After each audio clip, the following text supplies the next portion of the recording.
Are you there? What? Dad? What's going on here? Dad? The door was wide open, chaos all over the place, and my father has vanished without a trace. I hope nothing has happened to him. I'd better start looking for him.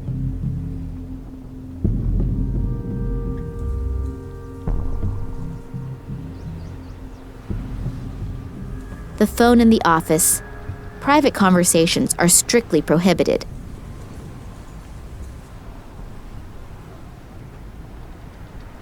I don't know what's happened here, but I'd better call the police.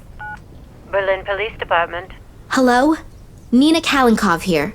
You've got to send someone here right away. My father has disappeared without a trace. Since when? No idea. I wanted to see him at work, but he wasn't there. Instead, the place looks like it's been ransacked. Is your father suicidal or mentally unstable? What? No, of course not. Sorry, we can't do anything then. Adults can only be reported missing if their lives are in danger or if there are extraordinary circumstances. But this is an extraordinary circumstance. Keep calm. I'm sure your father had something important to take care of and we'll get in touch soon. Don't worry. Something important to take care of? Hello? Did you listen to anything I said? It looks like there was an earthquake here. Do you think he created this chaos himself and is looking for a cleaning lady right now? Like I said, I can't do anything for you. Sorry. Great. Thanks for nothing. You are a big help. What do I have to do? Send them 2 fingers first for them to get their butts in gear?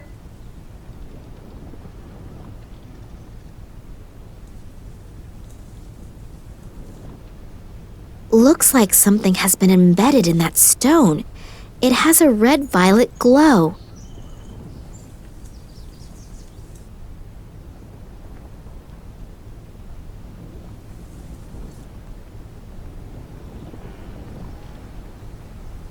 The inside of the dish is somewhat porous.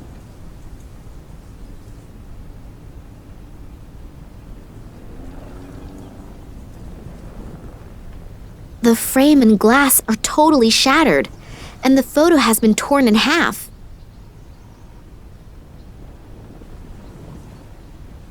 A photo of Daddy on one of his expeditions. Written on the back is 1958, Vladimir Kalenkov, and I've seen the photo before. But who was the other guy in the photo? And why was the photo torn up? I'll glue it into my diary. It might be important somehow.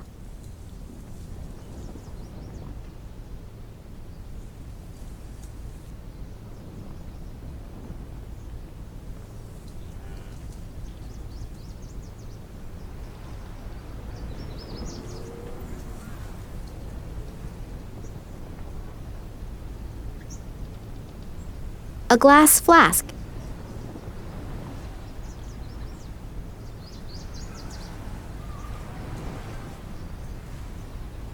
Loud music? Coming out of the office? It's not the stuff Daddy listens to, so he can't be in there. Maybe the person in there can tell me where he is, though. There's an index card with Max Gruber written on it.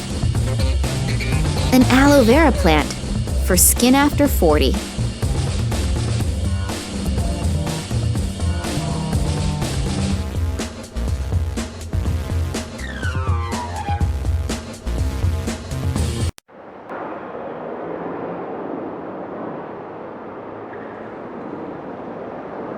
On this list are the names of the employees of the museum. Scientific Director, Vladimir Kalenko, Office 5. In Office 4, there is this Max Gruber.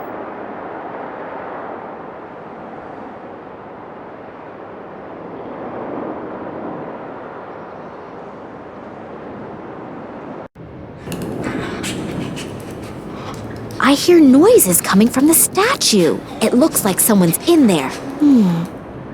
There's a hidden door.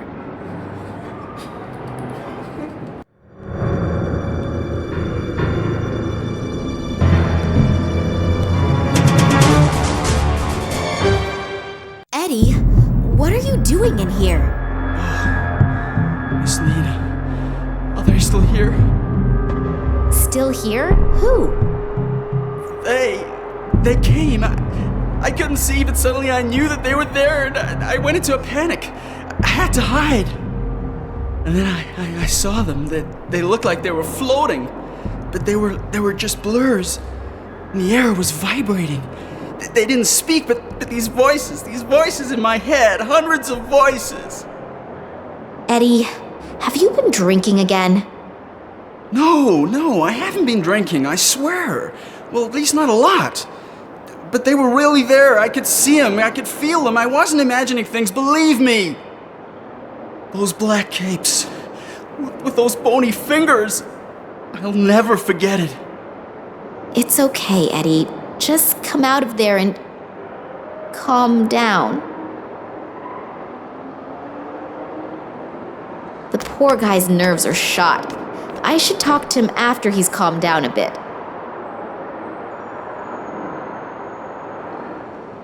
A key. Eddie must have lost it here.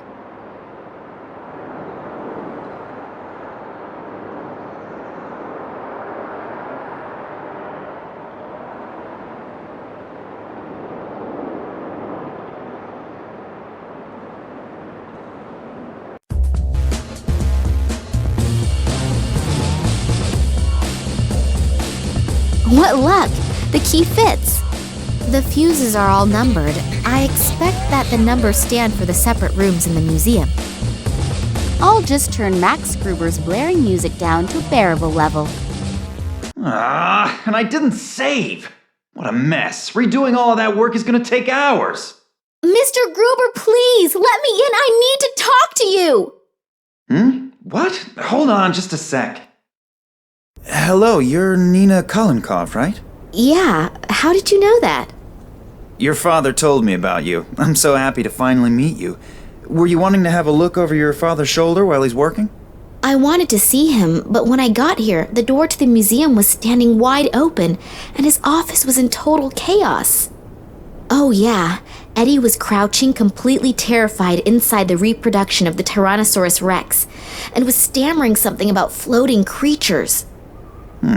Doesn't exactly sound like a strict observation of the work rules. But I'm not at fault. I haven't come out of my office for hours. What does your father have to say about it? That's exactly it. He's gone. Gone? What do you mean gone? He couldn't have just disappeared into thin air. I have a sneaking suspicion that something terrible has happened here. You really didn't see anything? No, unfortunately not.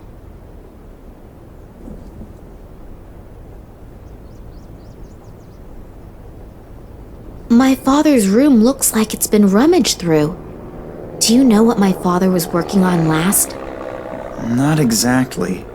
Actually, he was supposed to have been taking inventory. We're renovating. Yeah, I know, but... But he mentioned recently that the inventory wasn't top priority right now.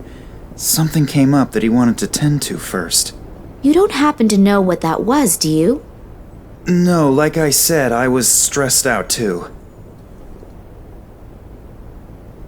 Did you notice anything out of the ordinary recently? Any strange occurrences? Was my father behaving differently than usual? No, not really. We haven't seen much of each other in the last couple of days.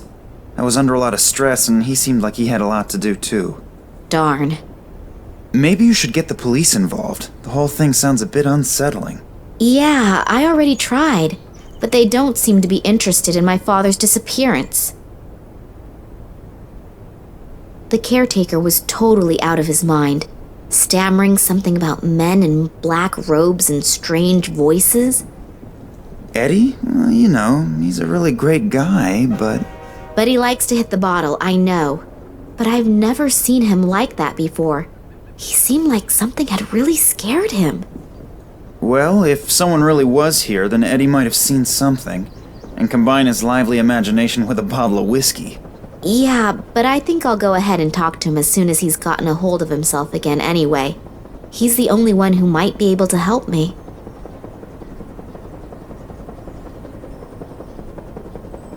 I'll just keep looking. I'm beginning to feel like Eddie does. I'm totally confused and I'm really starting to feel scared. If you need help, I'll be here. Okay, thanks a lot.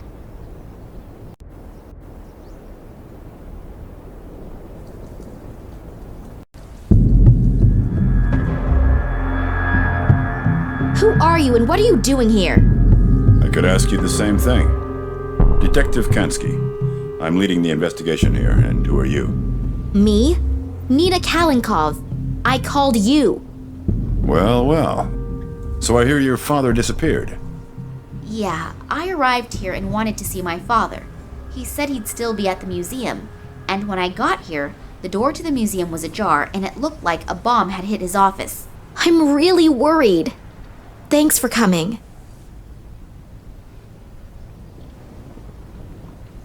Do you have any idea what could have happened here? I can't believe that my father could have created such a mess. I don't even know your father, but we can't rule out anything. Do you really mean to say that... I'm not saying anything at all, dearie. I just take all possibilities into account as long as the facts aren't on the table. Do you think something happened to my father? Hard to say. I thought the police wouldn't be able to help me as long as my father's life wasn't in danger. Listen, girlie. I've been in the business for almost 40 years. I know when something stinks. And this thing really stinks. And if you have something to do with this, then come out with it. I'll find out sooner or later. Hello? I called the police. Well, more like, I tried to get them to come here. Why would I do that if I had... Criminals always do the most illogical things. I'm not fooled by such things. Otherwise, I wouldn't have become a detective. Yeah, all right, I get it. You're a really clever guy. If you find something out, you'll let me know right away, right? Yeah, I need your phone number and address anyway. And don't leave the city. I might have some more questions. Now get out. You're just getting in the way and messing up the evidence. Strange guy, this detective, eh? Yeah, and not exactly the friendliest of his profession. But maybe you have to be like that in his job. Yeah, could be. The main thing is that he finds out what happened to my father. At least there's someone who believes that something is completely and utterly wrong. I believe you too. Thanks. And I'd like to help you too. I don't need to go to bed anymore anyway, and I can always sleep when I'm dead. So, if I can do something for you... That's really nice. Just check and see if your father has already got home. He might be worried already and is gonna sentence you to 2 weeks without allowance because you're late. Yeah, that'd be nice. Unfortunately, I won't be back at the office until this evening, but please come by or call me. If your father is back, then we'll have something to celebrate. If not, then maybe I can do something for you. Okay, I will do that. See you tomorrow, and good night. Good night. And sleep well. You too.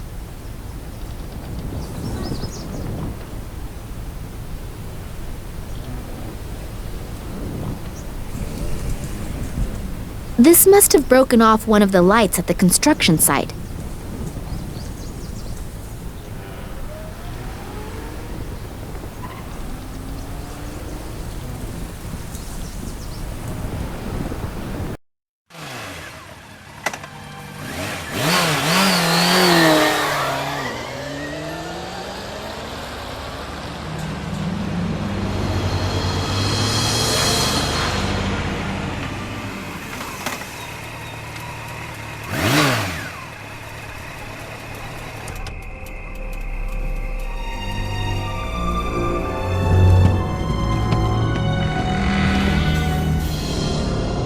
Hello?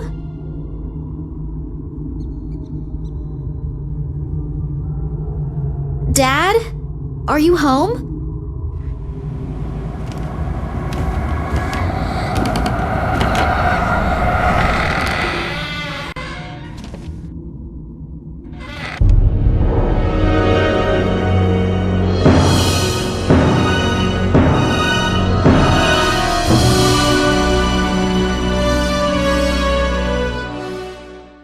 Oh God, my head's gonna explode. Oh hell, someone's been at work here too. First his office and now his apartment? What has my father gotten himself into? I should be more careful in the future. The guys who did this seem like they're pretty darn serious.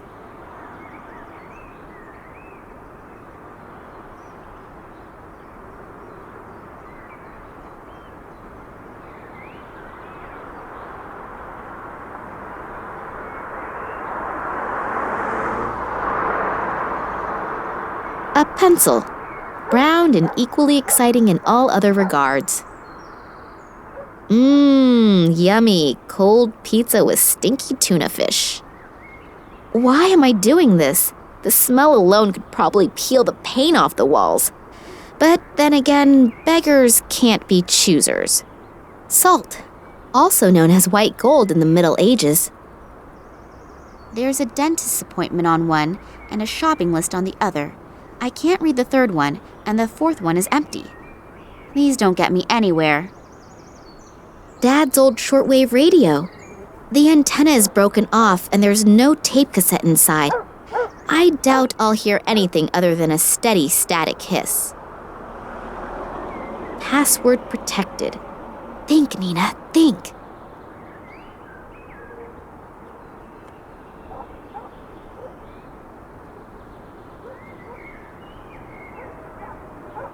Why there are people in the world who are soothed by stupidly gaping at fishes I will never... Wait a sec. There's something sparkly over there. Besides a few fish, there's a key swimming around in there. There's a grate on top of the aquarium. I can't fit my hands through. A biography of George Shrub. Since when does my father read that kind of trash? I hope no one's expecting me to read that. Oh, the book has a lock. And apparently it's not a book at all, but some sort of chest well disguised in the cover of a book that no one would willingly pick up.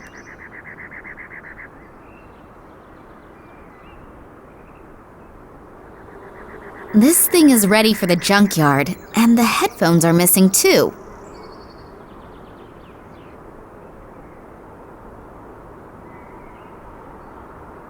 There are batteries in here.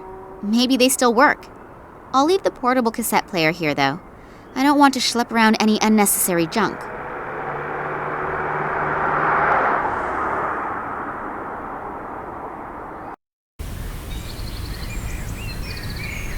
All right, I'll do it.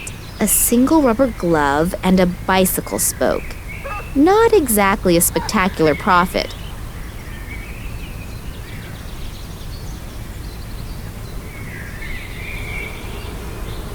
The bucket is full of water.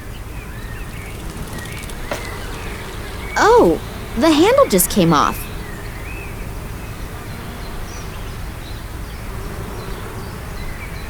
The thing will fall apart if I so much as look at it.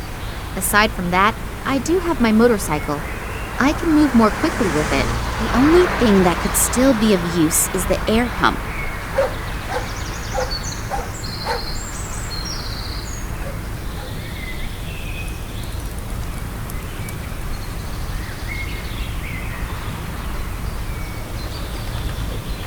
The storage compartment is open now. My cell phone and my sunglasses. I'd better take both before they get swiped.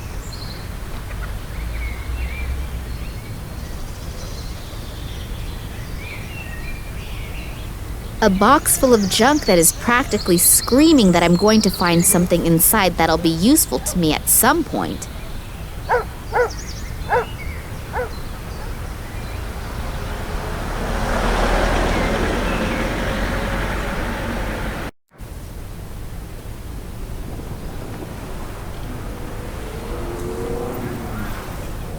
Hello there. Hello? What are you doing here all alone? Did you sleep here or something? Who are you? My name is Nina. And yours? Oh, hello, Nina. I'm Lisa. So tell me, did you really spend the night here? Yes? Why? Don't you have a home? Yeah, but I was scared. To go home? Yeah, I'm gonna get in a whole lot of trouble for sure. My bike is broken, and Dad's camera too. And that's why you spent the night out here in the cold? How did that happen? I was playing here in front of the museum, and then suddenly, I got scared. I didn't exactly know why, but I just wanted to hide in the bushes. And then suddenly, there were these strange men in black costumes. So I sat there in the bushes, and suddenly I got even more scared. I just wanted to get away. Then on accident, I pushed the button on the camera. There was a bright flash, and the men turned around. They looked at me, but But what? they didn't have faces. It was so awful, and then I just ran away. I ran and ran as fast as I could. And then I realized that I had lost my camera, and so I had to go back. Luckily, those creepy men weren't there anymore. And I found the camera again, but it didn't work anymore. And since my bike was broken too, I didn't dare go home. Will you help me? Will you come home with me? Or can I live with you? No, better not. But I'll help you fix the stuff. But you have to promise me that you'll go home right away. Your parents are probably worried to death. Okay, good. What's up with the bike? I think I ran over some stupid shard of glass at the construction site, and now I have a flat. And to top it off, the bike was brand new, and my mother made sure to tell me to take extra good care of it, because we don't have much money, and we can't afford a new bike. Don't worry. You don't need to buy a new bike just because you have a flat. I can take a look at it. And your camera, too. Would you do that for me? You're so nice. But do you even know how? Of course, no problem. Give it to me. I don't know. What if you can't fix things so good? Fix the bike first. If you can do that, then I'll give you the camera. It was really expensive, and if you break it even more... Yeah, I understand. I gotta prove myself first. Okay, good. Then we'll start with the tire. This photo is my only hope for a hot lead. So there's nothing left for me to do but start fixing the tire.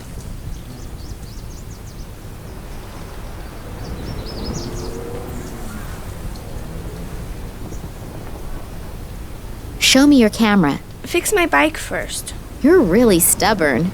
Yeah, my mom says that all the time. She's right. See you later. But you'll be back, promise? Of course. Don't you worry. I'll have to remove the tube.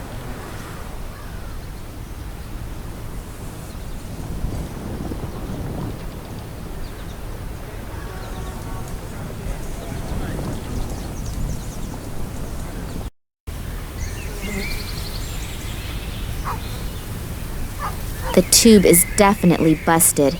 There's air coming out somewhere. I should find out where it's coming from. So now I've smeared glue on the glove. Hopefully this stuff won't dry too quickly.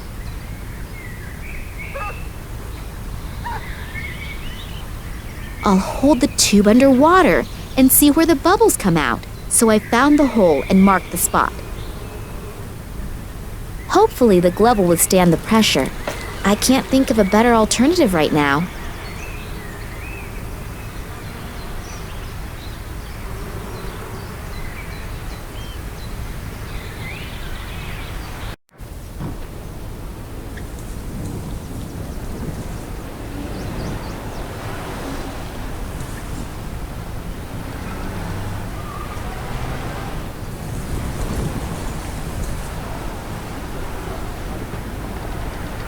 Hello, I'm back again. Oh, hello, Nina.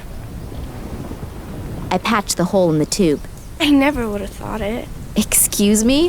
What's that supposed to mean? Well, you don't exactly look like you could do something like that. Yeah, thanks a lot. I'm a motorcycle mechanic. Yeah, so?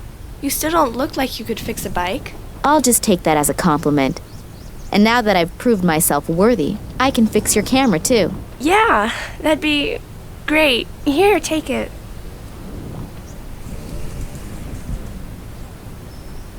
See you later. But you'll be back, promise? Of course, don't you worry. This digital camera doesn't work. I have no idea how I'm supposed to fix it. I still hope I can get a few significant photos from it. What do you know? It works after all. The batteries were just dead. Now I'm curious to see what the pictures show. They're all pictures of Lisa. But here, two little figures in black robes. Too bad you can't see the faces. But then Eddie could have been right. Maybe I should go talk to him again.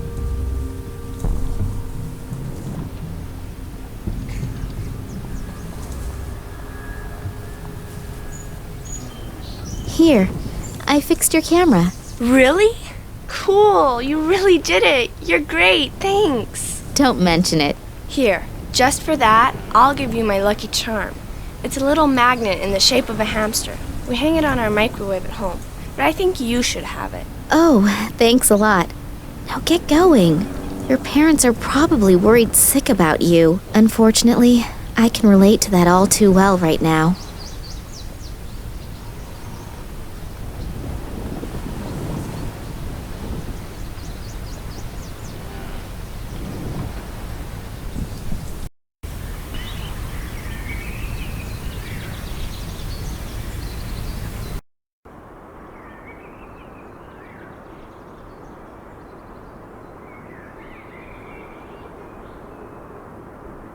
The carpet is totally filthy here.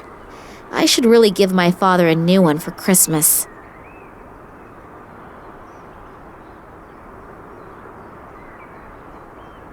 Got it! A cassette! That's weird. Was it left there deliberately, or did it just happen to fall in there by accident?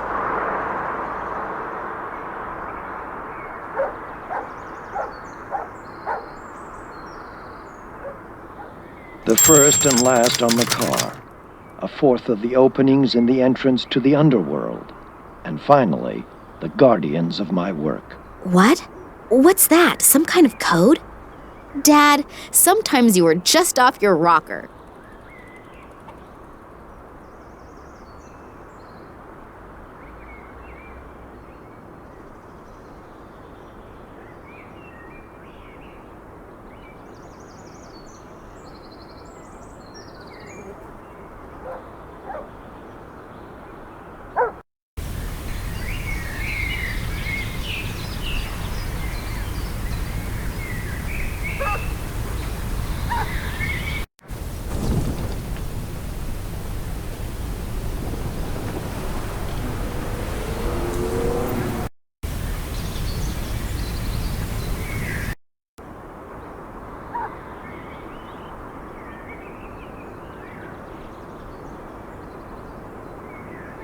Password protected. Think, Nina, think. 2, 3, 4, 2. No wonder Dad tape recorded the code. No one would be able to find the password very quickly. You're not supposed to read other people's email. Then again, extraordinary circumstances call for extraordinary measures. So let's start snooping around. There are only 2 emails in the inbox. One about boosting performance and the other about women over 80. Neither of them interest me that much. The trash file is empty. But there's an email to ok@nms.de in the sent file. Subject, Tunguska. Could be interesting. I'll just go ahead and open it. Hello, Oleg. Haven't heard from you in a long time. I'm doing well again. It took me quite some time to come to terms with the whole thing. To answer your question, it's been a long time since I've thought about that. And honestly, I'm rather happy about it. I underestimated those guys once already, and my wife paid with her life. I swore back then to drop the subject for once and for all. Please don't take offense, but I'm just going to leave it at that. But now that you're living nearby again, we can meet in person. I would like to see you again. Get in touch and let me know when and where would be convenient. Vladimir Kalenkov. Dad underestimated these guys and my mother paid with her life? What did he mean by that? She died in a car accident. I really need to contact this Oleg. Maybe he knows something that can help me out.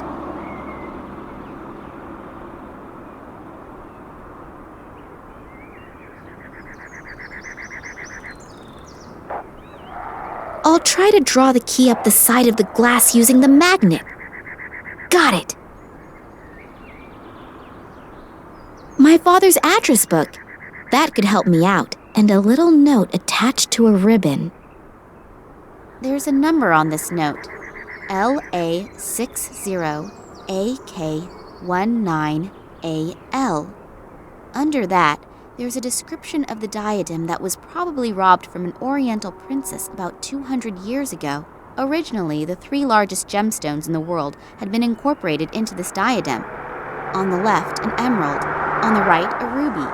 And in the middle, an amethyst. My father wrote something on the back. The diadem will illuminate the real princess, and she will realize that money is not the greatest treasure. Let's see if this Oleg is in there, the one who wrote the email to Daddy. Oh, here.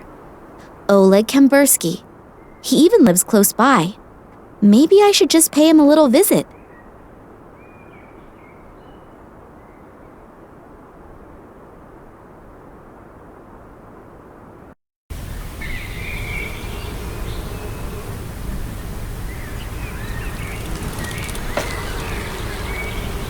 So here we are. Hopefully that's the Oleg that my father wrote the email to. And hopefully he knows something that can be helpful. I haven't really been able to find out much yet. A blue trash bag, hopefully unused.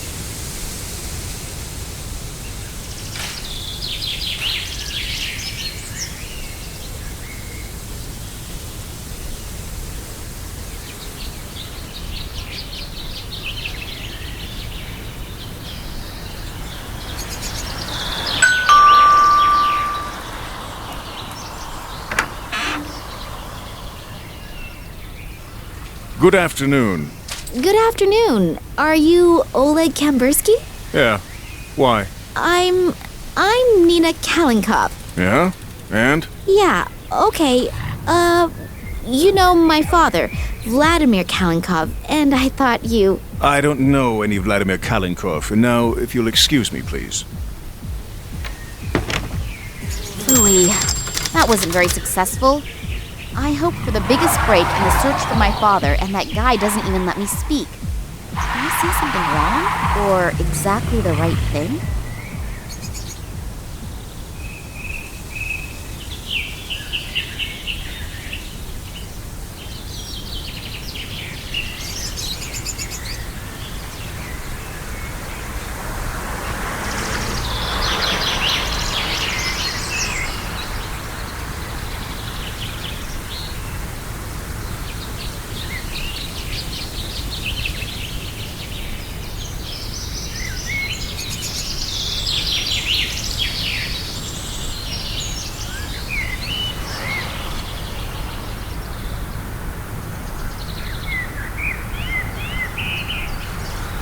The guy is hectically making phone calls. Does that have something to do with my visit? If only I were a fly on the wall in his office. Oleg is still on the phone, and he's not exactly leaving the impression that he's relaxed.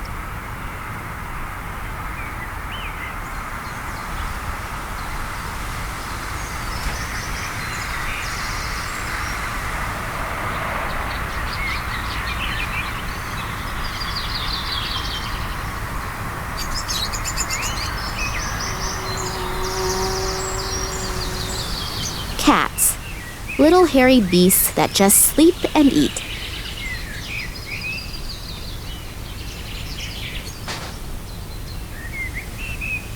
I'm finally gonna get rid of this stinky stuff, and the cute little fuzzball will probably even like it. Now I can tape my cell phone almost everywhere.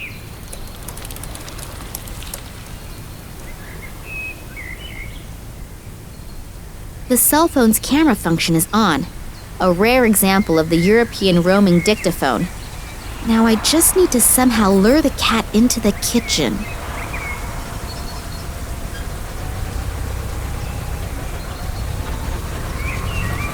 That should make our little pussycat real thirsty.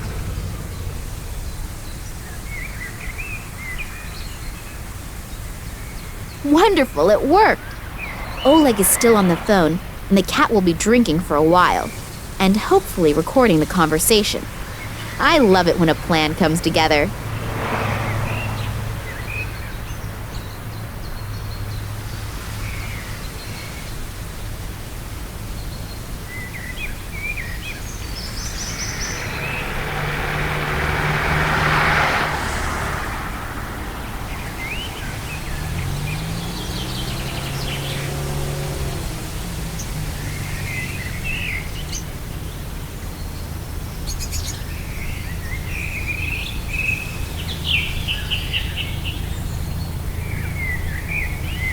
Let's see how the cat reacts to my cell phone's vibrate mode.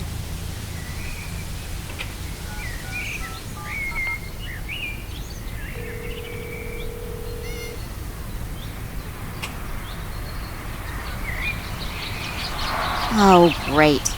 The cat is up in the tree, and my cell phone is stuck up there in a crotch of the tree. How am I supposed to get to it? I've reinforced the opening of the bag with the bucket's handle.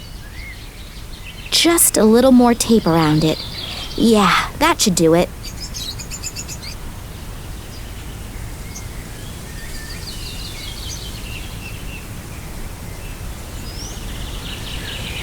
That could work.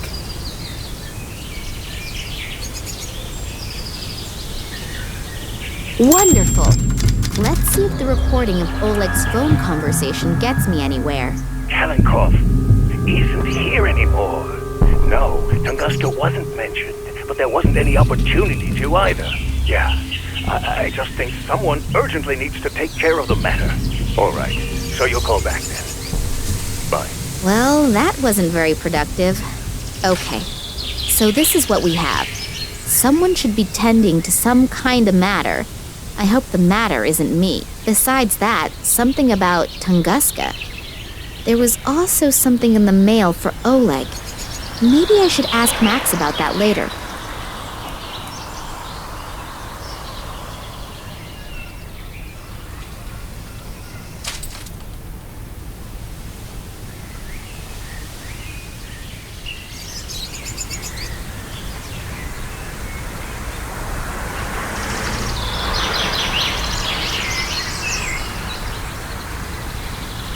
Max Gruber said he'd be back at the museum sometime this evening.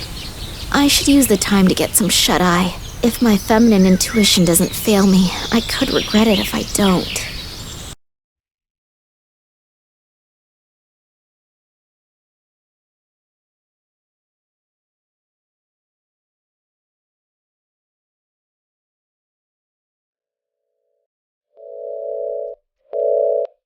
Did you get what I wanted? Not yet. We've searched through everything, but haven't found anything. And Kalenkov? Still nothing here either. We'll probably have to take other options into consideration. I don't care what you do, as long as I get results. Don't disappoint. Strange. I feel like I'm always being followed. Even when I came home earlier, for a brief moment, I thought that I saw the face of that Konsky guy in the window. Oh well, most likely it's my nerves. I hope Max heard something from my father.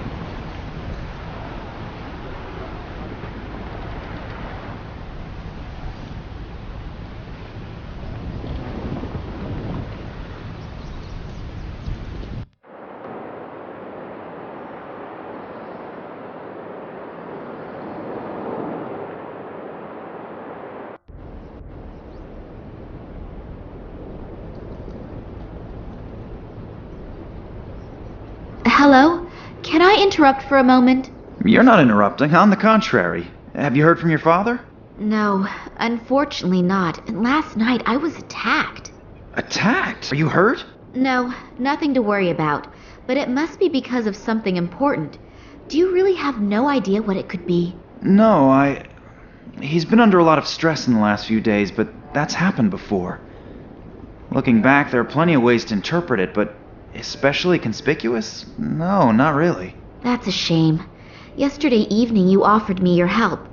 Does the offer still stand? But of course. My name is Max, by the way. Nina. But you know that, don't you? So, ask away.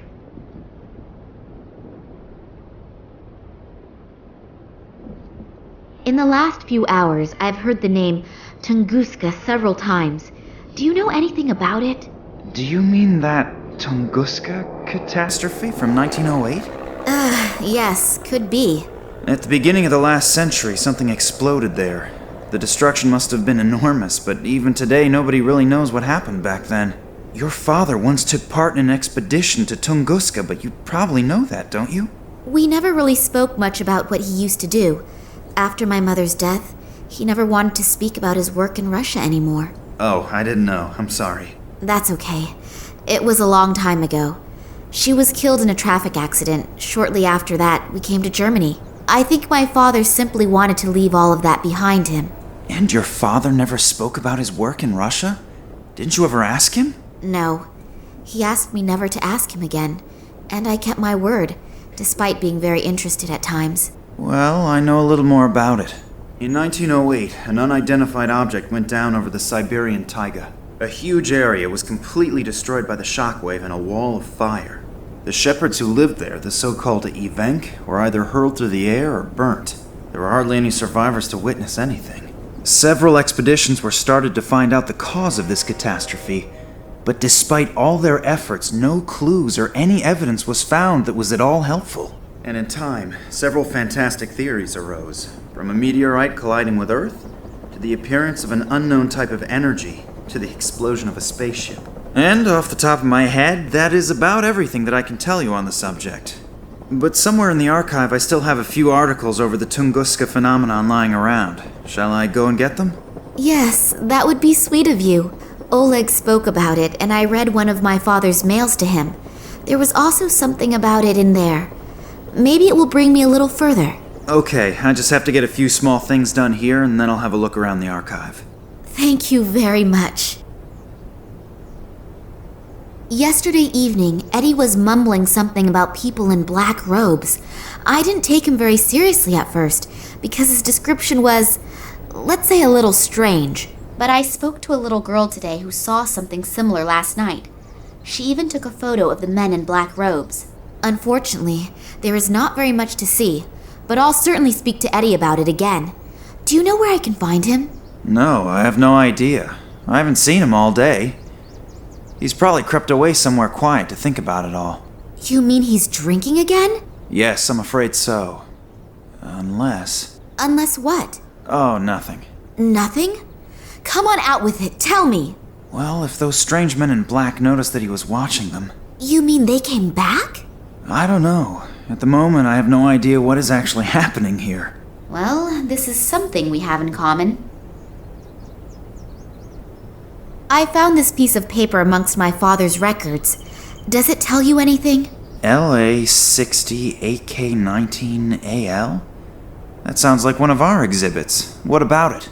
No idea. I was hoping that you could tell me that. Not spontaneously, but I can go and get the item. The note with the description of the diadem is missing, but you just had it in your hand. I don't know any more about it either. Thanks a lot. Can I take my time to have a look at it? Of course, but please don't forget to put it back later. Otherwise your father will tear my head off. If he still can. Hey, stop thinking like that. We'll find him, I promise. Yes, hopefully. There must be an important reason why Daddy kept a piece of paper with the description of the diadem at home. But what? And what is that about the true princess? He used to call me that sometimes. Is it a message to me that I should be able to understand somehow? Think, Nina. Think quickly. Does the name Oleg Kambursky say anything to you? Kambursky? Oleg Kambursky? No, nothing. Should it? Unfortunately, I don't exactly know that either. The things out of the archive about Tunguska. Yes, I'll get going now. But it could take a while until I've sorted through the records. No problem. I'll wait here.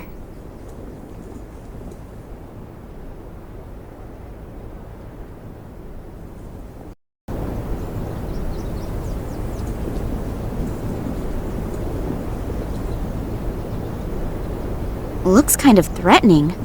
That red eye on the totem seems to be following me everywhere I go. I don't even believe in magic and all that stuff, but I find it creepy anyway.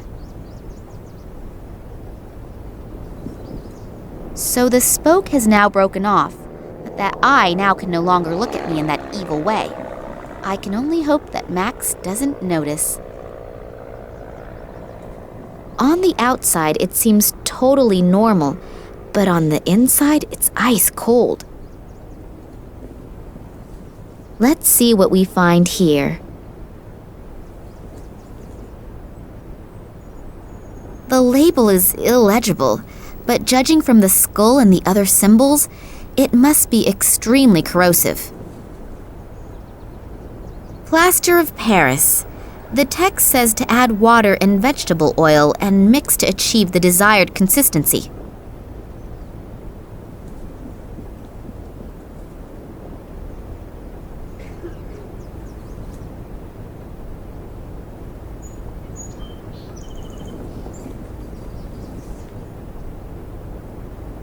I'll put the stone into the acid and see how it reacts. The acid is doing its work admirably.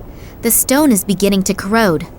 I'll have to take it out of the acid at the right moment, otherwise the inclusion will go the same way as the rest of the stone.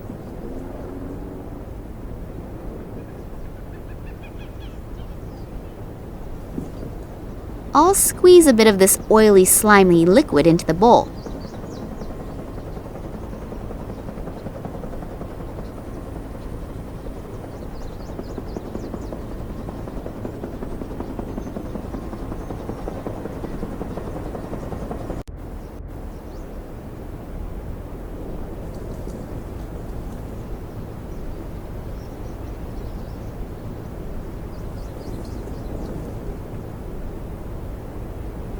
I've laid both lenses over each other. They now have a green shimmer.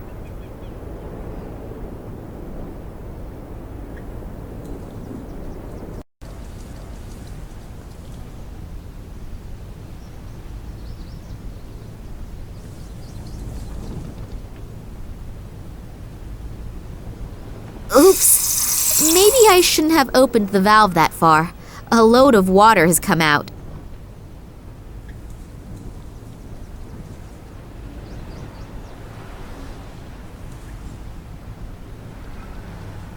I hope I know what I'm doing. That diadem has now been robbed of any beauty it once had. Great! It fits! Yes, that should hold. I hope that thing is in the right position. As soon as the putty has dried, I'll only be able to get it off with brute force.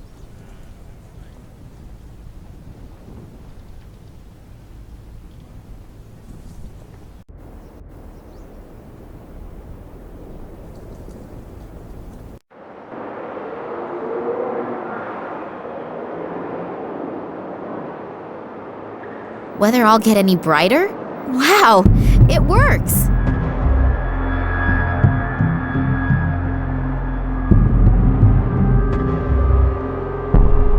Somebody seems to have marked one of the rooms with invisible ink, and it has just been revealed by the colored light beam. I have no idea where this room 8 is located exactly because there's no map key, although it seems to be one of the rooms that are being renovated.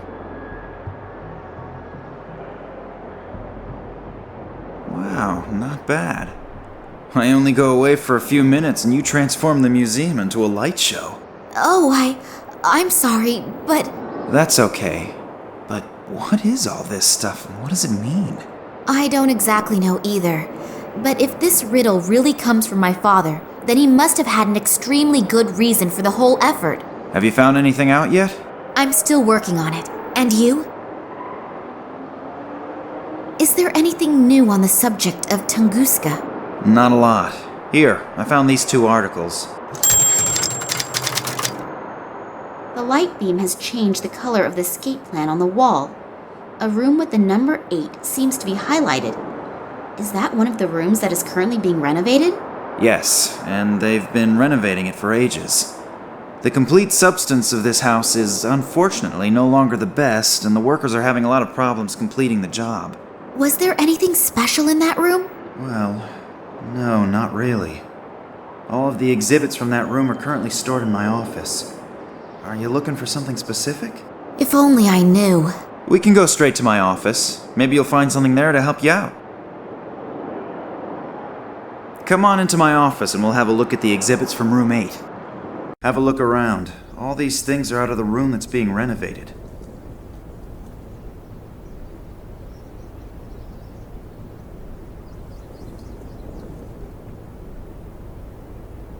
I think that must be some sort of calendar, but how to read it is what I don't know. I think that That thing has obviously just been set in there. It doesn't belong to the relief disc.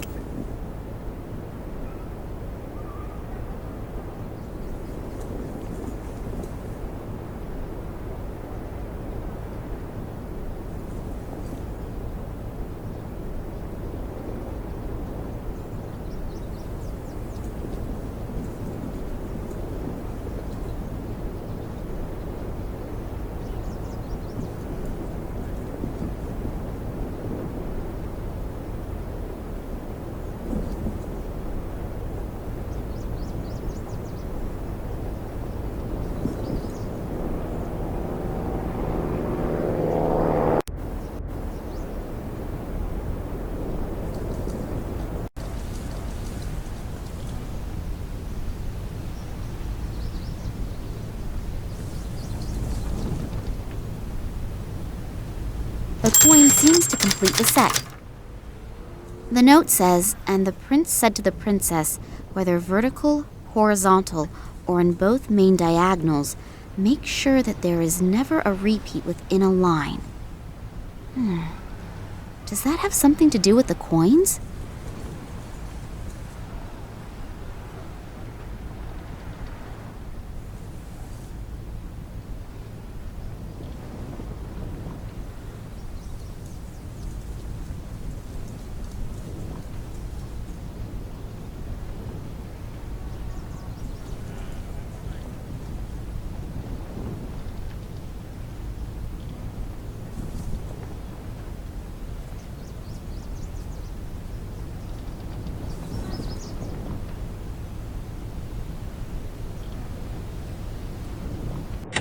Oops! That opened up a trap door. It appears to be some kind of secret compartment. What could my father need one for? It contains documents.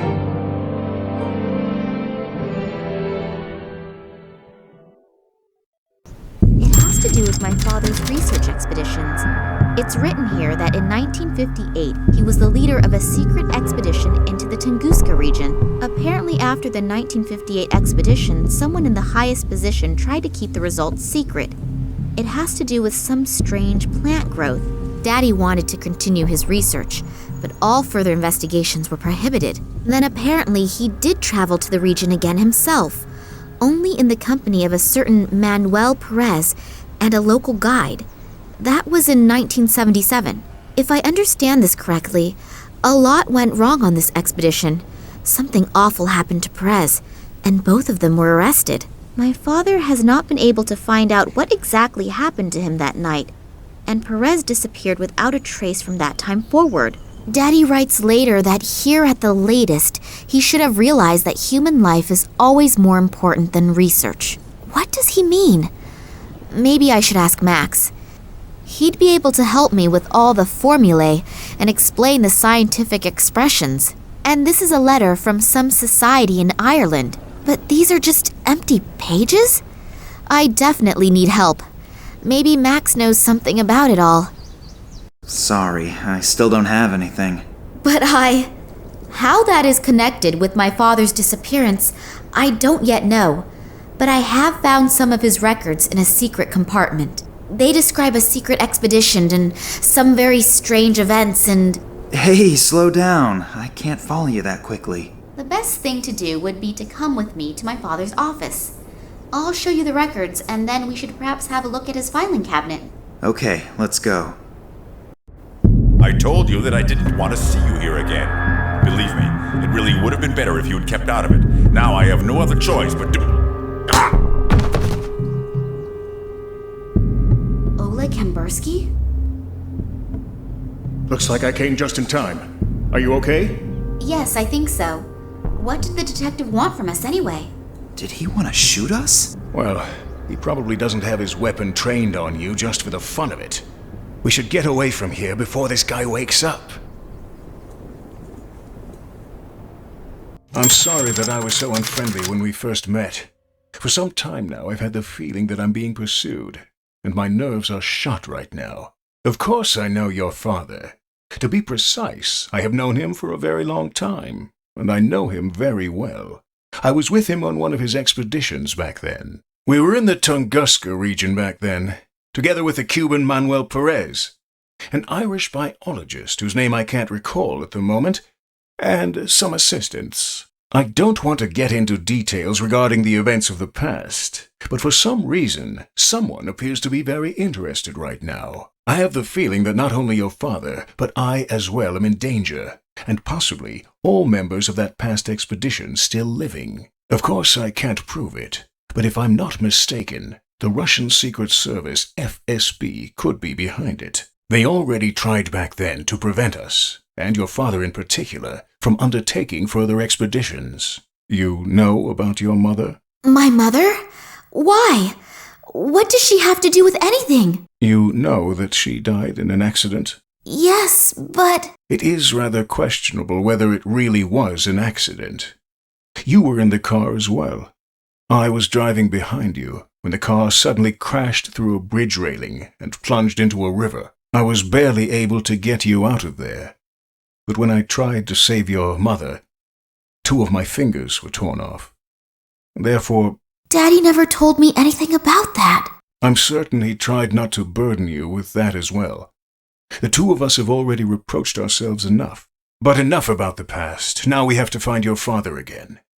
Due to the events of the last few days, I activated a few of my contacts. One of them is Sergei, who is moving in circles which, well, I'd rather not be found anywhere near them. But he knows just about everything that no one is actually supposed to know. According to his information, a research station was built in the Tunguska region decades ago, and now another transport is planned to go there. Supposedly, not all the scientists who are to be transported there are participating voluntarily. This research trip and the disappearance of your dad a few days before its start could very well be linked. Does that mean my father was kidnapped and is now sitting on a train to Siberia? What do they want from him? Even if, officially, he hasn't been active in research for years, he is still an expert in his field. I am sure that Sergei could help us. I have to go to Moscow? I have an airplane. We could be there in a few hours. I know this is all quite a lot to swallow at once, but if your dad is really on that train, we have no time to lose. As soon as he reaches the Tunguska region, we'll barely be able to get him out again. The area around the station is too heavily guarded. What do you mean? I don't know, but maybe it is the only chance. So let's go. It would be good if someone stayed behind, in case Vladimir does get in touch after all. But... Nina, we should go if we want another chance to get there before the train leaves. I suppose I could have another look at your father's records, but I don't have a good feeling. Great. Then let's go. Take good care of yourself, okay? I'll do my very best. I wish I could. Yes, me too. Good luck.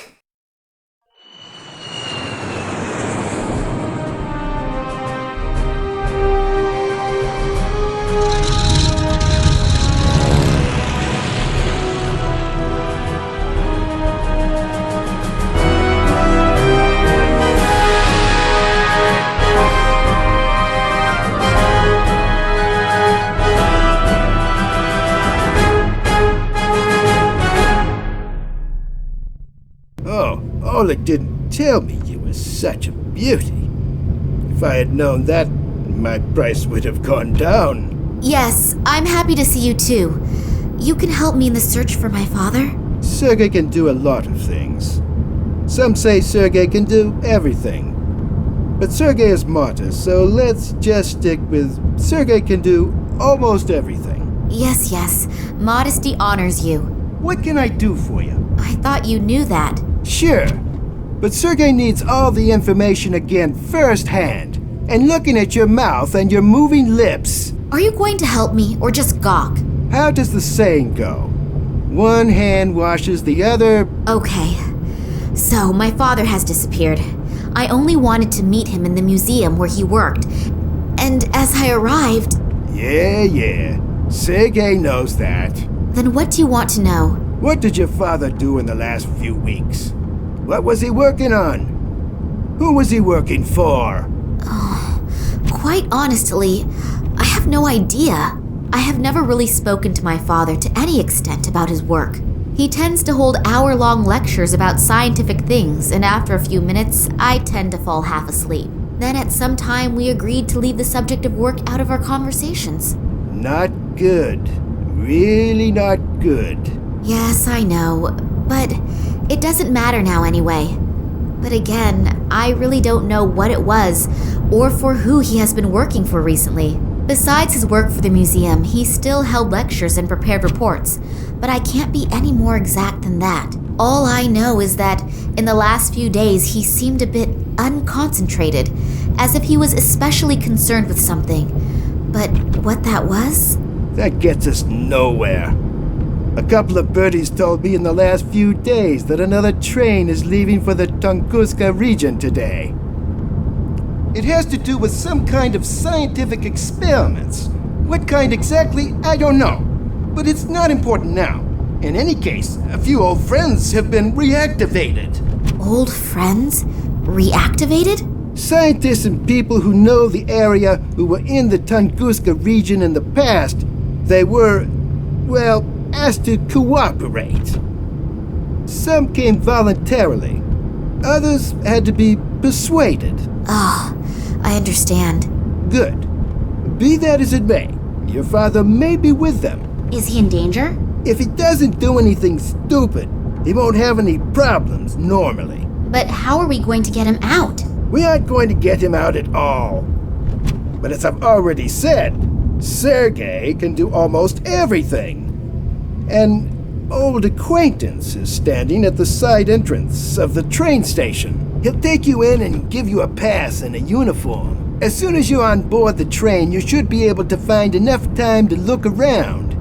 The guards on board are usually busy drinking and playing cards during the trip. Oh, and by the way, you're traveling under the name Nina Perkova.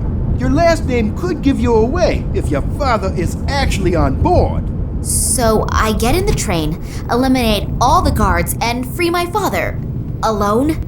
Great plan. Just great. When you find him, then we'll see how you'll get your father out. Not to worry. Sergei would never leave such a sweet ass hanging. Okay, that's a relief then. I'm sorry. I'm a little bit nervous about my father. I really am happy that you could help me. Thank you. That's okay, little one. They don't call Sergei the good soul of Moscow for nothing. And don't forget, even if you get information that you don't know what to do with, Sergei can certainly figure it out. Okay, I'll see what I can find out. Nice weather we're having, isn't it? Yeah. It's much too nice to sit around out here. Comrade Yushin is taking your shift now. Isn't that nice of him? What? Why? Come with me. Let's chat a bit. It doesn't seem to be my lucky day today. Was that a coincidence, or did they find out that Sergei bribed one of the guards? In any case, I now have a huge problem. Sergei has gone. My cell phone has no signal here, and I have to get onto the train fast. Nina, it's time for a stroke of genius. I need an idea.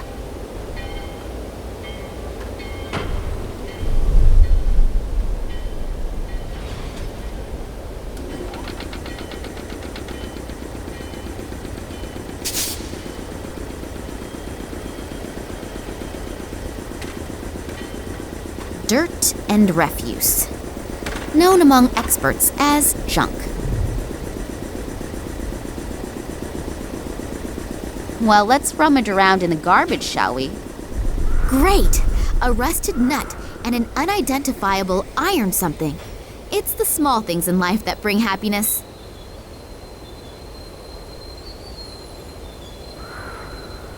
As long as the worker is looking the other way, I should take the opportunity. Let's see what Russian construction workers have for breakfast. No cheese, no ham, but 4 layers of butter. A thick rubber band.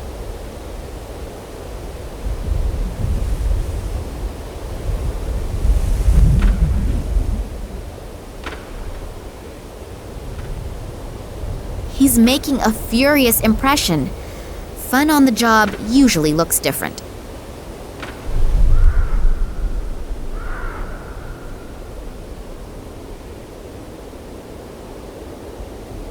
Hello. So late and you're still working? Yeah, real funny, huh? You probably think it's hilarious that a poor guy like me has to work so late, and then has to muck around in other people's shit. Real funny, huh? Ha ha. Wow, you're in a good mood.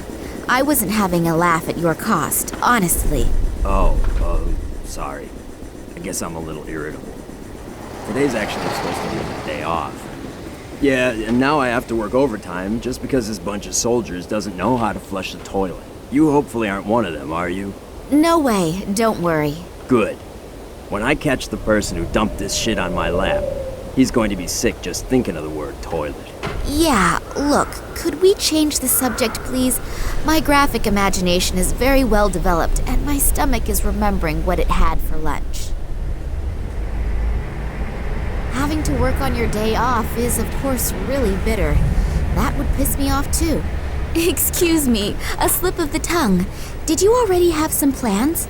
Cinema, a few bars, or anything? Yeah, I wanted to go fishing. A couple of beers, rod in hand. Yeah, I had a boyfriend like that once. Huh? Nothing. Tell me more. Well, just a really relaxing day. But maybe I can do it tomorrow instead. If only they'd finally pick the right lottery numbers. That car over there, is that yours? No, I think that's been there for a few years now. I don't even know if there are any parts still in it. The lottery. What is so special about that? They hold a special drawing in which you can really clean up. You know, I've been playing the lottery for 20 years and never won anything. But today is my lucky day. I could tell when I woke up. All this shit is gonna end today. I'm gonna buy myself a little cabin on a nice river somewhere. Maybe I'll even buy the river too. And then... Yeah, and then spend the whole day with your rod in the water, I know. Exactly. The stupid thing is, you have to have every number in exactly the right order. If the first 3 numbers match, you can win something too. But to really clean up, all the numbers must be correct. That means, in the worst scenario, if you have one wrong number, you can lose completely. Yup, but I'm gonna win. 856549. I'm gonna have a new life with these numbers. So the soldiers have screwed up your day off. Did they just turn up all of a sudden? No, it wasn't that sudden. There have been rumors going around for a few days, but I had no idea there would be this many. I have no idea what they're all doing here. Hey, you don't mean to tell me that the soldiers are swarming all over this quarter and you have no idea why they're here? Well, there are always a few soldiers running around here. After all, it's a military train station. But I haven't seen this many in a long time. I've heard they're heading to Novosibirsk. And what do they want there? I have no idea. They don't talk to us. Think they're just better than us.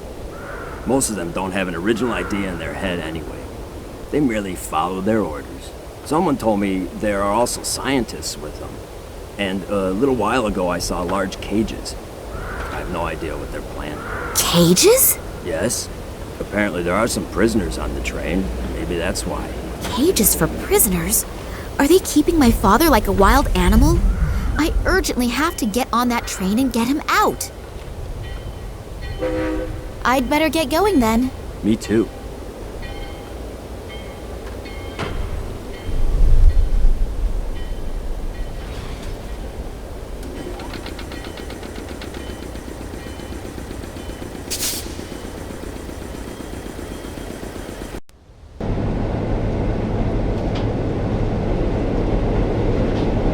Very useful if you are standing under your sweetheart's window again and aren't allowed in.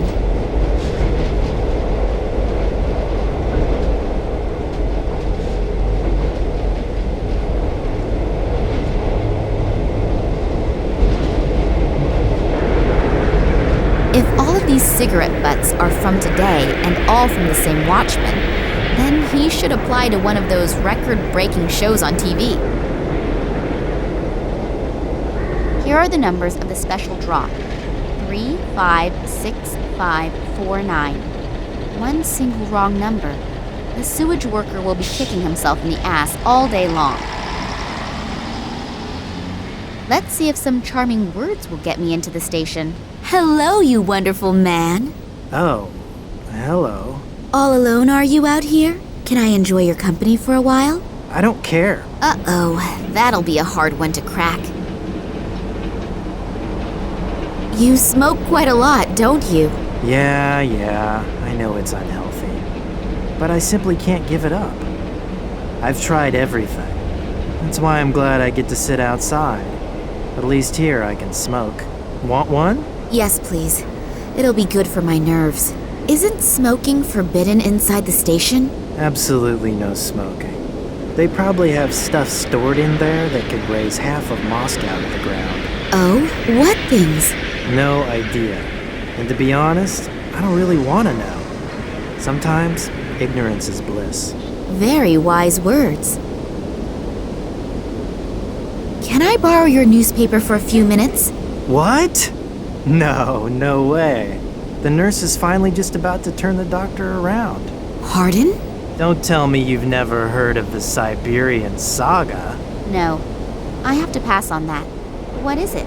The soap opera in the Moscow News. A fascinating love story. For the last 3 weeks, they have been publishing a new chapter every other day. And I guess that the nurse... Yeah, great. That's enough. It sounds really gripping. Are you almost finished with it? No, not for a while yet. I'm reading it slowly on purpose to prolong the excitement. Of course I have the newspaper at home as well, but there's not much going on here, so I can read without being disturbed. I'm really anxious to see if the head nurse is plotting. No! Stop it! My doctor has forbidden too much drama and excitement. You were guarding the side entrance here. Is there any special reason for it? Yeah, no one's supposed to go in there. Talk about stating the obvious. I'm flirting with you, stupid. Oh, and because of that, they have installed a strong, muscular man like you here. What? You mean me? Yeah, right. I'm sure they spent a long time thinking about who they could give such an important task to. And they came to the conclusion that only you could fulfill the job. Well-trained and radiating power and strength. Yes, you're probably right. I've only been with the troops for 3 years, but I've already achieved a lot. Of course, I, as a mere woman, feel much better when I know that real men like you are defending our land. What is so important about the station that you have been chosen to guard the side entrance? Actually, I'm not allowed to say. It's top secret.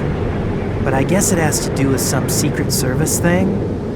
There are masses of conspicuously inconspicuous people running around. You're not from the FSB, are you? Me? No, of course not. Phew. I was lucky. I nearly let the cat out of the bag. I don't want to end up like my colleague. We just took him away. Sure, I understand. Damn, I almost had him in my hands. Your colleague, where did they take him? Is he coming back soon? I'm afraid not. The 2 guys that took the poor guy are from the FSB, I think. Oh, why did they take him?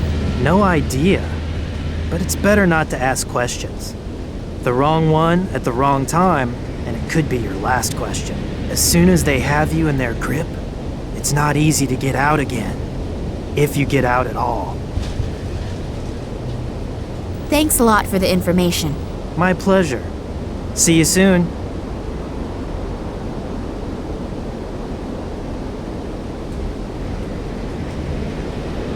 Hey, a catapult!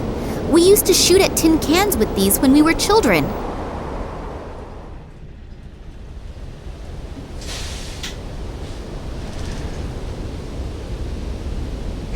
Damn! That is the 3rd bulb this month already. What idiot keeps ordering this cheap junk? The story was just about to get interesting.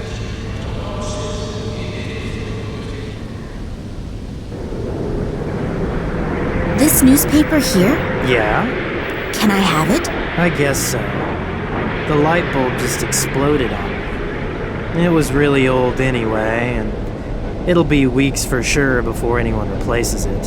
You have to fill out a form that is signed by the officer on duty and then faxed to the ministry. From there, it goes through 3 committees, and with some luck, I'll see another one before I retire. Yes, the wonders of bureaucracy are international. What about the newspaper? Fine, just take it.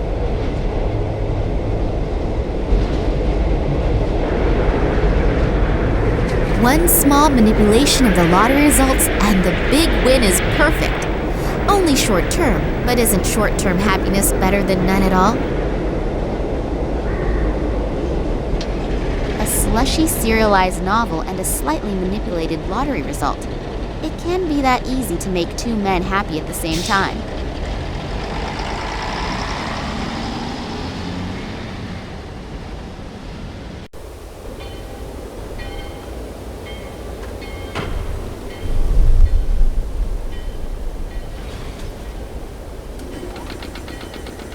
Here, the late issue. You can find out in here whether you can go fishing tomorrow or not. Yes, I won! I won! I have to go home at once and tell my wife. Oh, what's the point? I'm going straight to my favorite fishing spot and we'll fish all night. And I'll quit first thing in the morning. If you want to marry a rich man, you'll find me down by the river. I can only hope that he takes his sweet time about resigning.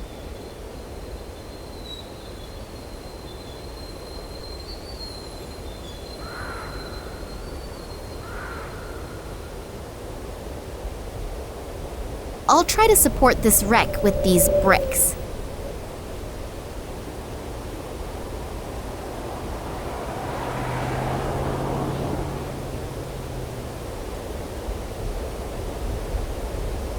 Good idea.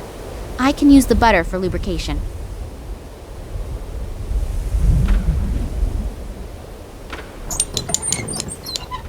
Those things have a huge leverage.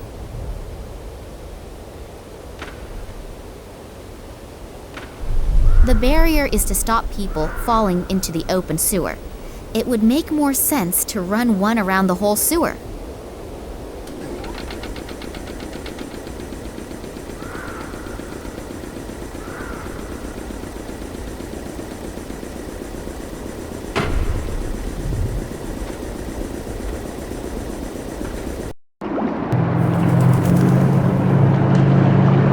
The soldiers have been using that hole in the floor as a rubbish bin. They could at least have let a couple of gold rings drop into it.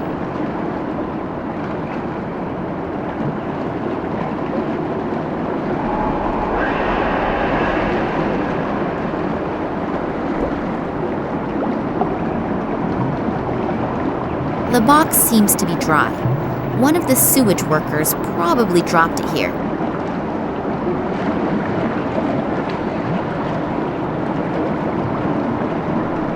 A heavy-duty safety door.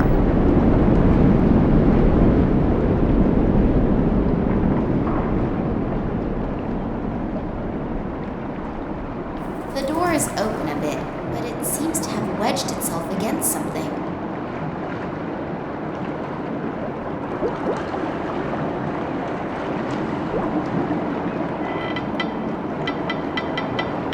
Done it. It's open.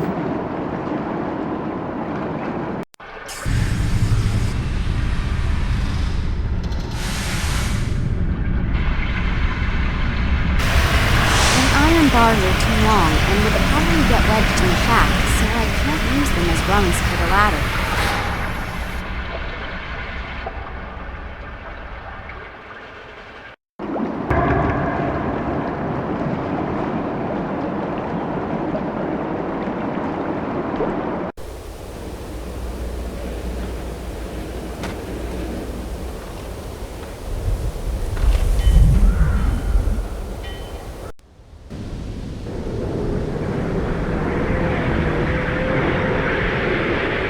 Unbelievably strong. Are you really powerful as you look, or is it more fat than muscle? Well, I do work out a little. After all, I want to make sure my body is still easy on the eyes in 10 years. Of course, optically, it is really very impressive. Problem with most bodybuilders is that they can pump huge weights and then not manage to open a jam jar. Hey, wait.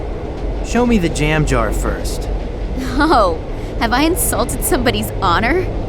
I don't have a jam jar with me, but I do have these iron bars. Give it to me. That's one of my easiest exercises.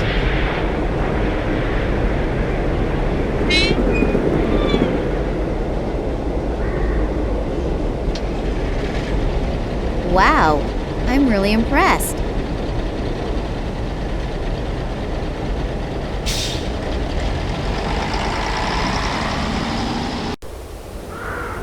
That way goes down to yesterday's digested chicken. Yum.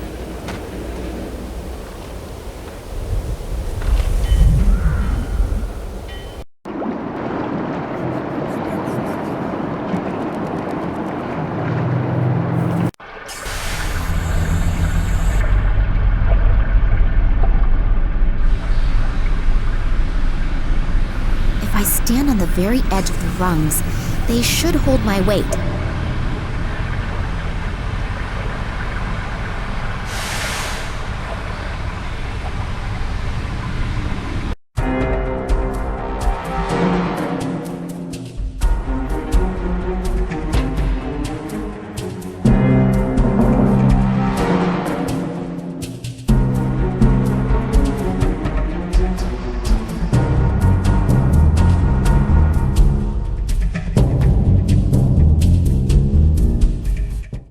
So now I'm inside.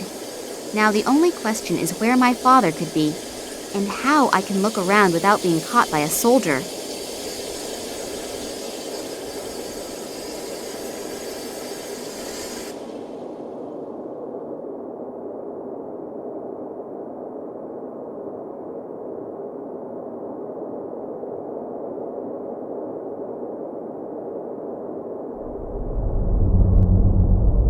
Hello?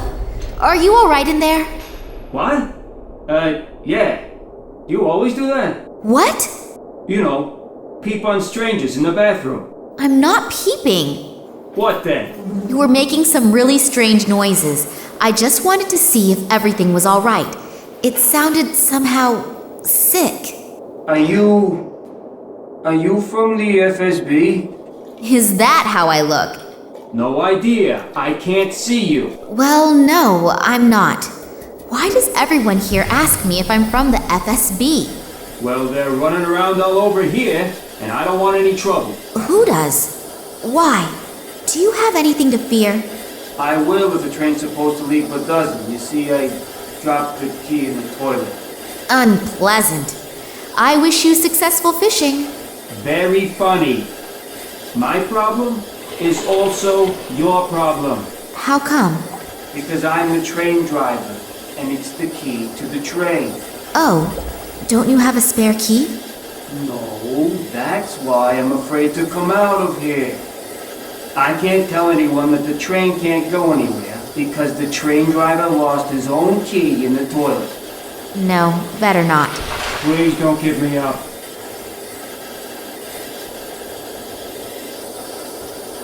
Regarding the Secret Service people. What about them? What are they doing here? No idea. I didn't ask, and I hope they won't ask me. That sounds like a very wise strategy. Where exactly is the train going? You should know that. Yes, but we got no such exact explanation. Well, I'm sure I don't know more than you. And if so, there has to be a good reason for it. Who's on board the train? No idea. I'm just the train driver. They only tell me what I need to know. And you? Did you sleep during the briefing? No, it wasn't especially precise. I thought you might know more. I nearly blabbed. I should be more careful. That guy is taking his oath of silence very seriously. Maybe someone else is in more of a mood for a chat. How long have you been sitting here? About 3 hours. Isn't that really exhausting? Yeah, there's a horn you could toot. Shall we start a choir?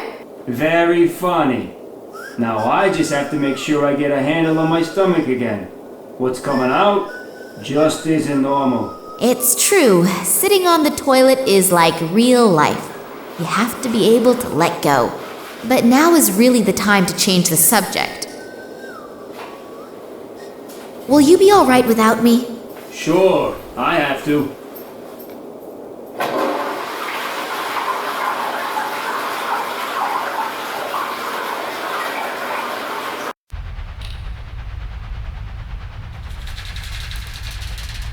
I'm gradually getting a little nervous. I've been running around here in circles for nearly 3 hours and I still couldn't smoke. Pull yourself together, Romanova. You know that we are completely understaffed. Most of the soldiers are already on the train. I think you'll manage to survive the next few minutes. Yeah, I know. But I've already chewed off all my nails. It's starting to get critical. Romanova, you... Oh, come on. Just 5 minutes. Okay, fine. I have to settle a few things, and then I'll take over for you. Thanks. You're a treasure. Speaking of treasure, you'll smoke with Yushin at the side entrance. Is that clear?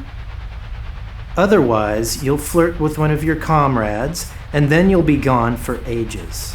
Hey, it's okay. I get along great with Yushin. After all, we both agree that men are better lovers. Good. I'll be right back, and then you can go on your break.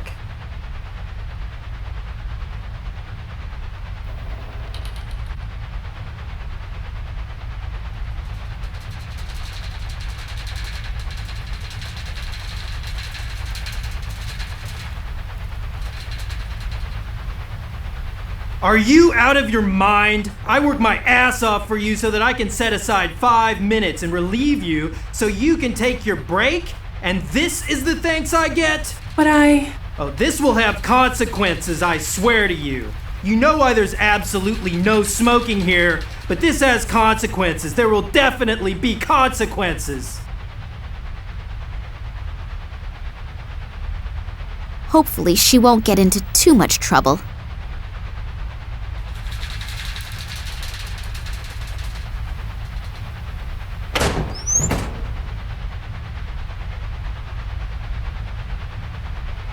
A two-way radio. There is a sticker on the back with the number 15 on it. This stocking has at least as many ladders in it as its owner had lovers. An envelope. A Russian military uniform. I should try it on. If it fits, I may not be recognized as a civilian straight away. There seem to be deployment orders in there.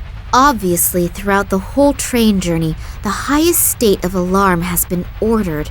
They're expecting trouble from some kind of terrorists. That's why it says in the deployment orders that all irregularities must be reported immediately. I'm obviously not the only uninvited participant in this excursion. The guards will be extremely attentive to their duties. That's not good. Not good at all. There is something here about the exceptional treatment of special guests. Does that mean the prisoners? Maybe I'll find my father on the train. I'd better hurry. Attention, attention! All passengers and assigned guards should please board the train or follow their orders. The train will be leaving in a few minutes.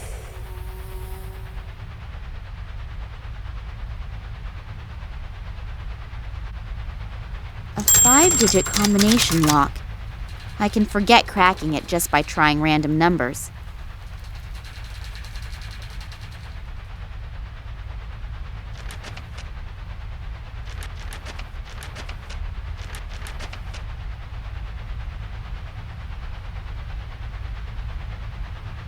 Neither of those gorillas in front of the door looks that pleasant. The big question is, are they keeping someone in or keeping someone out? In both cases, it makes getting in there a very tempting and interesting thought.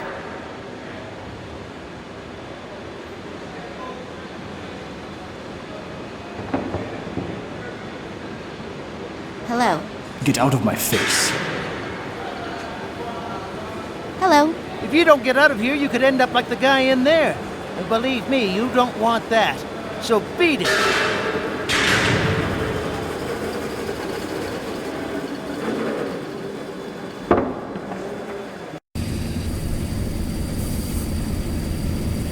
He's guarding the train. Hello. So, comrade, are you coming with us to Tunguska? Yeah. Well, it's amazing what a person will do for a couple extra rubles at the end of the month. I also need the permit. Damn. I must have left it in the changing rooms, but I don't have to go all the way back there again, do I? Yes, you do. Sorry, comrade, but I unfortunately can't do anything about it. If it were up to me, I would let you in, even without it. But it's unfortunately not up to me. The FSB guys would bite my head off if they found out. Oh, come on. Nobody has to find out about it. No, I'd rather not risk it. I heard Solotov screaming. Poor guy. Solotov? What about him? Where is he? In the game room. I think they really put him through the ringer. So hurry up and go get the permit. You still have a few minutes. And while you're at it, try to see if you can find the train driver. We somehow lost him. I had him paged a few times already, but he simply isn't responding. I would look for him myself, but I can't leave my station. And hurry, we're already running late. Isn't the train driver here yet? No. Maybe you should have him paged again. Okay, but I don't think it'll do much good. 17 calling 48. Come in, please. 48 here. What do you need? Could you page our friend, the train driver, again? He still isn't here. Again? Yeah, I know. I can't do anything about it either. Okay. Would the train driver please get his fat ass to his workstation and pronto? Let's hope that it works. Do you know what the agents are doing here? Working, I suppose? No. Really? We're all just doing our job here, and most of them are also really nice. They're people just like you and me. I suppose you're right. I think I can save myself the question about the FSB people. No one dares to say a word that is in any way interesting. Is everybody already on board? Yes, almost. We're still missing a couple guys from the FSB, but otherwise everyone should be here. And all the scientists, too? Of course. They were all brought on board as soon as we started boarding. Weren't you here yet? No, obviously not. Were there any problems? No, not really. But some of them were bound so tightly that they didn't have much of a chance to resist. Oh, yeah? Good thing, too. Have they all been put into one compartment? I don't think so, but I don't exactly know for sure. What do you care? You're only responsible for your section and not for the entire group? Yes, I'm really happy about that. If they so much as touch Daddy, hopefully I'll get into the right compartment. And if I don't, how do I find out where Daddy is? And how do I get there? Well, I'll have to think about that as soon as I get on board. Tell me, do you know why the train is so heavily guarded? You already know that, don't you?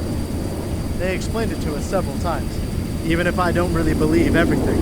For example? For example, that the captive scientists were all spies for the enemy. But whatever, that's not my concern. What do you suspect? No idea. I just think it's strange that they're being brought to a research station now. But maybe they aren't supposed to do any research there. What then? Tell me. Who knows what they'll do with them there.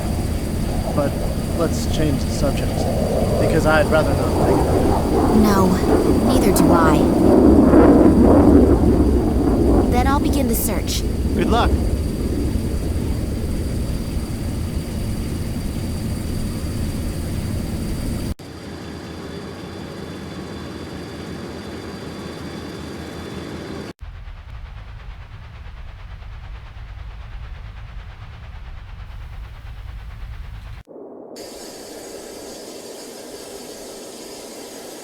How is your stomach? You hear it. Yes, I can. And I can smell it, too. Did you manage to get your key back again? No. I'm afraid it's swimming somewhere in the sewer system by now. And no key, no journey, right? Without that key, we're all stuck here. If I get the dying urge to try a new perfume again, I'll have a look down there. Will you be all right without me? Sure, I have to.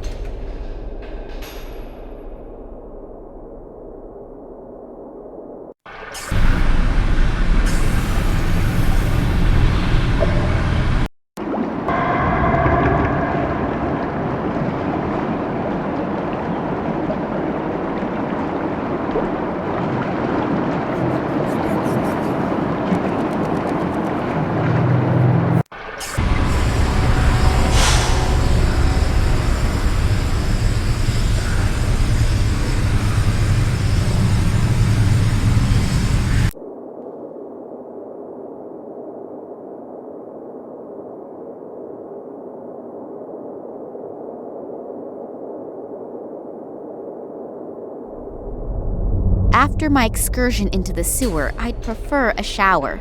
Washing my hands surely wouldn't be enough. A water faucet for cold water. The one for hot water was removed.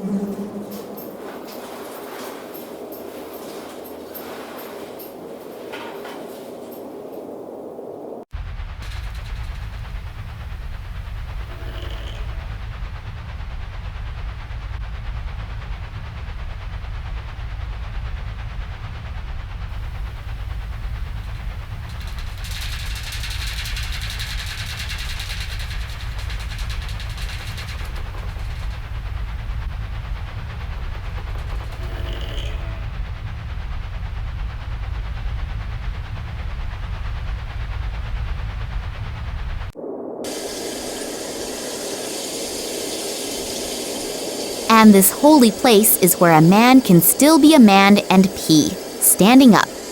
I have never seen a woman pee in a urinal trough. And no way am I going to be the first.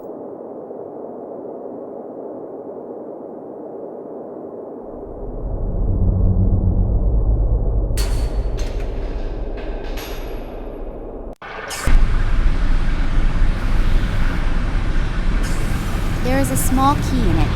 A sieve at the other end of the pipe is stopping it getting washed away.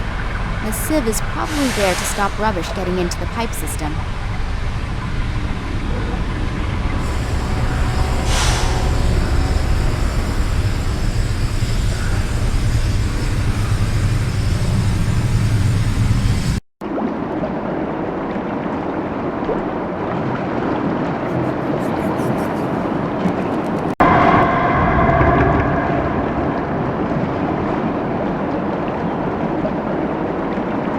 I'd better get changed again.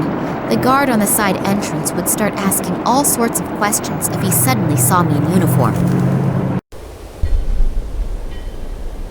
A long rubber hose.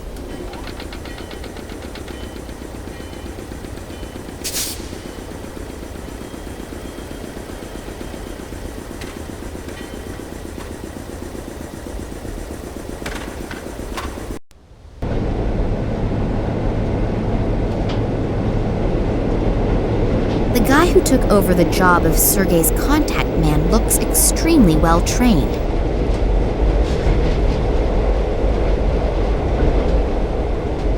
Hey, hello! It's me again! Hi. Can I ask you something else? Sure, anytime. I'm bored anyway. The two men that you came here with. Psst, we should only talk about them behind closed doors. Or better yet, not at all. Oh, they are from the Secret Service. FSB, aren't they? Can you keep a secret? Yeah, sure. Good. So can I. Okay, I understand. But you could at least tell me their names, couldn't you? If you'll leave me alone about it after I do. I promise. Good. Fitizov and Radenkov. And who is who? I kept my promise. Now stop asking me questions. Just because you don't care about your health doesn't mean that I don't care about mine. Thanks a lot for the information. My pleasure. See you soon.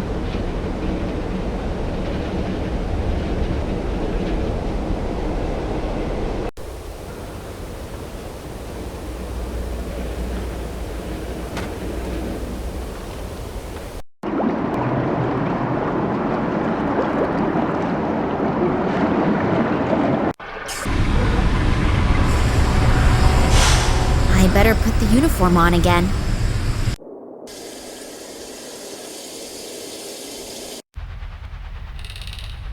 A two-way radio.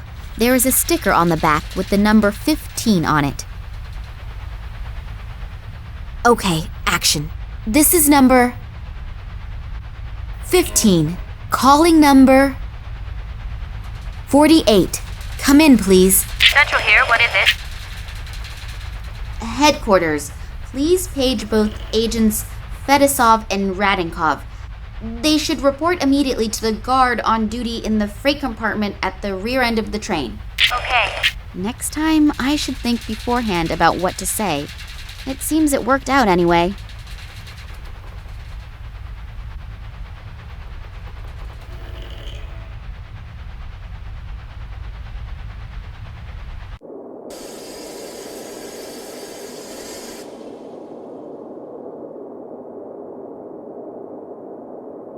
I have never...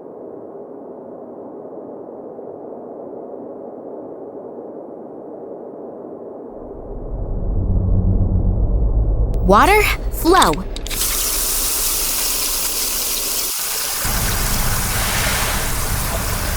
There is a small key in it. A sieve at the other end of the pipe is stopping it getting washed away. The sieve is probably there to stop rubbish getting into the pipe system.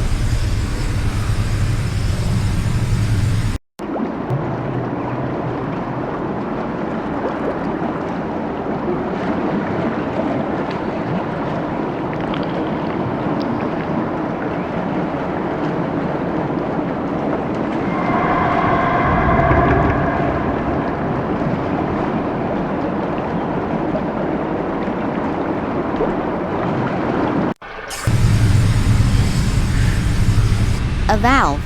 One can open and close the pipe with that. Hopefully the stocking is of a known brand, otherwise the whole effort will have been for nothing. So, that should do the trick.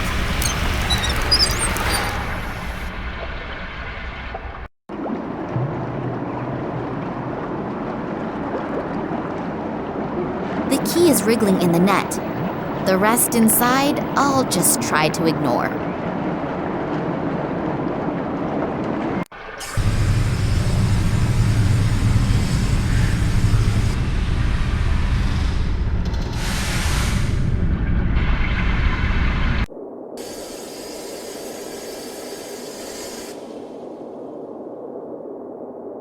Here, I have your key.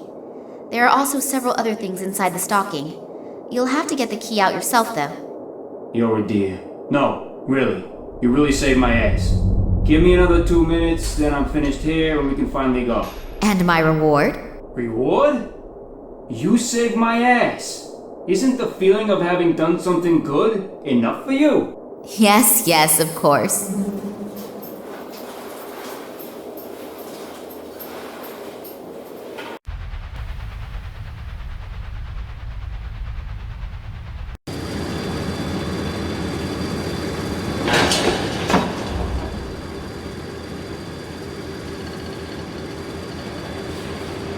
Solitow. The poor guy looks really badly beaten up.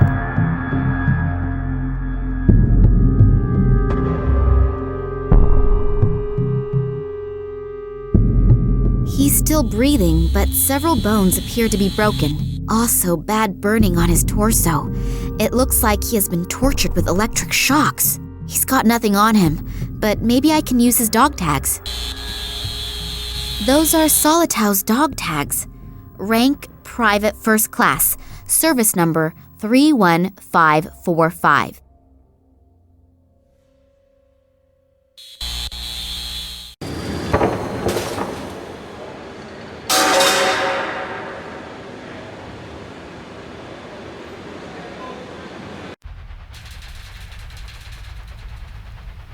A 5-digit combination lock.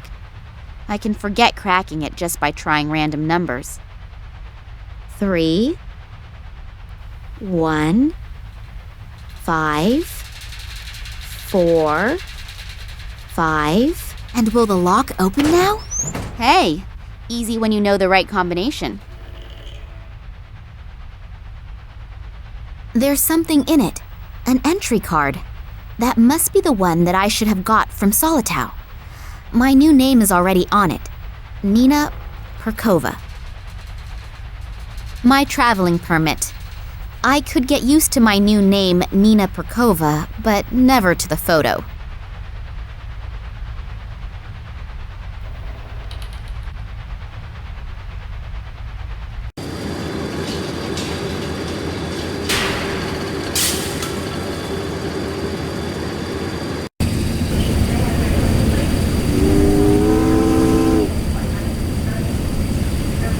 Well then, off you go, and welcome aboard the MS Boredom, on its way to the end of the world.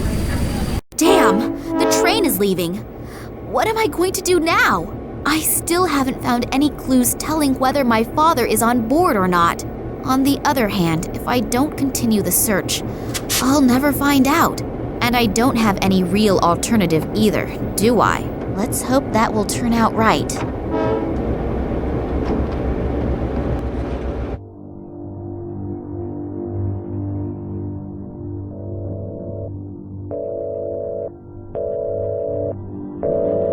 found him? Not yet, but we're following some concrete clues. That is unsatisfactory. We are running out of time. The project must begin as planned. A few problems have surfaced in the little Kalenkov. Don't bore me with details. You don't mean to tell me that you can't handle a couple of amateurs, do you? No, I... Good. Then you know what you have to do.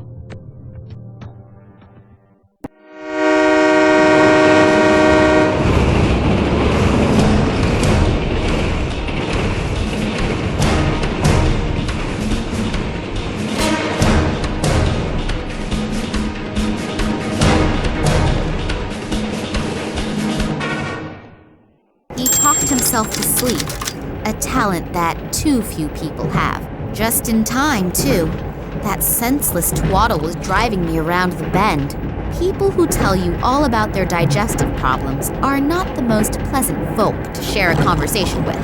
But when they also start to tell you about the effects of the recently enjoyed castor oil, now I can have a little look around in peace. Dried something. It could have been fruit once. An open bottle of orange juice. Only 25 watts. You're not very bright, are you?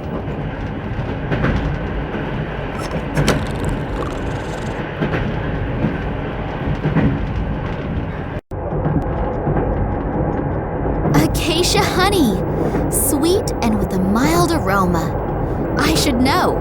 I was a honeybee in my previous life.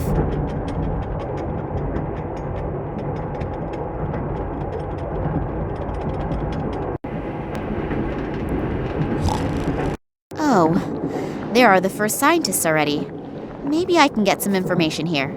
However, I should not ask too directly about my father, so that no one becomes suspicious. White bread. It's so fresh and soft that it almost falls apart just by looking at it. Surely I can take one slice. Scientific assistant. That was an insult at university, but he really looks quite nice.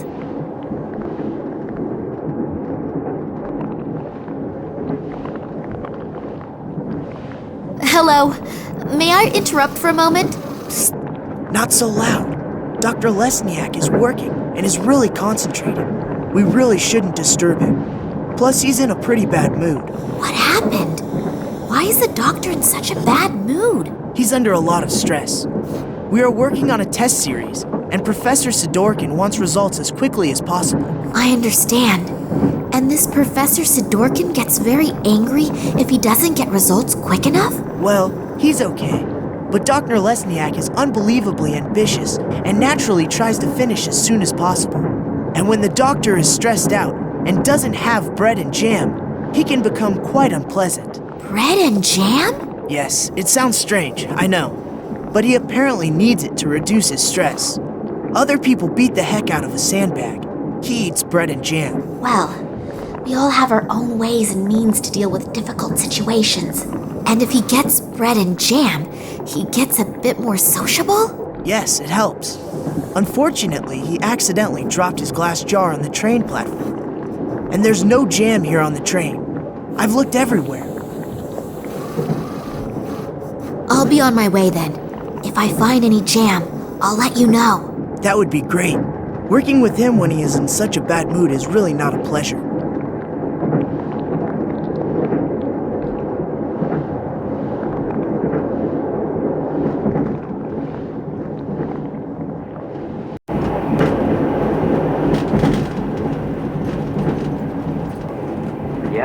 Excuse the interruption.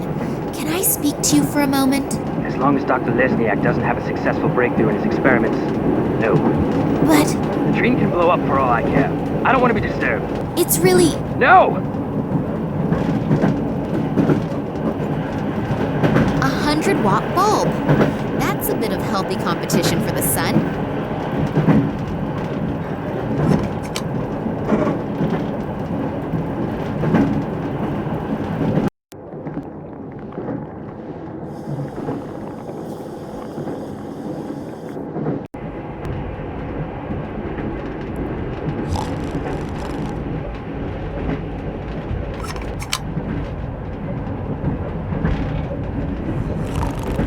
I switch on the light, the nice gentleman there may wake up. I'd better be very careful of him.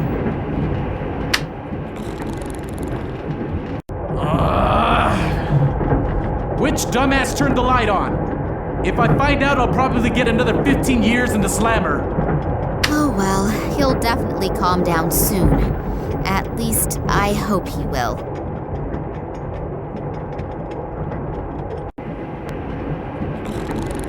That soldier's bag of medication. If I think about his description of the effects of castor oil, it makes me feel a little more than just queasy.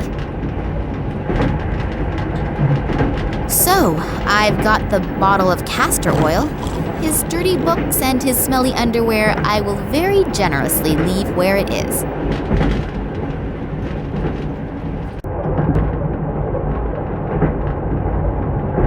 I think I can say in all confidence that this will be a devastating success.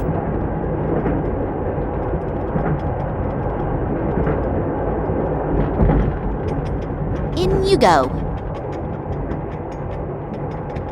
I'm sure that will be delicious. Or not delicious. Doesn't matter what else I throw in, it's not going to get any better.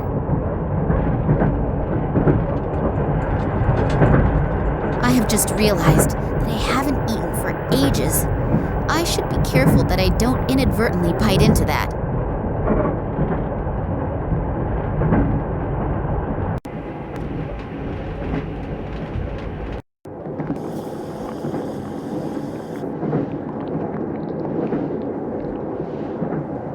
I've got something here for you. Perhaps it will help improve your mood. This is for me?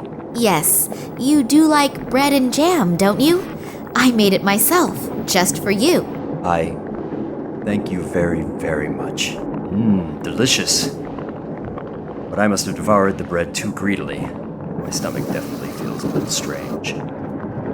Thank you anyway. It's delicious. I'm very happy that you enjoyed it. Has it helped your mood a little? Yes. I owe you one. I can never return the favor. Then I'll get back to you. Maybe sooner than you think. Anytime.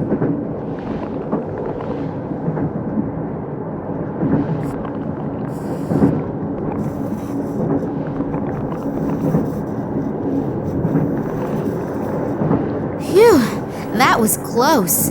I have only just saved humanity from the terrible Dr. Jekyll. Oh, thank you very much. Working with him is now so much more relaxed. I owe you one. So if you have any questions, I unfortunately can't tell you everything. I hope you understand that. Of course. I'm happy that I can see your work at all. A soldier who interests herself for science, that's not a daily occurrence, is it? No, and certainly not someone as pretty as you. Oh, thank you. What you're doing here looks incredibly complicated. Really? It's actually quite simple. These plant samples were exposed to radiation that is very similar to the radiation in the Tunguska region. At first the doses were kept rather low, and were then continually increased. I exposed the samples in that device over there to a flame with a constant temperature, and see what remains from the plant. You burn plants? Yes, you could say that. We are trying to determine which dosage of radiation no longer leads to the complete deterioration of the cell structure. Wow, I even understood that. Well, I deliberately left out 2/3 of the explanations. Wonderful. Once in my life, I'm proud of my scientific abilities, and you blow the whole illusion apart. I'm sorry. What exactly will you be doing at our destination? You mean in the research station? Yes, exactly. There. Scientific assistants also seem to be easy to question on an international level. So, it has to do with the research station. Maybe I can squeeze an odd secret or two out of him. What exactly is your task at the station? Unfortunately, I can't tell you that. Otherwise, the station wouldn't be a secret. So, it's secret, is it? Very good. Come on, boy, tell me more. Yes, I understand. But perhaps you can tell me something which isn't quite so secret. I have unfortunately little idea about biology and chemistry, but it certainly is fascinating, isn't it? I can only talk about what Dr. Lesniak and I are supposed to be doing there. Sure. A long time ago, they discovered that the plants in the region exhibit abnormal plant growth. It isn't a secret. It was all over the newspapers. Yes, of course. And now we are trying to influence this growth in a controlled manner. Fascinating. And what is the goal? Unfortunately, I can't say. But imagine if we could arbitrarily manipulate the growth of plants. That would solve the problem of world hunger in one fell swoop. Wow, that really does sound like a huge goal. Indeed. What I wanted to ask you was... Just a minute. If you can pester me with questions, then I can too. Oh, yes, of course. It's nothing personal. So, why have so many soldiers been brought into a prohibited zone? Prohibited zone? Yes, in the research station and everything. I mean, with the materials and all the people here, you could wage a small war. Yes, well, I'm not allowed to talk about that. You scientists have your instructions, and unfortunately, we have ours. Ah, I understand. I willingly tell you everything about our experiments, and I have one little question and get an answer like that. I'm sorry. I would love to tell you everything I know, but that is very little anyway. It's nothing personal, but what I do know is top secret. Yeah, it's okay. I'll be off then. Okay, see you later.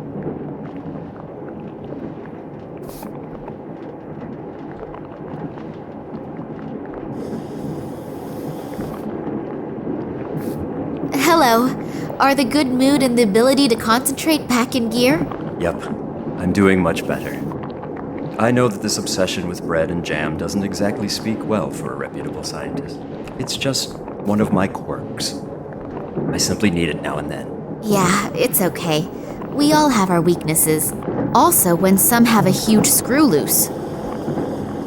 What exactly do you do here? We are studying the regenerative capabilities of certain plants. Sounds very interesting. How does that work? The study? Yes. We'll both be old and gray by the time I've explained it. Please don't misunderstand me. I don't think you are stupid. But you can't explain it in 5 minutes. No, that's fine. You're probably right. Would it disturb you very much if I watched you working? I find all of that absolutely fascinating. I also promise not to ask too many stupid questions and not to interrupt. All right, but don't touch anything. And if you have any questions, I'm sure Alexei will be happy to explain it to you. Thank you. That's very nice of you. Are you the only scientists on board this train? No, not as far as I know. Apparently there are a few on board, but the compartments are separated from one another. The doors are being guarded by soldiers. That's too bad. It would have been interesting to discuss research results among yourselves. Well, hopefully we'll have enough time for that later. You have no idea which of your other colleagues are on the train? No. The only person who has a complete list of the scientists and scientific researchers is Professor Sidorkin. I'll have to get my hands on this list. Then I'll know for sure if Dad is on the train or not, and exactly where I can find him. Who is this Sidorkin? Professor Sidorkin? He is my direct superior and the scientific director of the biologists. You don't know him? He's an absolute genius in his field. There's hardly anyone who knows more than he does in the field of molecular biology. Oh, that must have passed me by. Do you think I could talk with him for a moment? He's right next door. But if I were you, I wouldn't bother him right now. He's under a lot of stress and is extremely irritable. And when I say extremely irritable, I mean even more irritable than me when I have to go 2 weeks without bread and jam. Wow, that bad. Then I'll be careful. Why is he so irritable? There are a few problems, but I'm not allowed to talk about it. I have to go back to work now. You'll excuse me. I'm not feeling so well. I must have swallowed the jam and bread a little too quickly. Alexei, please continue working here and tell Sidorkin as soon as you have the right result. I've got to go somewhere. Fast. Very fast.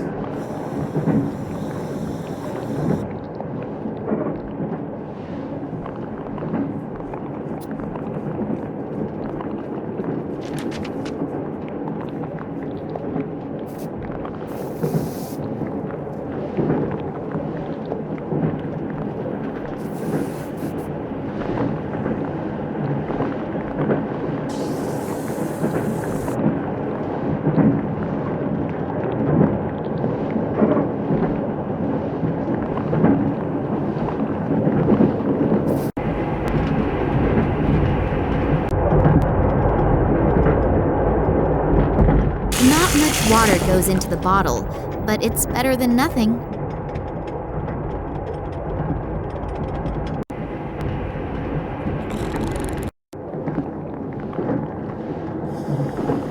A little liquid should be enough. It would look a little suspect if everything here were underwater.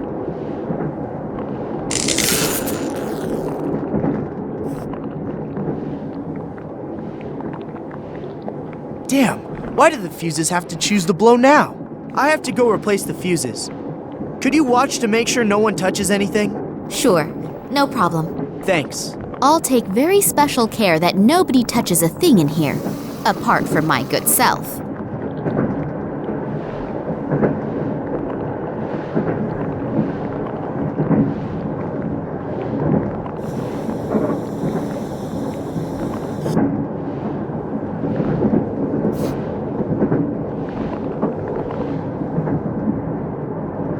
I don't know anything about those. I'd better keep my fingers to myself.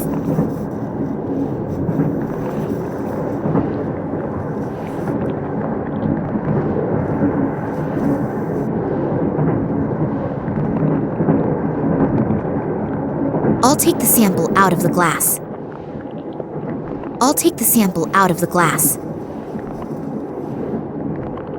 What am I going to do with it? I'll just put one inside the other.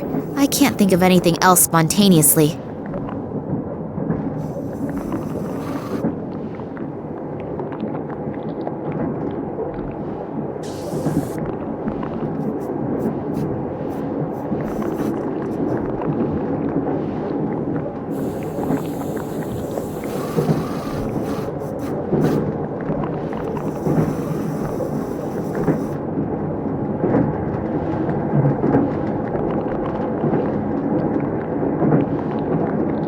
So hopefully the fuse doesn't blow on me again right away.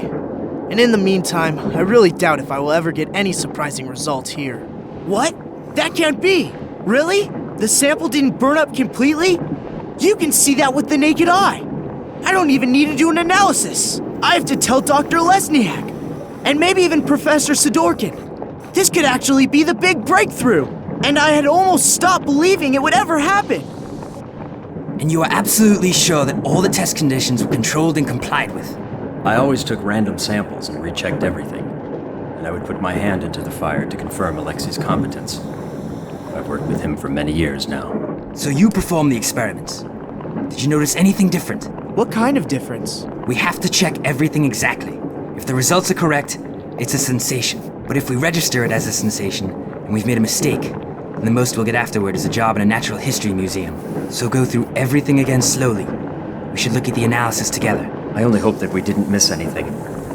If the result is really correct, we'll go down in history. The gentlemen are certainly very enthusiastic about their discovery.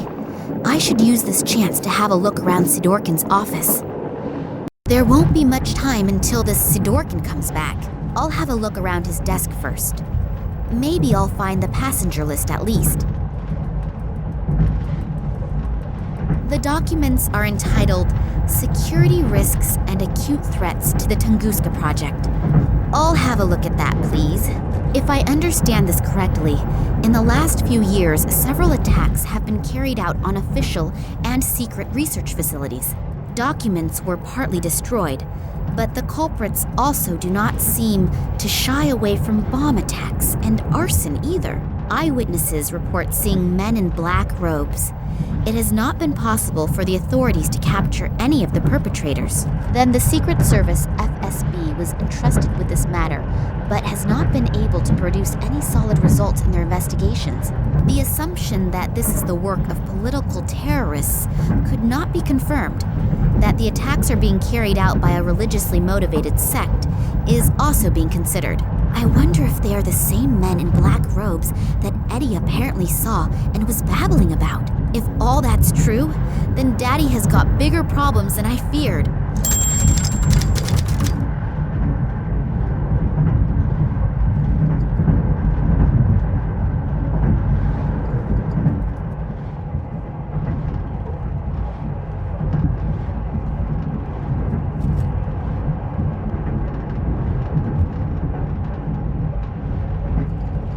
It's huge. That's not normal. That must be genetically engineered. Some kind of scientific report about molecular biology. It's nearly all formulae, and those few words are just as incomprehensible. Tunguska Project. Error analysis is written on these files. 2000 to 2003 at the top, and at the bottom it begins with 2004. There's not very much I can do with these in the time I have. The drawer is secured with a very simple, but unfortunately, a very effective lock. The piece of paper reads, "Place all documents in the safe each time you leave the room. Signed, W.I.L." If this safe has the employee list in it, then I should have a better look around here. Maybe I can find out exactly what is going on in Tunguska and what Daddy's got to do with it. I thought so. The little toad is a snoop. I noticed you in Moscow at the train station, not in a good way. Toads remain toads, even when they are wearing clothes. But don't worry, we're going to take care of you now.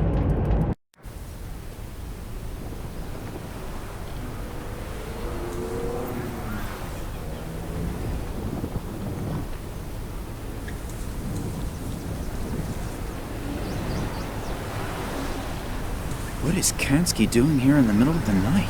Maybe I'm wrong, but I have a really bad feeling about him. I should definitely make sure he doesn't catch me. He probably hasn't forgotten the big bump on the back of his head yet. Finally, an answer to my question. I'm curious to see what my Irish colleague has found out.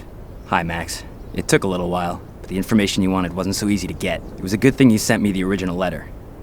But I'll tell you more later. For starters, let's talk about the Irish company and the letterhead. This company used to belong to a man named Ken Morangi, and had something to do with plant fertilizer. The company was suddenly closed down, even though business was going pretty good. I unfortunately couldn't find out anything more about it either. Since then, Morangi lives like a hermit on a small island on the coast of Ireland. I've attached a map along with the mail. But now to an even more interesting story. I took a closer look at the letter you sent me. It isn't as empty as it looks at first glance. It apparently uses some kind of invisible ink. Not very imaginative, but it's apparently sufficient enough for people like you. Here are the contents of the letter. I hope you can understand it. Hello, Vladimir. Receive the documents. Copy is underway. We still have to settle the question of the handover. Ken, P.S. The whiskey is still waiting. Wow, that sure does sound mysterious. Maybe this Morangi knows something that could help us. I'd better tell Nina. I wonder what she's doing right now. Hopefully she's doing okay. I'm really worried about her. Damn. It is not my day today. First I sit with a bowel-sick psychopath in a train compartment, and now with a rabid dog. I've got to get out of here again quickly. As soon as we reach the next bigger village, they want to hand me over to the authorities. That would be the end of my search, and probably the end of me.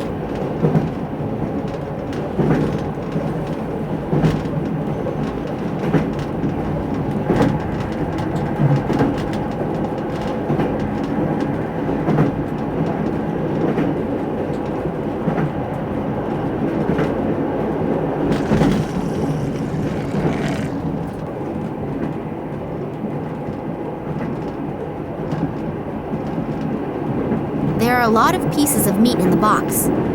I'll take myself a piece. A metal pipe.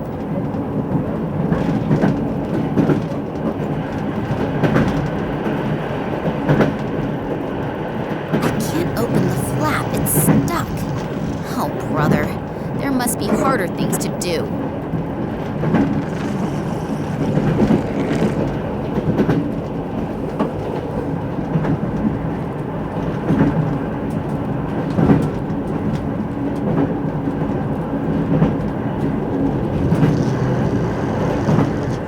Break the glass, I must lay it carefully into the cage. Doing that, I cannot avoid putting my hand very close to the dog. Give me a knife. I'd rather chop my own hand off.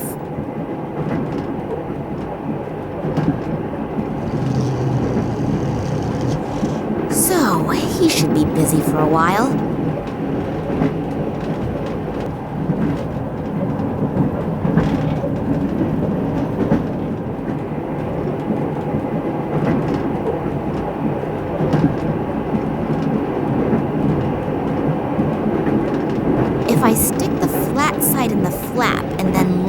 for it.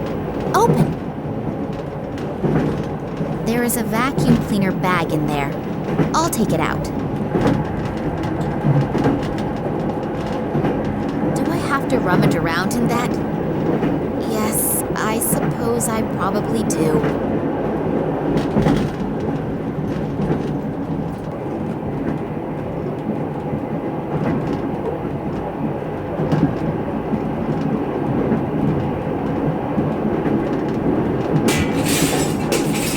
Hopefully no one heard that.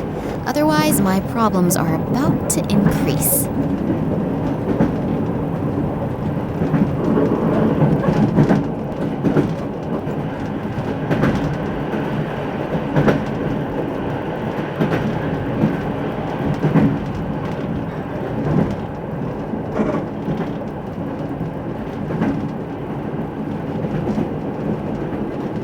I could get onto the roof that way, as long as I don't slash an artery on those broken bits of glass.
That was close. Okay, let's try this again. If anyone has information about any scientists on board, then it is this Sidorkin guy. In his function as the scientific leader, he must have hidden the information somewhere.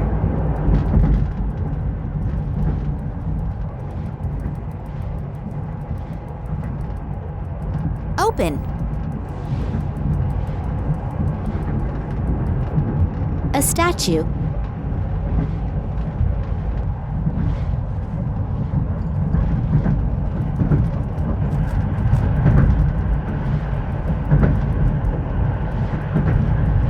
It looks neither attractive nor very valuable.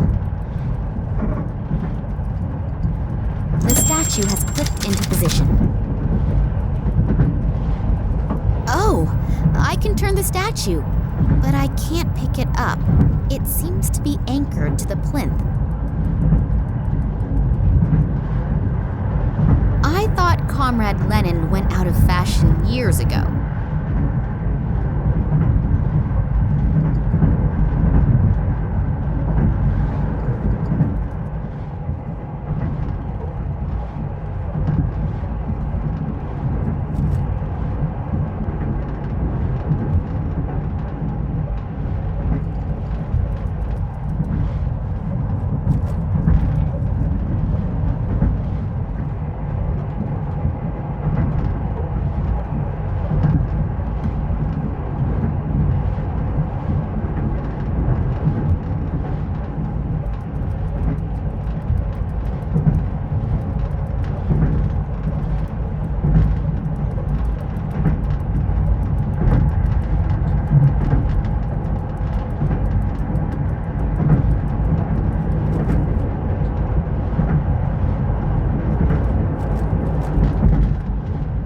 Apparently, the right orientation of the statues triggered a secret mechanism. Soundproofed walls, and then this chair. Are they torturing people in here? A book about the notorious pirate Bale Schmidt. who initially made life very difficult for the patricians and later for the colonists near Port Royal.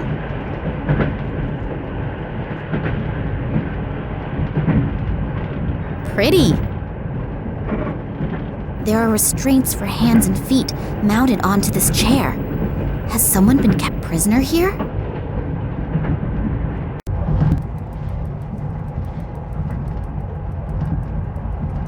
It sounds like a mechanism has been triggered, but I cannot see any changes.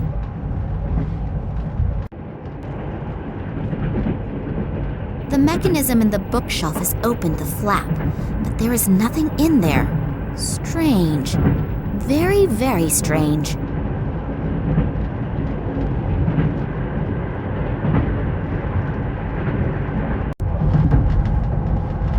If I didn't know better, I would say he's grinning at me.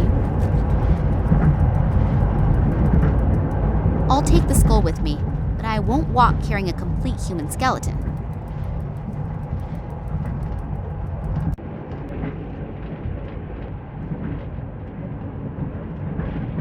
Wow, that was close.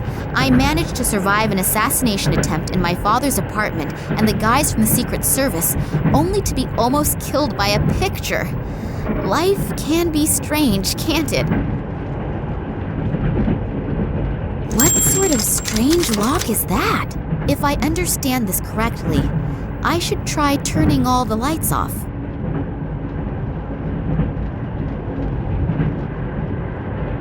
If I understand this correctly, I should try turning all the lights off. Done. Hopefully the contents are worth the effort and I eventually get to find out where Daddy is. Loads and loads of documents. This damn list of personnel has to be somewhere around. Ah, here. It is definitely divided up into scientists, military, and Secret Service. It lists more than 100 names in the train alone, and well over 1,000 in the research station. What exactly are they all doing? Whatever it is, I've got to find out if Daddy is on board the train. Well then, let's see. After some of the names, there is a cross. Are they all dead? I can only hope that the marks have another meaning.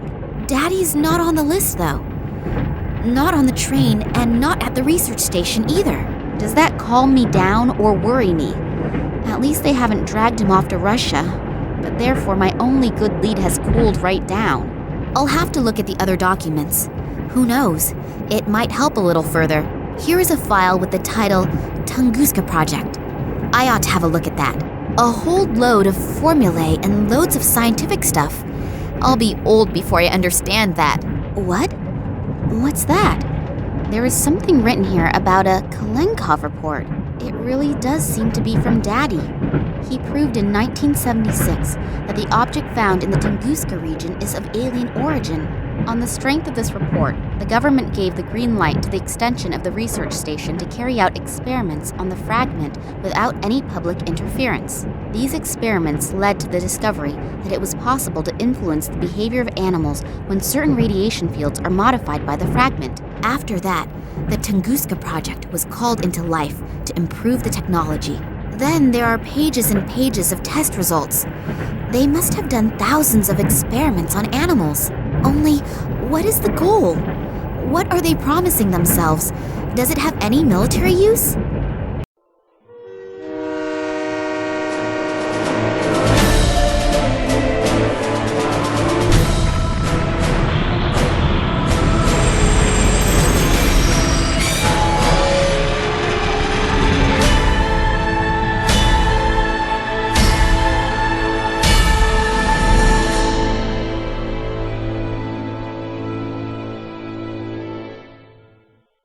Oh, hello, Oleg.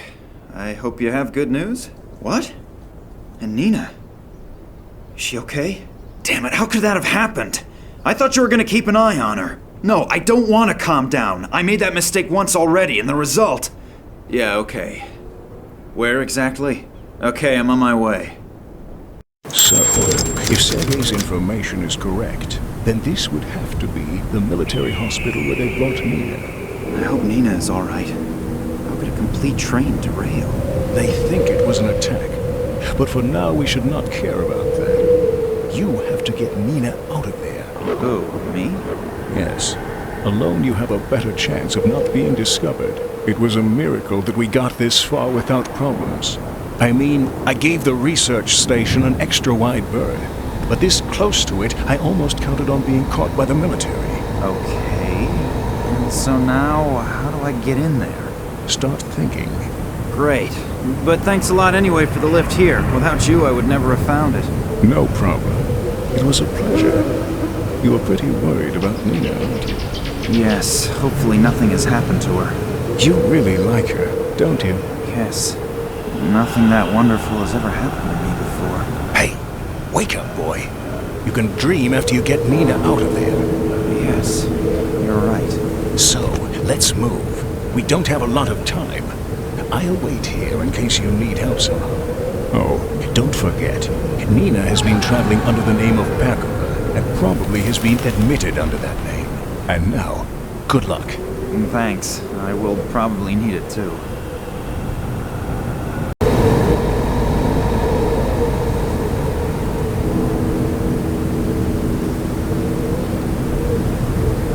Shopping bag made of cloth.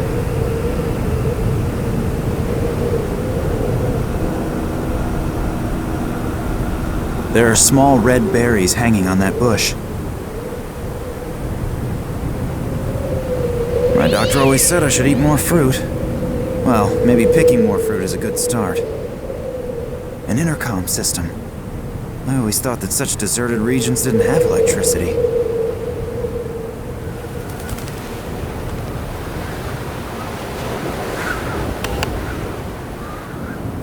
Yeah? What do I say now? Hello, I'm taking a vacation in the area and just happened to come by here. It looks wonderful. Is it very old, Shirley? Can I have a bit of a closer look at the house, please? What? I'm a great fan of buildings and architecture out of the Tsar period. Otherwise, everything's still okay, right? This is a hospital, not a museum. That doesn't matter. I only want to have a look at it. I won't need very long. There aren't very many interesting buildings around here for a tourist. It's not my fault you wanted to spend your vacation in the sticks. In any case, you can't come in here unless you're a doctor or about to die. Now leave me alone. I want to finish watching the soccer game. He switched off the intercom. All that stuff about the architecture tourist does not belong among my best ideas. I'll have to remember for the next time I'm in such a situation that art does not bring me very far. It really seems to be an ambulance. The writing on it is in Russian. Can't read it, but there's a phone number next to it. 03112. Now I've got a carrier bag full of holes and horrible red stains.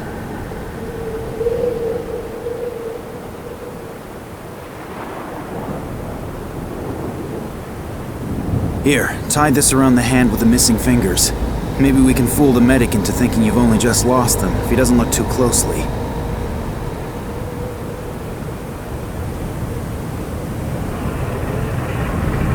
Her cell phone is off. I just tried it a moment ago. And I hope my plan works. Hello. My friend is badly hurt. I think he's lost a couple of fingers. Yes, I'm standing here at the bus stop in front of the hospital. Please, send someone out quickly. I think he's bleeding to death. Yes, but please, hurry. I now only hope that Oleg's acting qualities are sufficient enough to convince the ambulance driver of his story.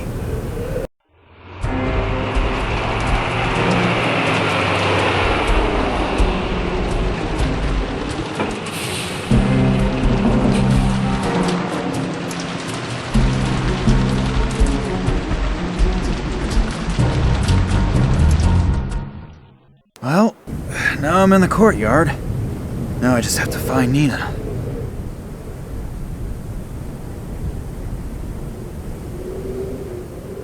Empty syringes, soiled bandages, and a finger. I wonder if Oleg would... No, I'd better not.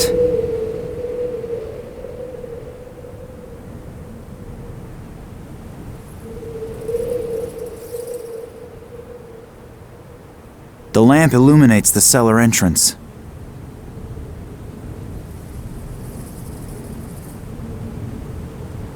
Something is casting these shadows. Something very, very close. There's a key in the lamp. It's a strange hiding place, but better than putting it under the doormat. It should work with that.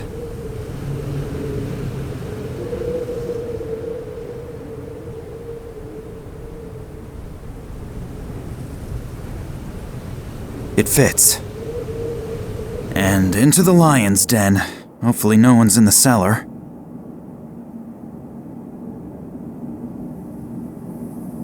There are medical records in here, all sorted alphabetically. Maybe I can find out what they did to Nina. K, Koch, Kyo, Cam. No records on Nina. Wait, Oleg said she was traveling under a false name, something with P. Perkova. So let's have a look. P. Pow. Perez. Perez Manuel. Wasn't he the one who went on the Tunguska expedition with Nina's father? And he was here too? That's very interesting. I should have a look at that. If my rudimentary medical knowledge isn't fooling me, there's something here about extreme behavioral and consciousness disturbances. Perez's behavior obviously showed such strange symptoms unrecorded in any known illness. That was ages ago. In the meantime, research should have... It looks like they tried to find out about the illness by carrying out experiments on him. Through the cranium without an anesthetic. That's ghastly. Electroshocks, straitjacket, shock therapy. That reads like a torture report out of the Middle Ages. But the poor guy seems to have survived it. Then, a few weeks ago, he was sent back to his home country after an application from a certain Dr. Nicole Charlois to a small suburb of San Cristobal west of Havana. It looks like he obviously resisted so violently that they had to give him the double doses of phenylcyclidine piperidine. I believe that sedative has been forbidden for a while now. That's strange. Perez has been here for almost 30 years, and suddenly they're shipping him off to Cuba? And Nina's father disappears without a trace shortly thereafter. I would be astonished if there wasn't a connection. But what could it be?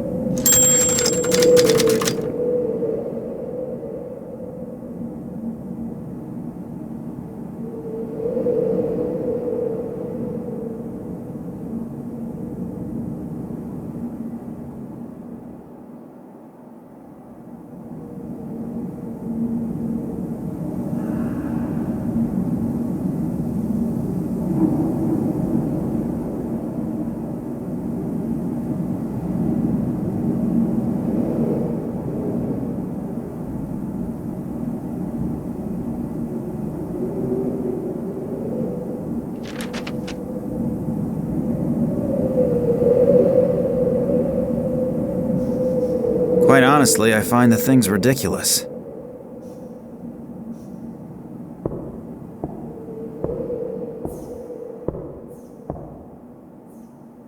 A dictation machine.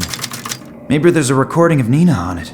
Patient 1835, severe psychological and neural problems, currently in a coma. During the observation period, the patient exhibited symptoms such as optical and acoustic hallucinations, reflexive muscle contractions, and incontinence.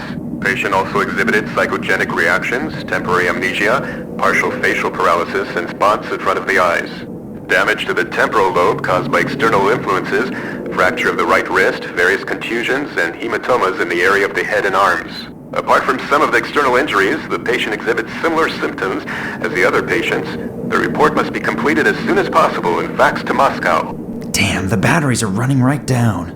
That sounds terrible. What does "as with the other patients" mean? Does it mean that these behavioral and consciousness problems appear on a lot of people? If yes, why? What is the cause? I'll have to tell Nina about that, because something here is not right. I don't know what it is, but I definitely don't like it. Not at all.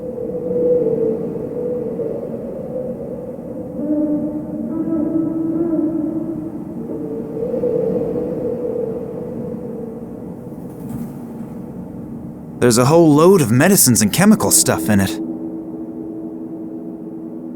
If I'm not mistaken, one of these bottles contains that stuff Perez was sedated with in it.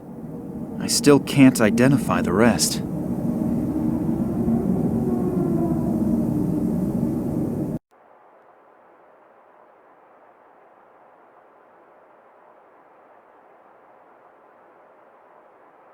Ammonia? No idea what they use that for. Maybe as an alternative to smelling salts to bring someone back to consciousness?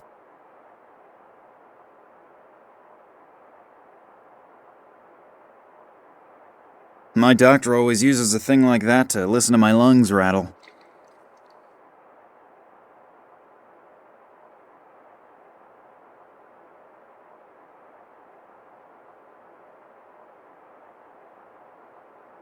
A syringe? Looks like it hasn't been used yet, although the needle's been uncovered. I'll have to be careful not to touch the needle. Still appears to be new and unused.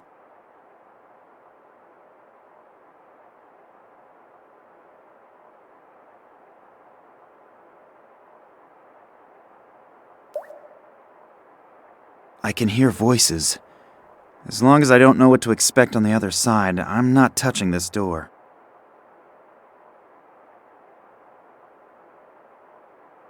Can't do anything about that, but you're missing out. It's a really good game. I just wish the satellite dish wasn't so sensitive. I have to keep adjusting it. Hopefully, it won't be as windy as yesterday. I couldn't really see anything properly. No, you can forget that. Just be happy that the broad is in a deep sleep at least and not constantly on a rampage. Yep, and 3 more days up in that damp room, then our doctors have more work to do. No, you better stay up there. There's hardly anyone here, but in case someone should surface, there'll be another uproar about people leaving posts and so on. Not to worry. The head physician won't even notice that I'm more occupied with the TV during my shift than with making rounds. I'm keeping an eye on the entrance. If he doesn't come crawling through the basement, I'll notice him in time no matter what. Yep, will do. Till then. And don't go hunting rats again. The doc is still sour about the bullet holes. A damp room somewhere on the upper floors. At least now I know where Nina is being held. But it's a little inconvenient that there are at least 2 guards there. I have got to get into contact with Nina somehow. Perhaps she's got an idea how to get rid of them.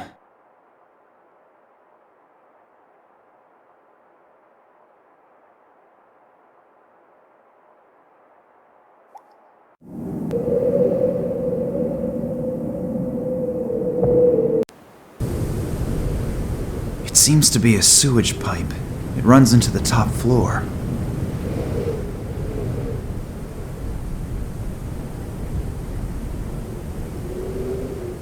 I can hear really loud snoring and groans, something about a train, explosions, and Daddy. Now, wait a minute, that sounds like Nina. The pipe seems to lead into the room where she's being held. Nina, hey, wake up. Nina? No. Damn, she seems to be a heavy sleeper. She can't hear me. That penetrating smell might just take care of waking Nina up. Ugh, it stinks to hell down here now. That does not help me at all. Maybe the small ventilator is powerful enough to blow this ammonia stink into Nina's cell. Gotta be worth a try. Ugh, what a terrible smell. Doesn't that contravene all the rules of the Geneva Convention? I'm very happy that you're all right. Max? Who else? Or were you expecting someone special? To tell you the truth, I wasn't prepared for a surprise visit. I should tidy up a bit here first. And let some air in. Did you send me this revolting smell in here? Yes, there was no other way to wake you up. By the way, you snore and talk in your sleep. If you mention that to anyone at all, you are a dead man. Don't worry, but we have to get you out of there first. Good idea. Do you have a plan? No, not really. Then now is the time to come up with one. I'll get myself tidied up in the meantime. The fact that the hero rescues the princess and she looks like something the cat dragged in was never part of any story that I have read.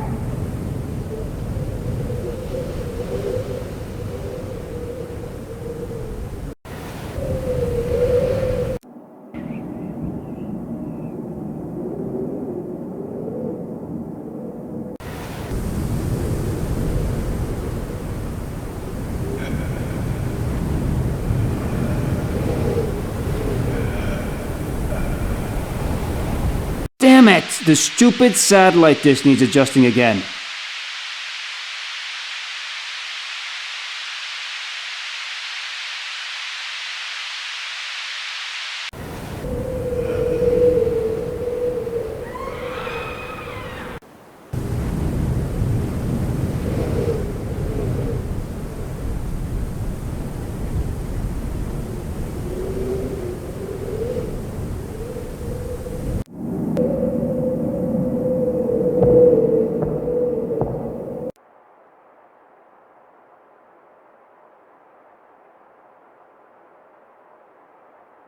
Apparently the guy has already readjusted the satellite dish. The guard is busy watching soccer on TV. Still, I better not go any further into the room, because if he turns around, I'm dead meat.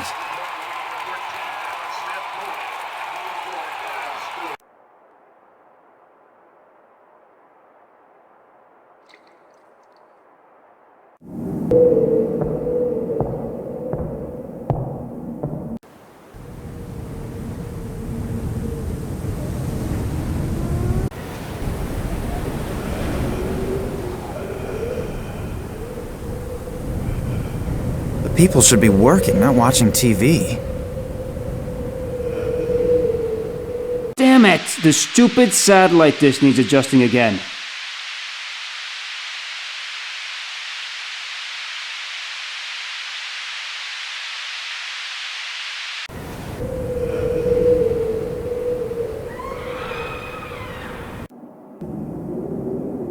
That's pretty. My grandmother used to earn a living crocheting placemats like that. I would probably break my fingers trying.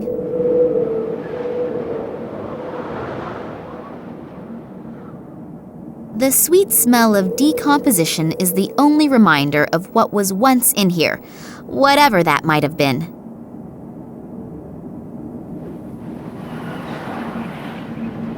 The wall doesn't make a very solid impression.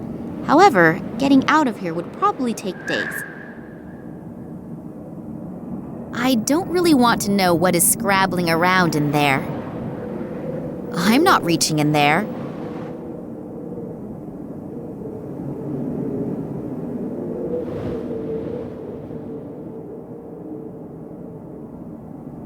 Pull it once over this sharp edge and the work of many evenings goes to the dogs.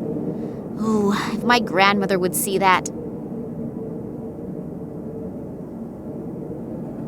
The thread is not all that strong if a part breaks off when I tie a knot.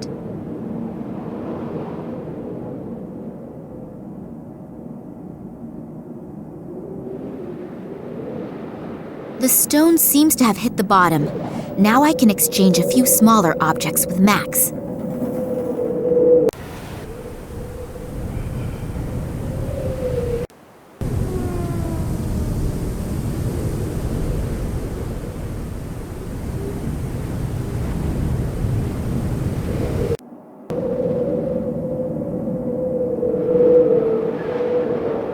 So now the last leg is off too. Don't you go walking away. Take that, scourge of every health authority.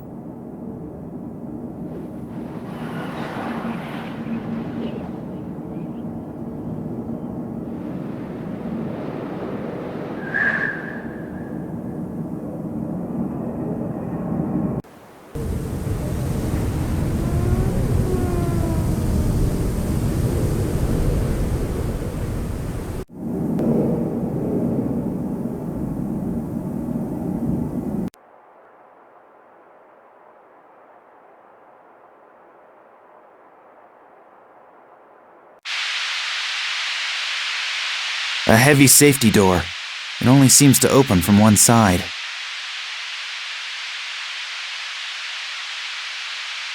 I'll take the back of the syringe off. The needle and its attachment should then be light enough for me to use it as a dart in my blowpipe. And if I touch this needle now, our little adventure will come to a pretty fast end.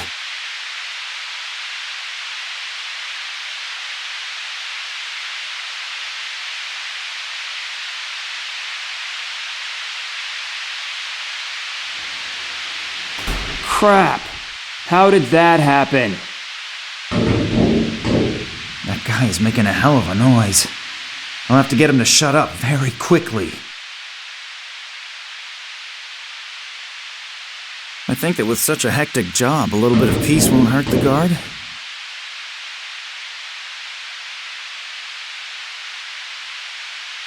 Ouch! What was that? So, I'm rid of him for now.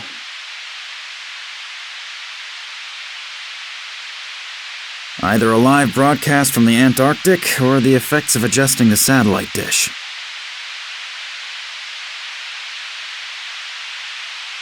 A pin board with thousands of small notices, some instructions, naked women, telephone numbers, but nothing that brings me any further.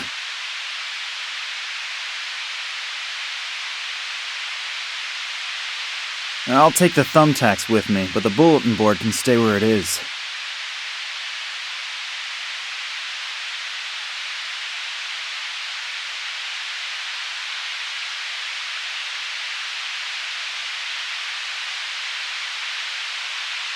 The sponge sucks itself full of soup.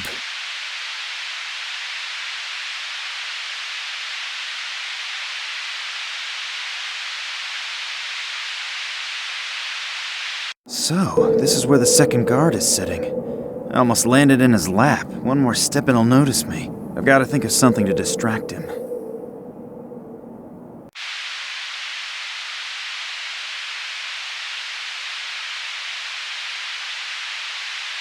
Locked.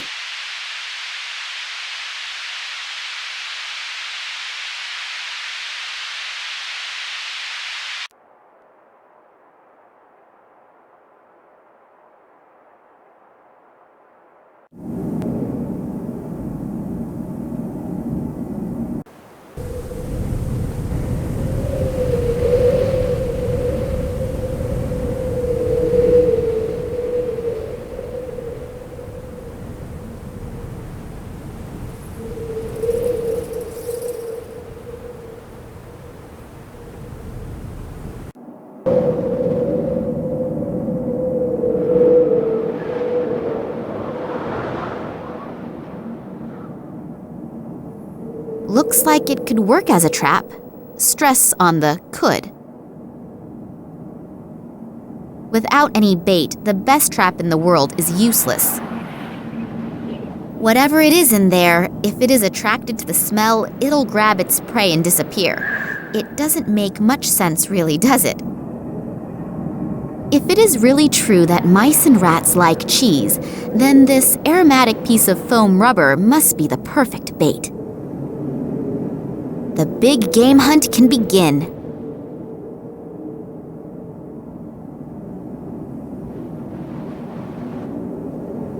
Then let's have a look and see what we've caught.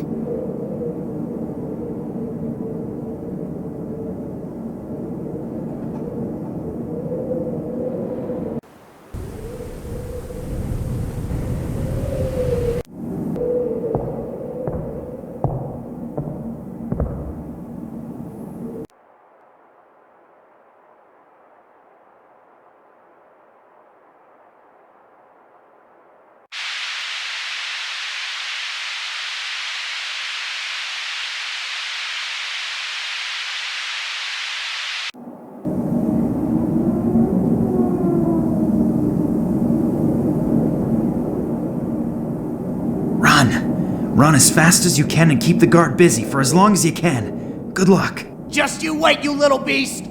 I'll get you! I'll put this thumbtack under the cushion so that the guard doesn't get suspicious. Damn! That rat just slipped away from me! But wait, I'll get you next time! Ah!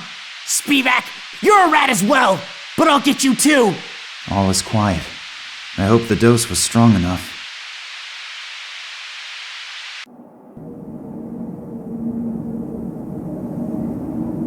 A bunch of keys!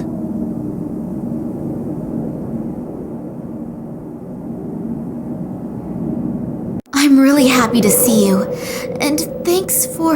My pleasure, noble princess. Come on now, we have to go. I'll just get my things together. Hopefully those guys haven't grabbed everything. Thanks, you two. I would hate to think what would have happened if you hadn't come along. You don't have to, but we wouldn't let you rot anywhere in the sticks. I knew that I could rely on you. Anytime. If I had to, then I would even... Could you postpone the niceties until later? We should get going. The people in the hospital are bound to notice your absence soon. Yeah, I'm ready. Although... What? We must be really close to where my father used to set up camp on his earlier expeditions. Am I right? Yes, that's true. But we really don't have any time for that. The hospital belongs to the Russian military, and when they sound the alarm, it will get extremely uncomfortable around here. We should first get out of here, and think about how we want to proceed along the way. But... No buts. The risk of landing here in the first place was already big enough. We are going. Max, I need your help to get the airplane ready for liftoff. Oleg is right. We've got to get away from here first, and then we'll see what happens. Go on, get your things out of the Jeep and come.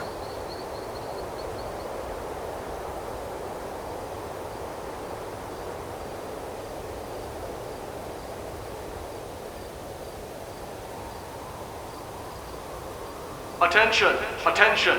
An alarm has gone off in the neighboring military hospital. A female patient who is considered extremely dangerous has escaped. The military has been notified and several soldiers are on their way here. Until they arrive, no one is allowed to leave the airfield. Everyone is ordered to be on high alert. No one will be permitted to take off or land. Damn, they're looking for me already. What now? We'll meet here in a few hours!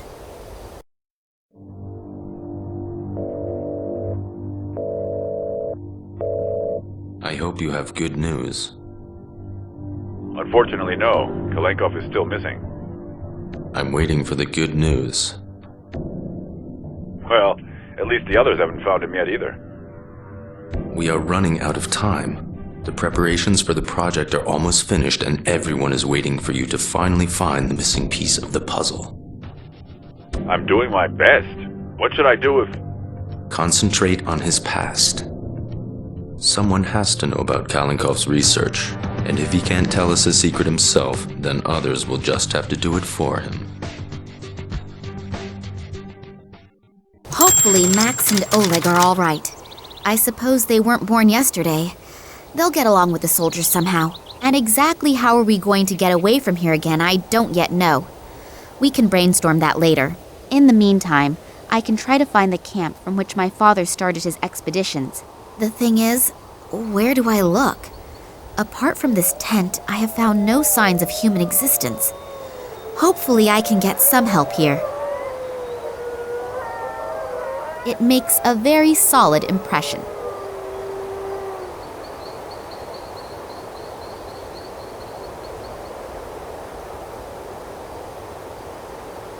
A tomato ketchup sachet. With any luck, it may also have some natural ingredients in it. There will be everything one needs to survive in there.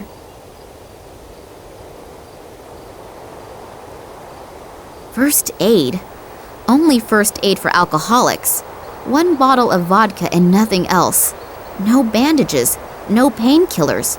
Apart from the vodka, of course.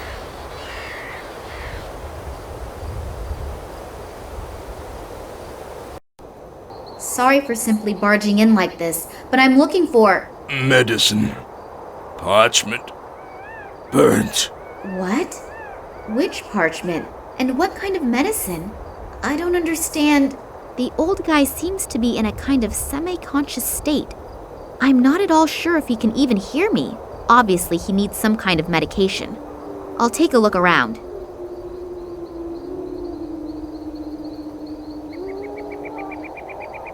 I have a different concept of sharp.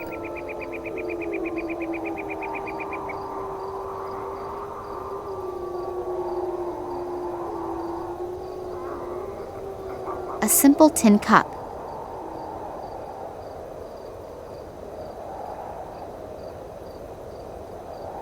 A simple wooden cooking spoon.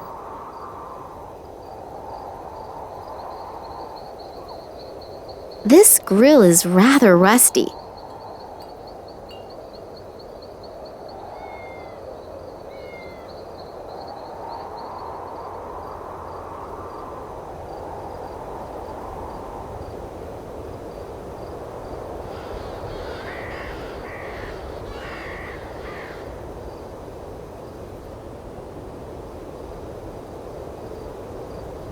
The fire hasn't completely destroyed the parchment, but it is pretty charred and brittle. These bits of parchment have been so badly fire damaged that they'll fall apart if I pick them up. I'll have to restore them somehow.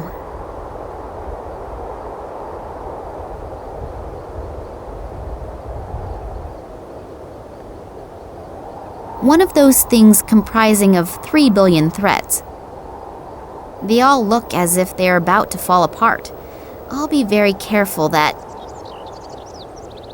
One of the threads has come loose. I don't need any more of them, so I'll leave the tassels where they are. The old man doesn't look very well. I'm not going to get any further on my own, and if he doesn't get his medicine soon... I need your help, old man. Me? Sin. In his condition, I am hardly going to be able to talk to him. I'm afraid he's going to fall into a coma at any time.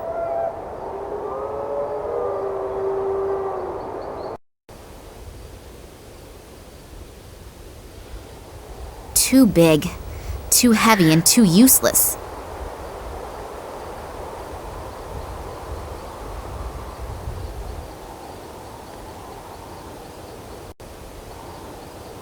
A failed and abandoned attempt to plant and raise a tomato plant, known to the biologist as Solanum lycopersicum.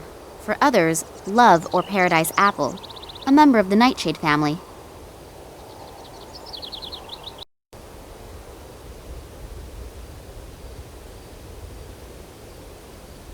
Then I'll get on with my favorite hobby and start destroying things. And this is all that this spade and I leave over from the case.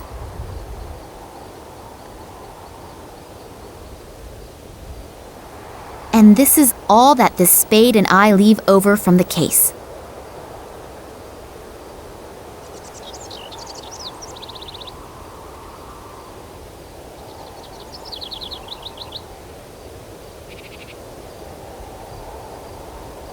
I definitely won't fell the tree with that. I'll limit myself to the bark. A huge bit of bark.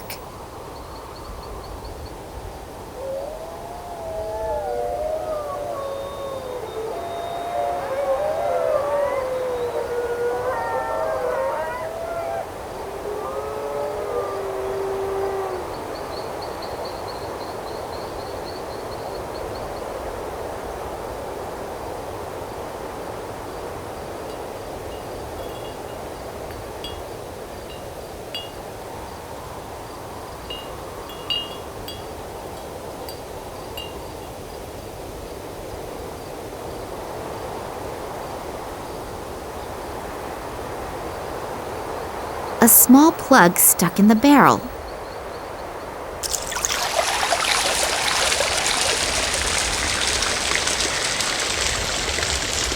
That poor animal is drinking as if there were no tomorrow.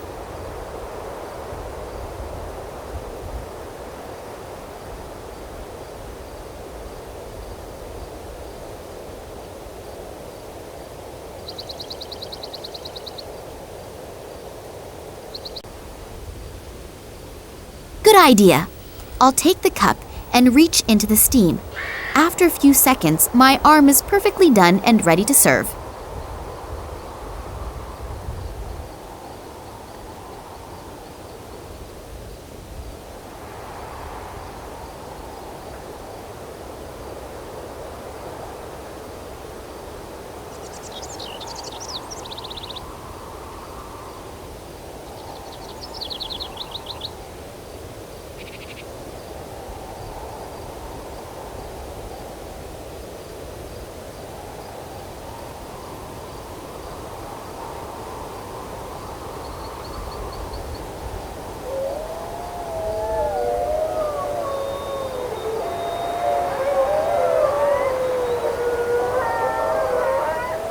A sharp stone.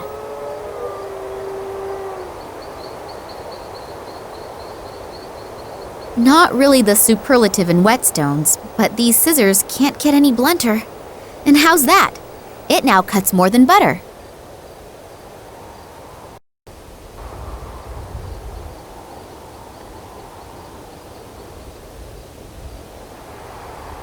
Easy there, boy.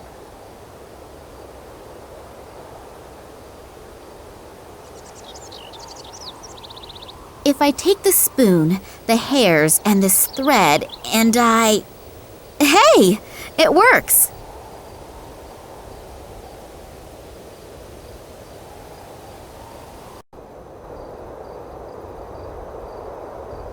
If I paint the resin very carefully over the parchment pieces...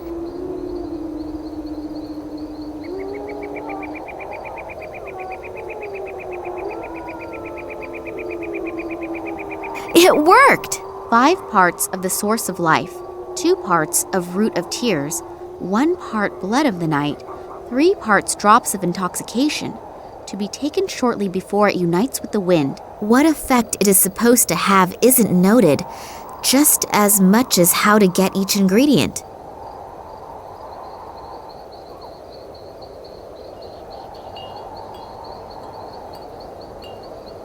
Hey, old man, wake up. Is this the recipe for your medicine? It really does seem to be the recipe. The old guy wants me to prepare it in this vial. I'll have to hurry preparing his medicine. He's not going to hold out for much longer.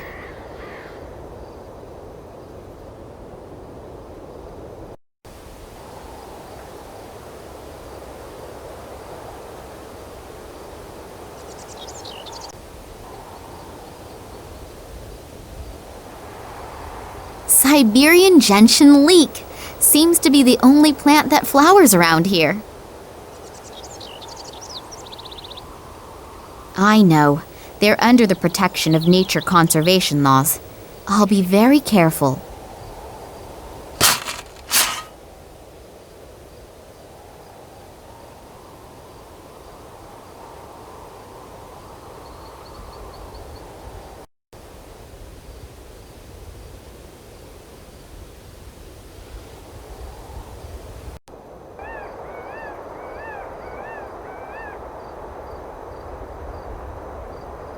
Well, that must be the right doses, depending, of course, on the bulb being meant as the root of tears.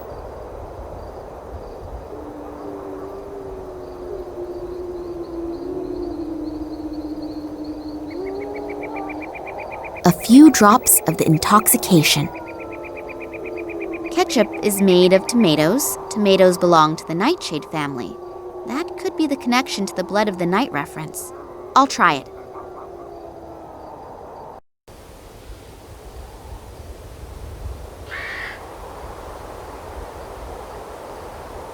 Five parts from the source of life.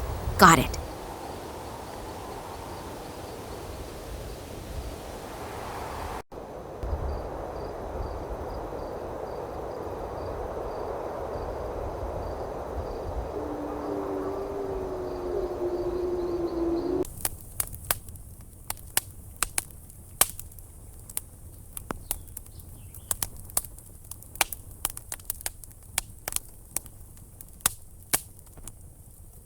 Hopefully this witch's brew doesn't blow up in my face.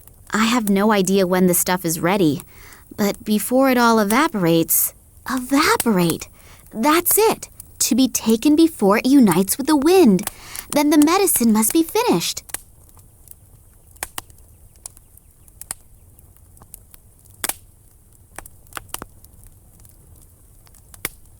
Drink, old man. I hope that helps. Thanks. My pleasure. What happened? A little difference of opinion with the guards. Guards? From the research station? Yes, Oh, it's not important. Not so important. You nearly died. But I'm alive. And you aren't just here to help me, are you? You have some questions. Yes. How did you know? Your eyes betray you. The eyes betray everyone. And your eyes, I know your eyes. They were here once a long time ago. Me? I was most certainly not. Yes, they were. But they weren't in the body of a young woman. You're the daughter of... What was his name again? Vladimir Kalenkow? You know my father? Yes, Vladimir was his name. He came to me back then like you are today, with the same eyes. I need your help. If you knew my father, then you can also tell me what happened here all those years ago. I'm only a shepherd. I've always been a shepherd, and I will remain a shepherd for the rest of my life. But I know my place in life, and you should know yours too. Listen to the words of a simple man. My son didn't listen to me. What do you mean? You want to know what happened here almost 50 years ago, and what is happening here today. My son was also curious. He didn't want to listen to me. He found a strange piece of metal in the woods, and he asked questions. The wrong questions to the wrong people. I never saw him again. There are things that we are just not meant for. If we don't realize this... Old man, your words may be very wise, but my father is in danger and I need your help. I know. I can see it in your eyes. You really are just like your father. I also warned him, but he didn't want to listen to me either. He entered the cursed realm of the Ogdi, the evil thunderbirds that have been sent to cause endless sickness since the year of the great catastrophe. Your father ignored my warning, and his companion must have paid dearly for it. I know that I cannot stop you, so I will tell you where your father had his camp back then. Follow the northern path until you reach the swamps, and you will find what you are looking for. But always remember my words. Be careful in everything you do. Things happen here that no one can even begin to imagine. The Evink was right. The atmosphere here is real strange. So unreal. Even if perhaps a good portion of superstition is involved, I have a strange feeling here. And then this story with the thunderbirds and the endless sickness. Pull yourself together, Nina. You're just exhausted. There are no thunderbirds, and any phenomenon, no matter how mysterious, can be explained rationally. Hopefully.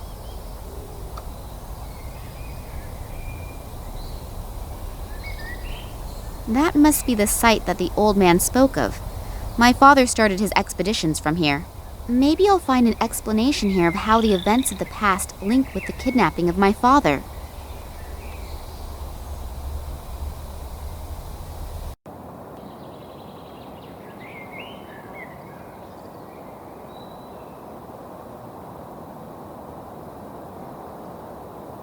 An old rag.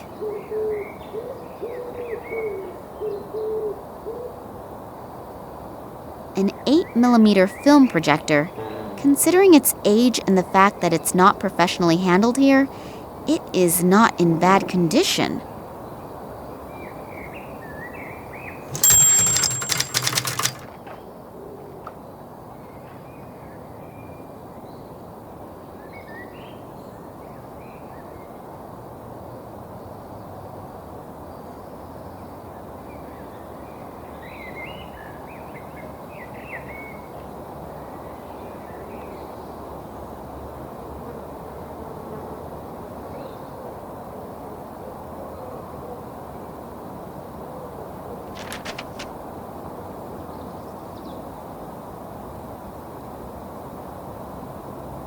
Are shards always broken, or are there whole shards?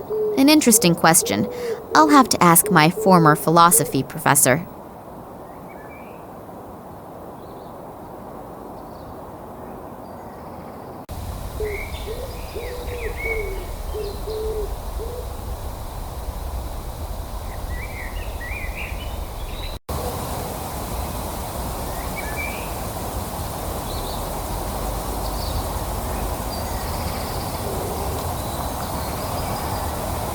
A bit of petroleum still seems to be in there.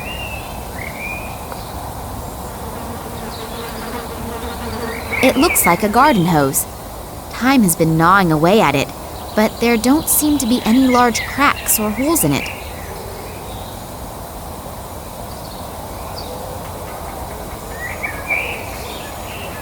A generator, supplying the hut with power. There is obviously no more fuel in it. That would have been too good.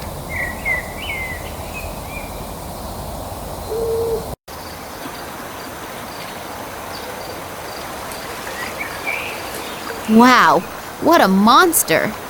I have to ask, even if I'm talking to myself, how did that thing get here?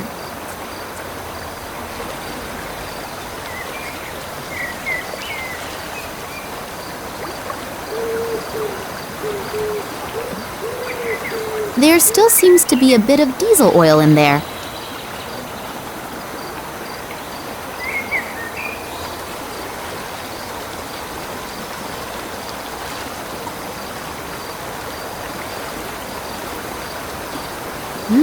There's still plenty of vodka in there. If I want the one spirit, I think I will have to get rid of the other. Nastarovia. Oops, I think I'm a bit out of practice.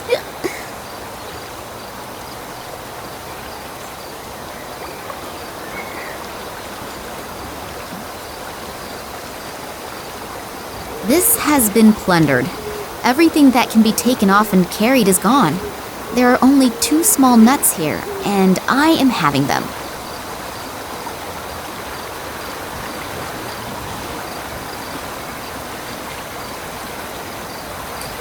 That must be the research station that the transit train was supposed to be going to.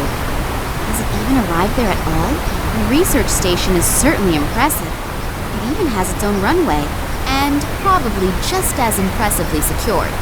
I can forget getting in there. I'm not even sure that I want to go in anyway. After all, I have heard and read about this station and the place it was built on. Anyway, the station does radiate a certain fascination. Not a positive one. And the longer I look, the more I get the shivers. I better make my way back. There's a lot to do, and I still don't know what secret out of Daddy's past is concealed here.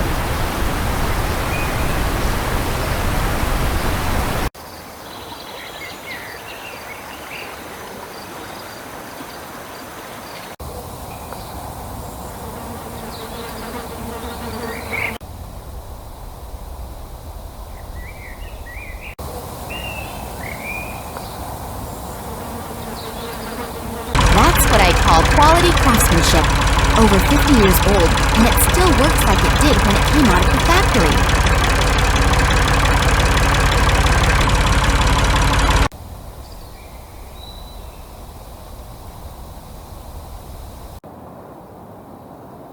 The rag is soaked through.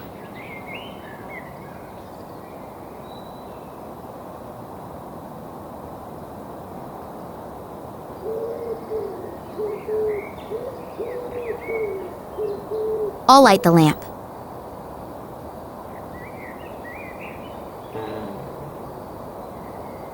I would never have dreamed that one day I would clean out a chimney from the inside. Now that the suit is off, I can see numbers written on it. 7.5, 3, 10.5, 6.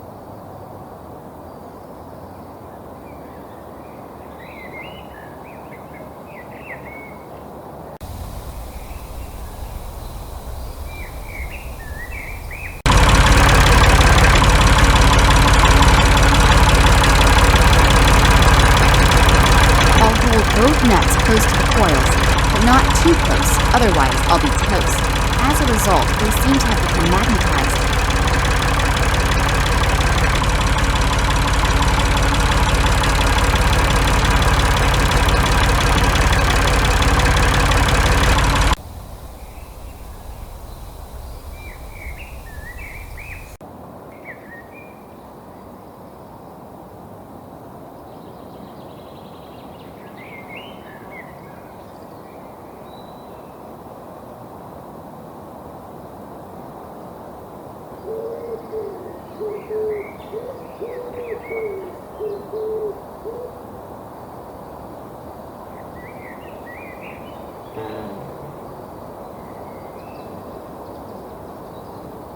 That's strange.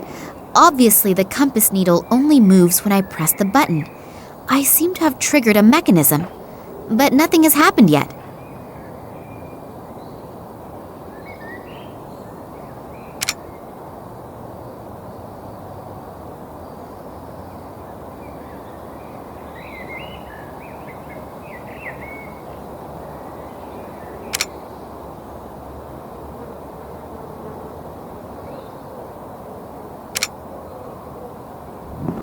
secret compartment.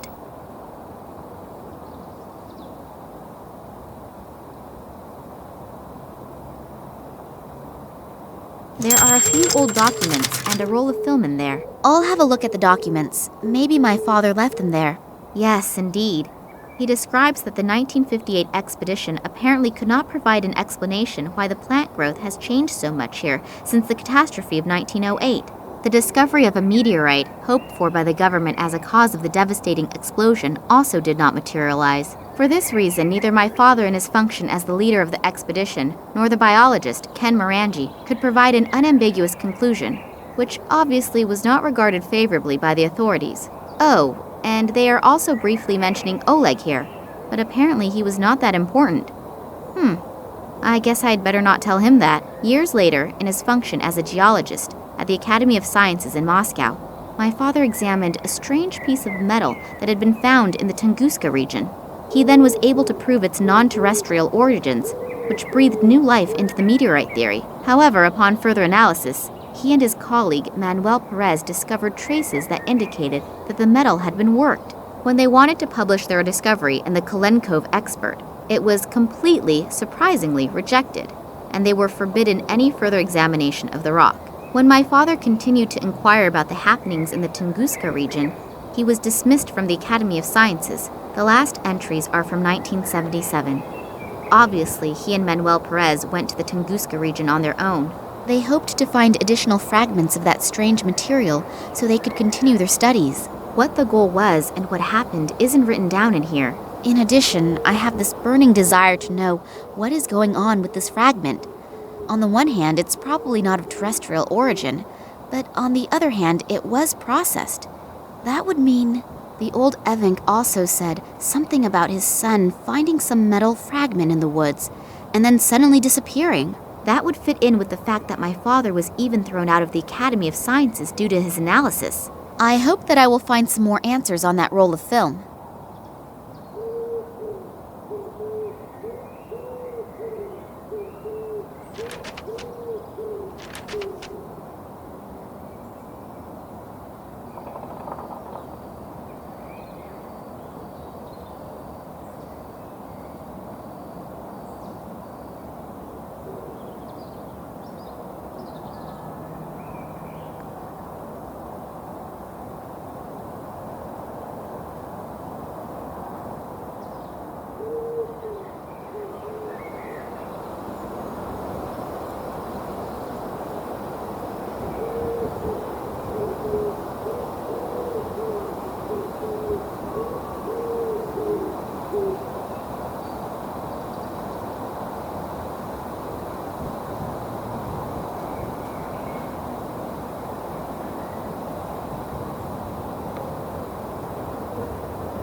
There is nothing special to see, but then again, it is pitch black in there. A small bit of tinfoil.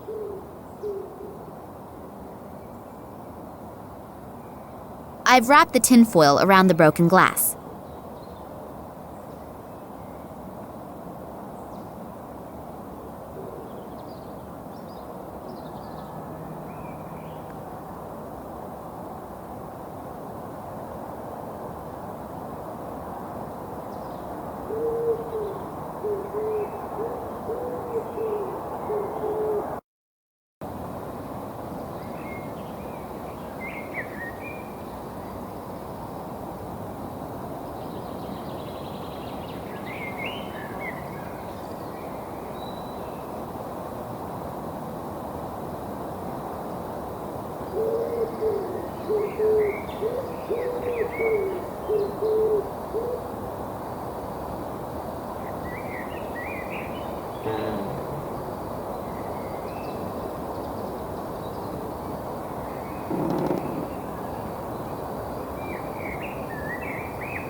As an obedient little housewife, of course I know what my duties are.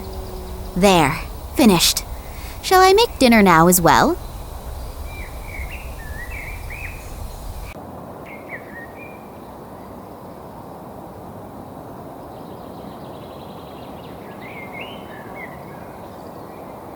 An 8mm film projector. Considering its age and the fact that it's not professionally handled here, it is not in bad condition. Damn, the bulb has burned out. It's not possible to just pop around to the shops and get another around this place. So now is the time to think of something else. Yep, that should work. Since it's rather dark in here, the light reflected by my modified glass shard should do it.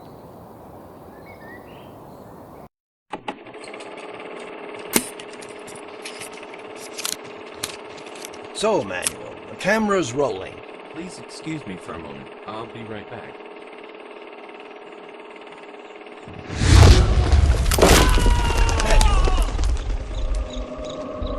Manuel!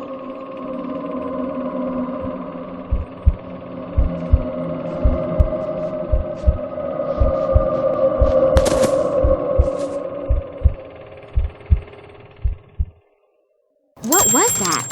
Lightning? Or sheet lightning? And what happened to this Manuel Perez?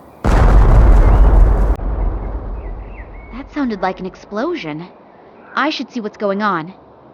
Looks as if half the station exploded.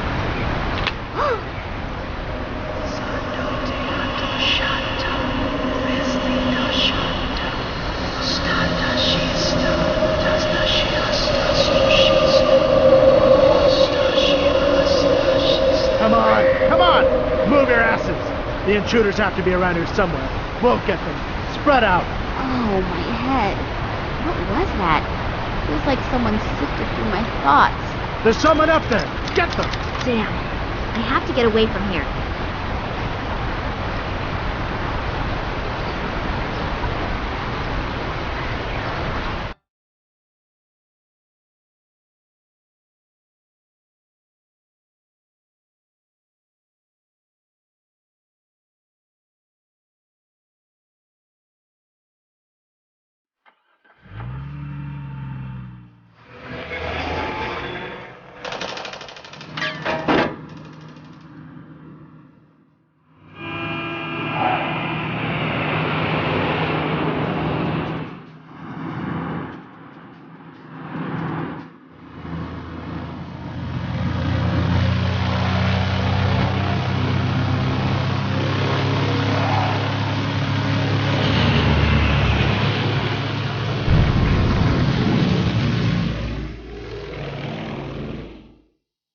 Thanks. That was close.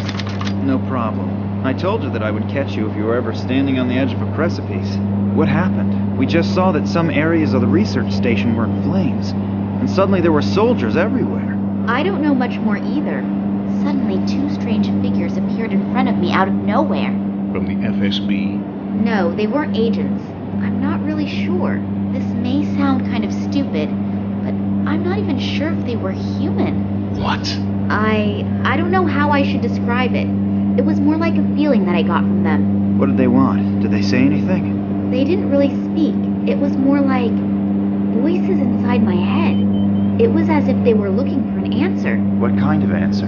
I don't know how to describe the feeling. It was as if my head was going to explode. I've never experienced pain like that. And then suddenly, I knew that I wanted to tell them everything. It was suddenly so clear. You told them everything? No. Before I could say anything, the soldiers came, and the two figures disappeared as suddenly as they appeared. Where are we flying to anyway? In the meantime, Sergei has found out that your father was never in Moscow. So it almost looks as if the entire trip was pretty much in vain. No, on the contrary. I'm now sure that my father was kidnapped for some reason that has to do with the Tunguska catastrophe. How come? I found some of my father's old documents. If I haven't misunderstood them, he was on the trail of something big, and I have a name, Manuel Perez. He was with my father back then, and we also know approximately where he is now. Yes, in a mental institution on Cuba. Great lead. It's gotta be worth a try. And there's another name on the list. This Irish biologist, Ken Morangi. That's right. I know that I have already asked a lot from you two, and I'm deeply indebted to you, and I would understand... Stop rambling. What's your plan? You're heading to Cuba and I'm heading to Ireland? You'd really do that? You can pay me back some other time. For example, by buying me a cup of hot coffee. Max, you're a sweetheart. And don't you ever forget it.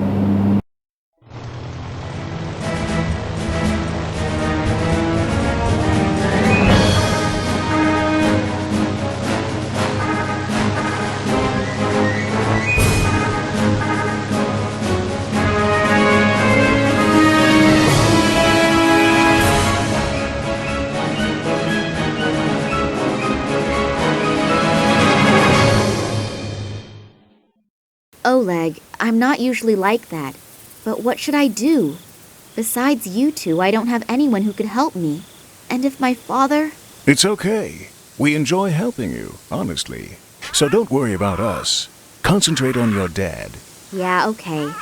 We already found the psychiatric hospital. I only hope that this Perez is still here. Why shouldn't he? But first I have to take care of some formalities. Will you be okay without me? Sure. I can manage the 20 yards to the reception desk by myself. Go on. I'll be all right. Okay. See you later.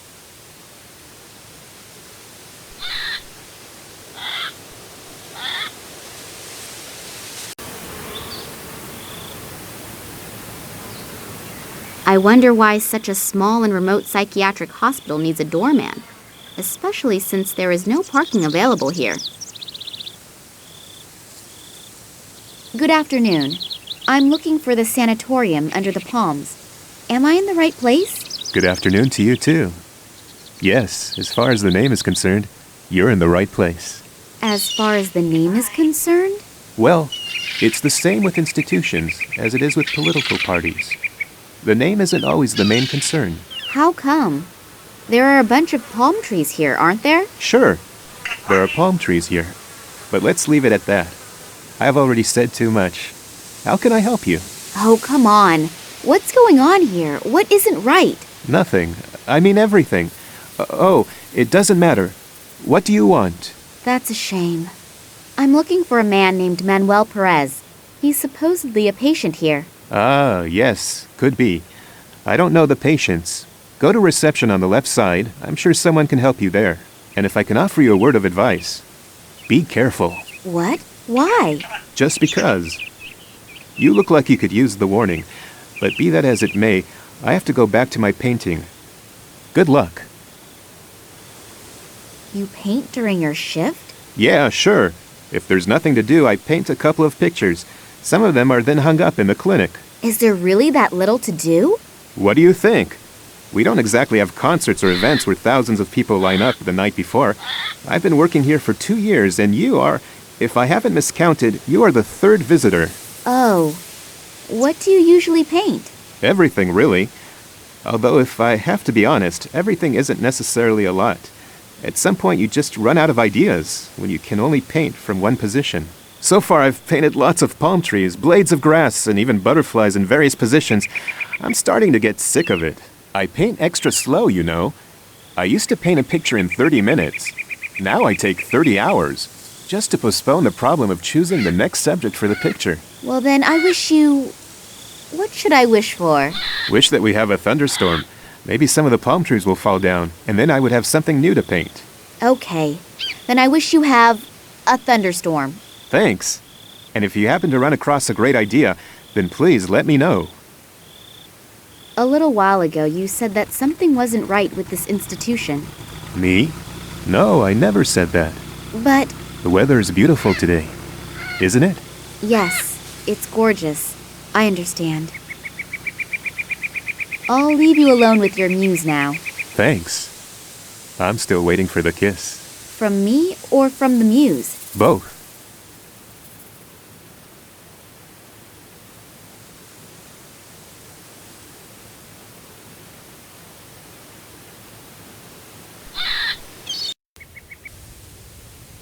He's just taking a break, completely atypical of a construction worker.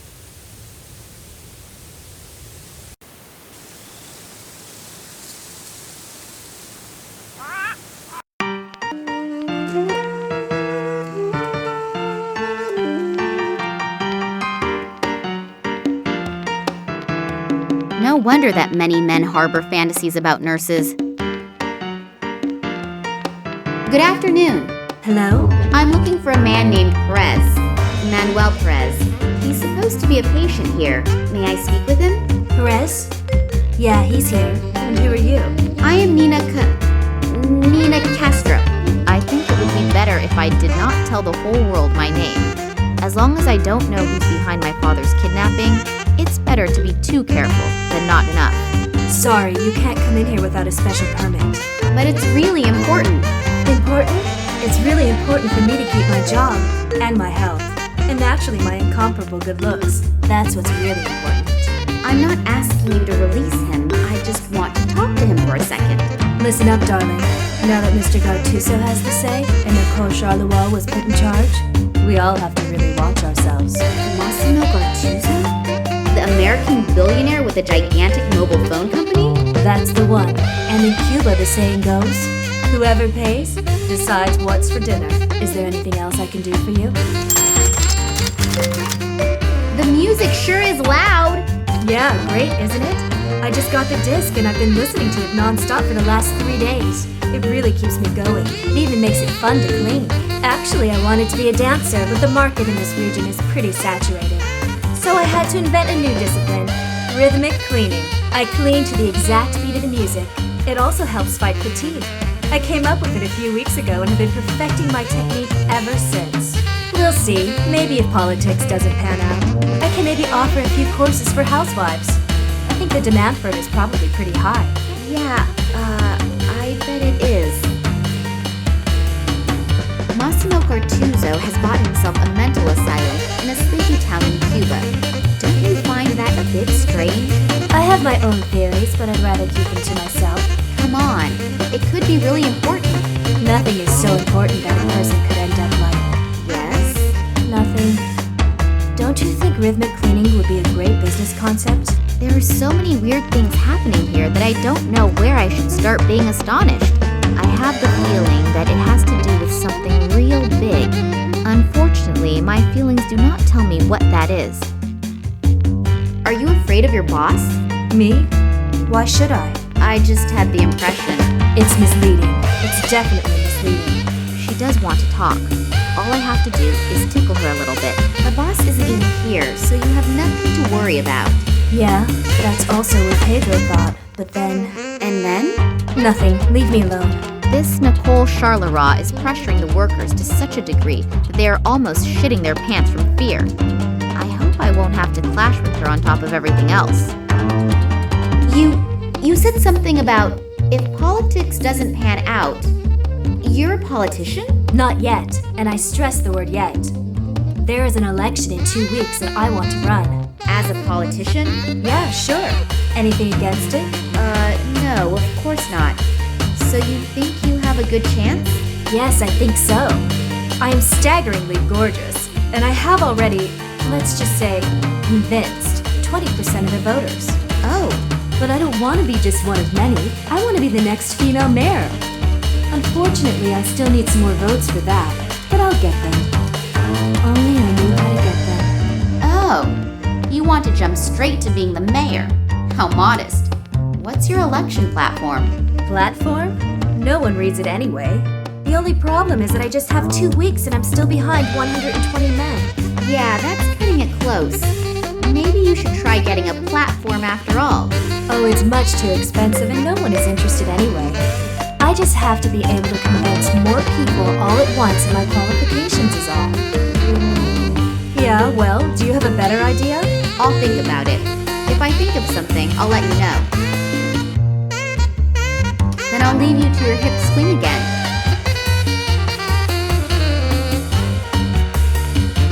There is a whole assortment of specialist journals from the Faculty of Definitive Relativity. I'll just take one of them with me. The selection is done according to the proven method of random chance.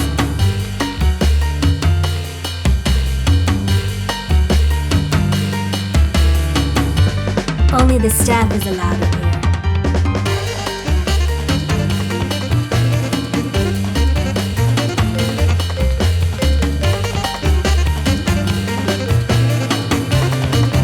He makes a curious impression with his teddy bear shirt.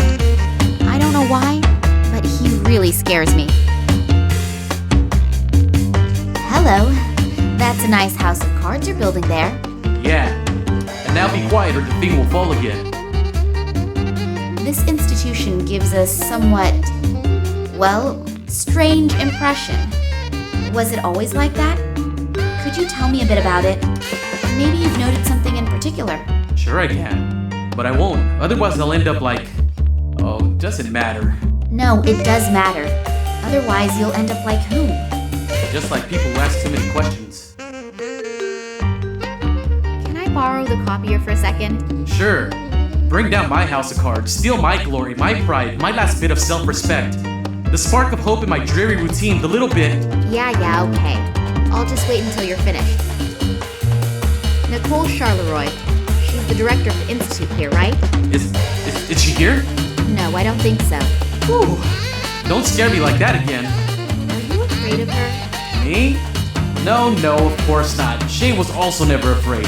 On the other hand, Shay also never had anything to do with psychopathic scientists. What do you mean? Oh, nothing. Nothing at all. You look pretty determined. Are you getting money for this house of cards? Money?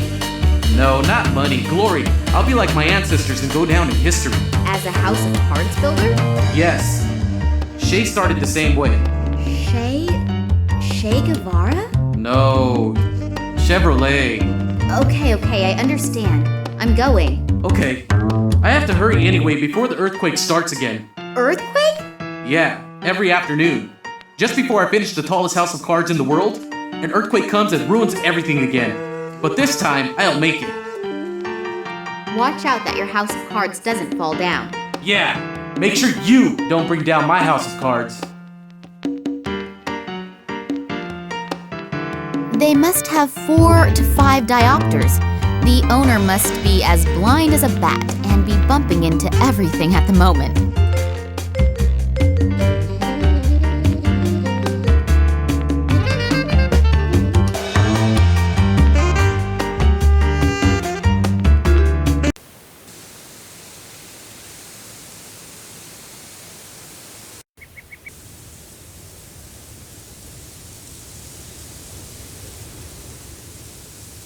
Hello? Are you a member of the staff? Me? No, heaven forbid. I'm here to repave the courtyard with asphalt. But to do that, I have to remove the old asphalt first. It's terribly hard work in this heat. I can tell you that. I can imagine. By the way, I'm Nina. Pleased to meet you. I'm Bernard. Why is the courtyard being repaved? It still looks good.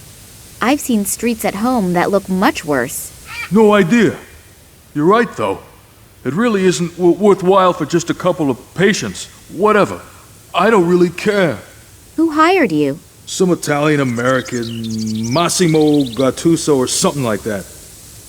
Massimo Gattuso? Yes. He wants the courtyard to be finished in 3 days.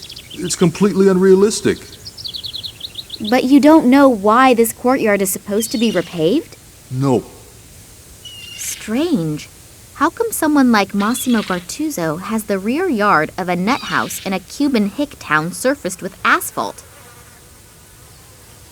Did you notice anything unusual about the Institute? What do you mean by unusual? A couple of mentally challenged and a couple of doctors in a narrow room? At some point, it's difficult to differentiate between doctors and patients. I feel the same way about dog owners. But did you notice anything unusual?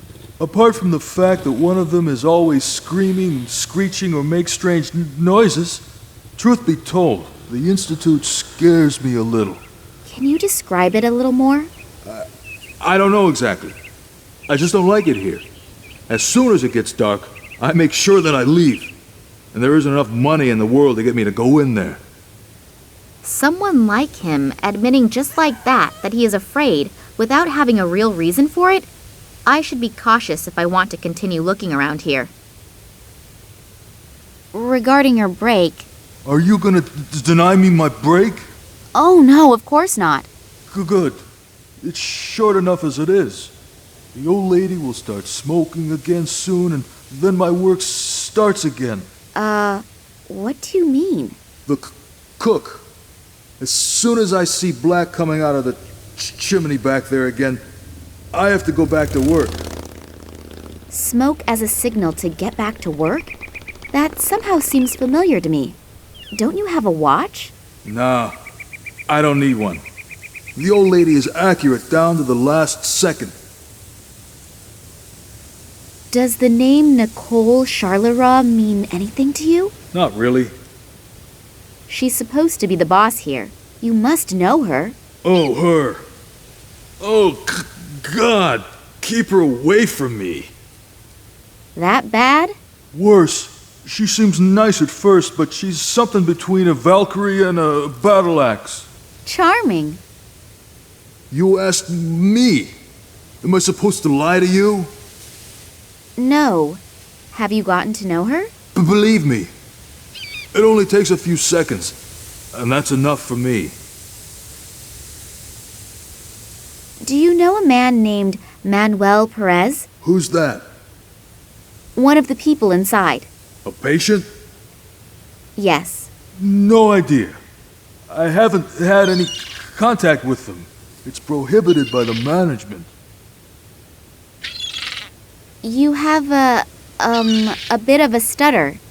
Am I correct to assume that it's caused by a childhood trauma? Or did your first girlfriend disappoint you? What tragic story is behind it? Have you ever worked 10 hours with a jackhammer and then tried to speak halfway normal? Oh, no, not that I know of. I thought so. Otherwise, you wouldn't ask a question like that. Well, then enjoy the rest of your break. I will. A pile of wood.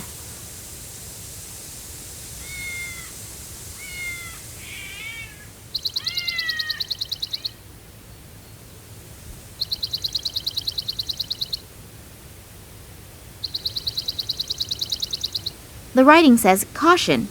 The management of this institution received reports that in recent times, strange figures in black robes were seen in the vicinity of the institution. Anyone who has seen something conspicuous or unusual is to report this immediately to the director of the institute, Dr. Charleroi." Figures in black robes. They really appear to follow me everywhere. I have to finally find out who they are and what they really want. Laundry service. Next pickup Tuesday, 2:30 p.m.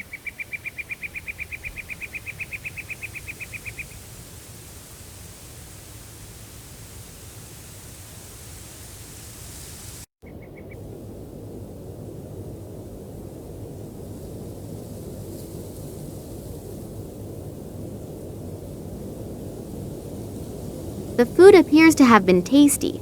The flies at least like it.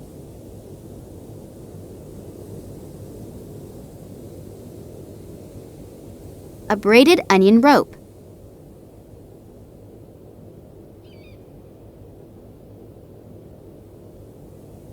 Sausage tongs.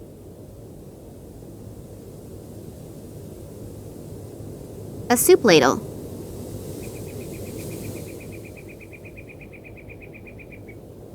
Small brass weights.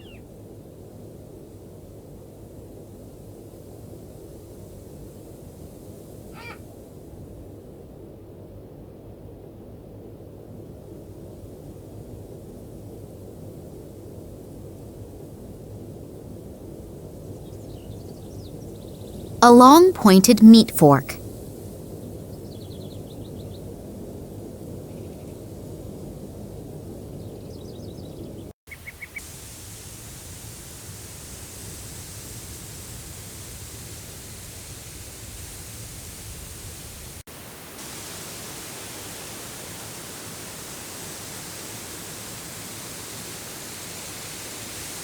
Hello, what's your muse up to?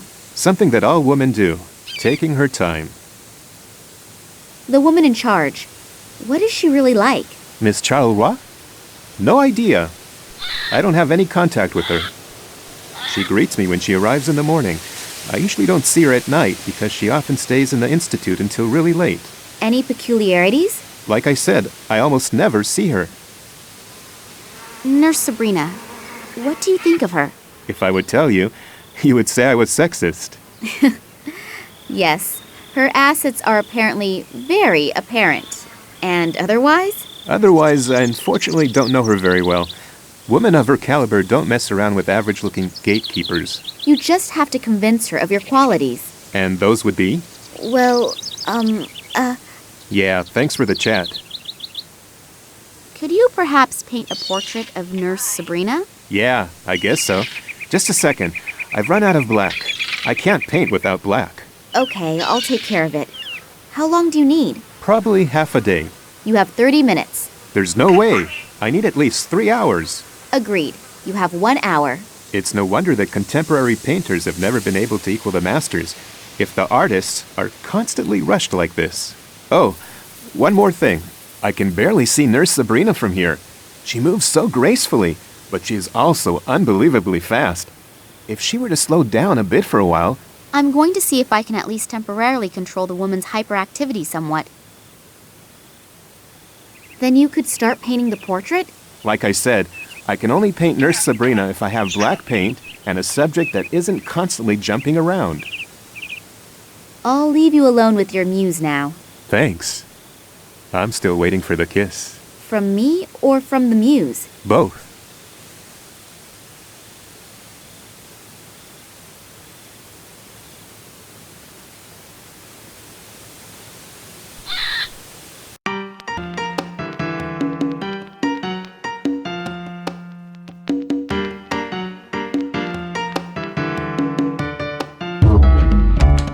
The record turns more slowly due to the weight. Still, sounds pretty good.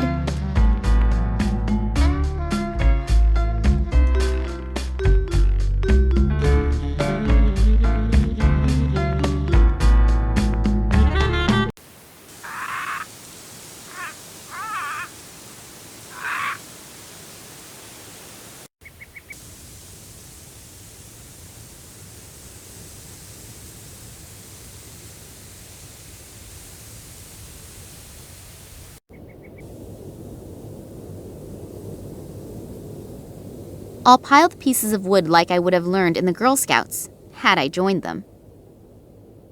I knew that these kinds of pseudo-magazines could help in many situations. It is really astonishing how the old tricks continue to work again and again.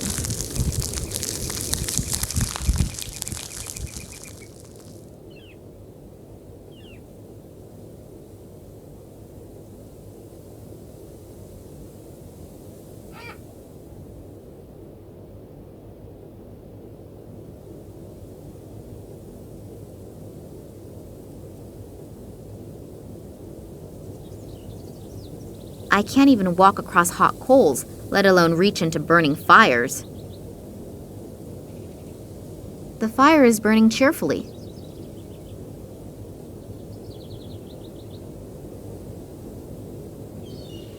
I think I will have to pull the coals out of the fire.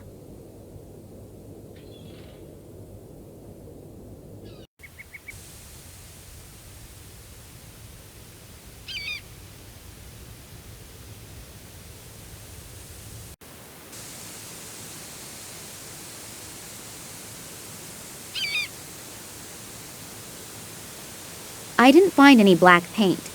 Do you think a piece of coal will work too? Yes. Coal should work too. Do you have everything you need for the portrait now?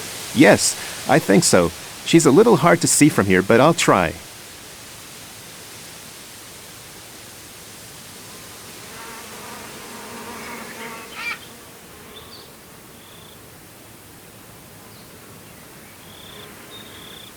It looks great, considering it was painted in 60 minutes. I think I've outdone myself again. Don't you think?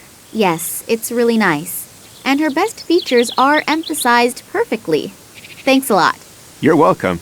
I'll put the masterpiece in a bag for you so it doesn't get dirty. I'll leave you alone with your muse now. Thanks. From me. Both.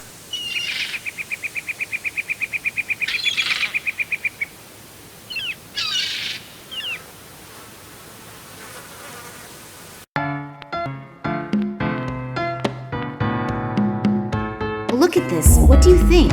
Oh, that's pretty. And the woman is a knockout. Oh, that's me. Oh, I always knew I was pretty, but so stunning. Yeah, and so modest. I thought you could use it as a campaign poster. Yeah, great idea. But one isn't enough, is it? Women, give them a hand and they'll rip off the whole arm. If I help you out with a few more pictures, you have to help me too, okay? Yeah, okay. And I also promise no new taxes. Exactly. And no one wants to build a wall. I can already see you could make a really good politician. I'll see if I can come up with a few more campaign posters. Then I'll leave you to your hip swing again.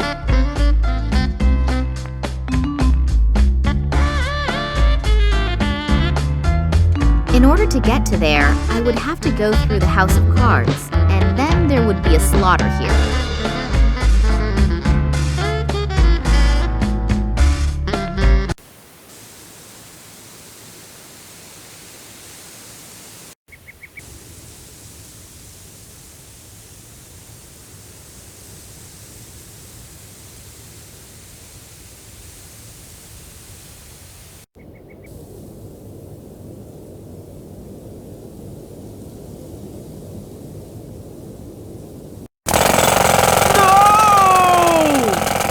The earthquake has begun. Nina, sometimes you are really bad.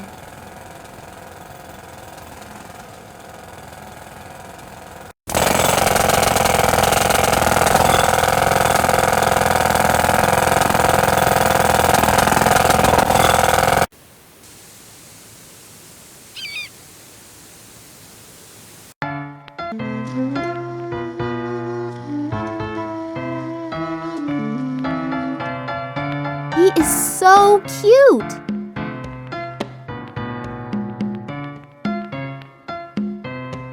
A copier. First, I need something I want to copy. I used up all the copier paper. That should be enough for a campaign to cover all of Cuba.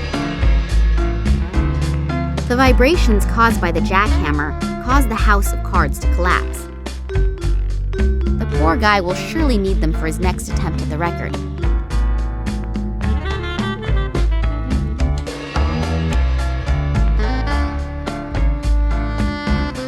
Here are the campaign posters. There's no longer anything standing in the way of your political career. Beautiful, simply beautiful. Who could resist this woman? No one. Help me now. Sure, I've given you my word as a politician, haven't I? Will you help me anyway? Fine, just this once. But watch out for Ramon. He's the caretaker here, and if he finds you, he'll make mincemeat out of you. So hurry. Perez's cell is all the way at the end on the left.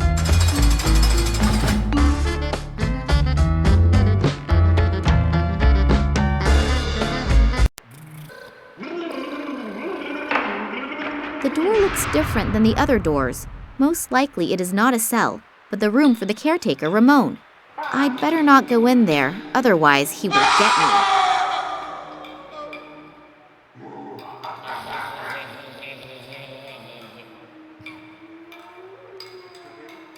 The cell is empty? Is this supposed to be a joke? Or do the staff not know where their patients are at any given time? Isn't there something stuck between the mattress and the frame? There is! A newspaper article. It deals with the new appointment for the post of institution director. Next to the article is a large photograph of that Nicole Charleroi.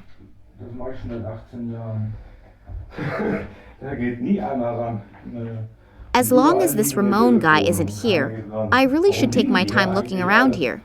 Who knows if I'll have the opportunity to do it later. Looks as if someone tried to break the tiles out of the wall in a certain pattern. But I just can't think what it is supposed to mean. It looks like blood. A camera has been mounted up there. Wonder if it works. As long as this Ramon guy isn't here, I really should take my time looking around here.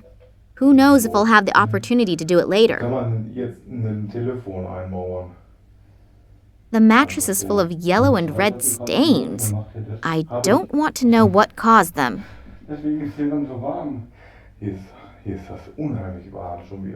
Small grooves in the wall. almost looks like scratches. There is something in one of the grooves. Those are fingernails. Is frühling?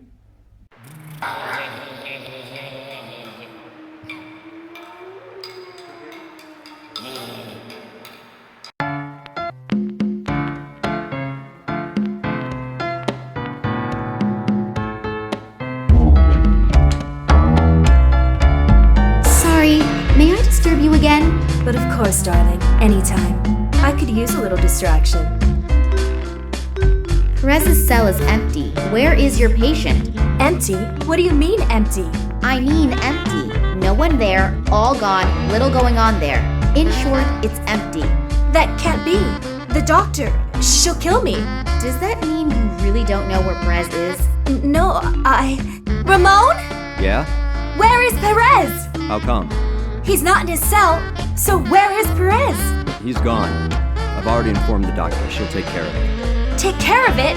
Then will she take care of us too? I don't think so. She sounded really calm. Don't worry. Nothing's going to happen. I'm going to take care of the patient's beds here first. They need to be changed pretty badly.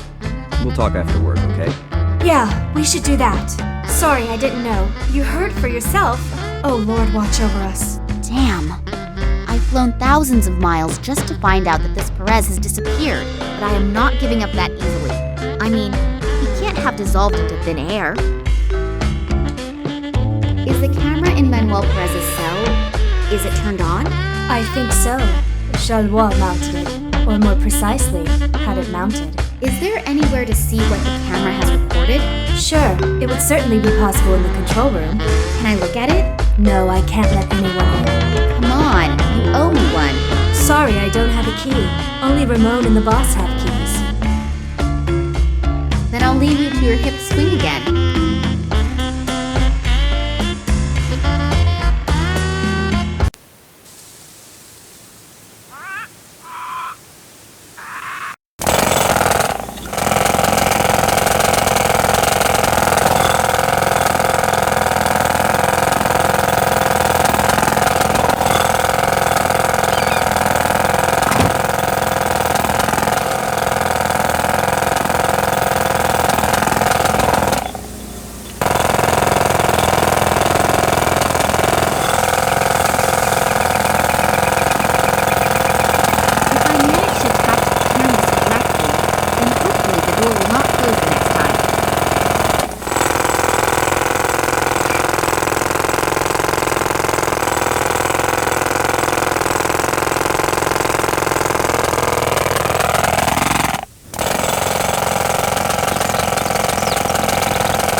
This Ramon guy is scurrying around out there.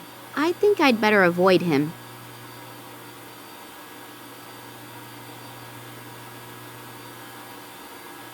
An old furniture-type safe. How am I supposed to unlock this lock? Maybe I'll find a clue to the correct combination somewhere in here.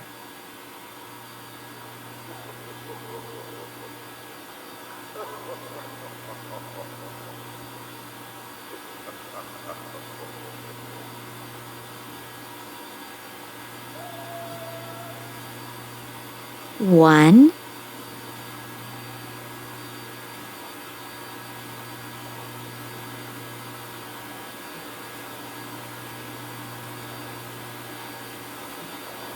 four, two, 8. I wonder if the safe will open now. All right, I'm a genius. There are tapes in there with writing on them. A. Carlos, J. Sanchez, S. Martinez, M. Perez. Here it is. I hope that it will help me somehow.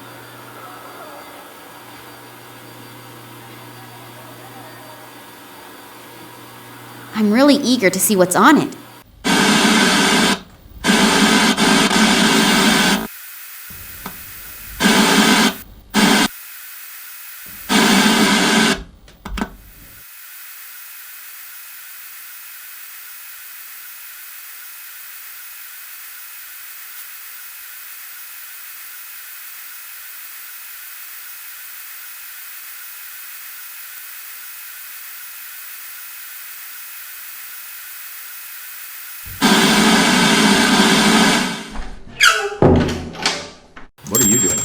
I came to see if you're helping a patient escape. What do you mean? You know exactly what I mean. Too bad. I don't actually like violence, but you leave me no choice. You'll go down before I do. No, wait! I don't want to rat you out. I just need to find Manuel Perez really badly. He's my only hope. Only hope? Perez was with my father on an expedition many years ago. Now my father disappeared without a trace, and I hope that Perez can help me find him. Manuel help someone? He's the one who needs to be helped. How come? Because he... Never mind. So you really don't want to hurt him? No, definitely not. Okay, I'll help you.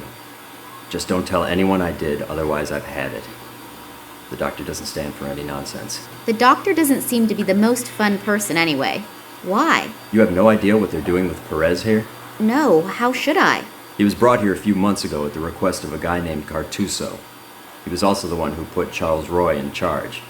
And then the horror began. Let me guess. Human experiments? Yeah? How did you know? That's not important right now. Do you know what the goals of these experiments are? No. It's probably because Manuel's disease is somehow special. 2 other people were also flown in, but they disappeared again soon thereafter. It has to be about something big. In the last few months, they've invested nearly $1 million in this asylum. Our salaries doubled in one fell swoop. But money isn't everything, and the price of a human life is too high, in my opinion. I wanted out sooner, but the boss said, whoever wants to get out now is gone forever. So I lost my confidence. I understand, but I need to find Perez badly. The longer it takes me to find my father, the greater the probability that he... Okay, I'll help you. Perez is hidden in a rock cave not very far from here, but you can't take him with you. I'll come in a couple of hours and take care of him.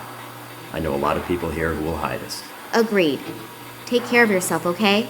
Yeah, you too. The poor guy is in a terrible shape. If he was not already close to being crazy when he was brought in, nobody would have been able to take the terrible treatment meted out by Charleroi without sustaining lasting damage. Are you Manuel Perez?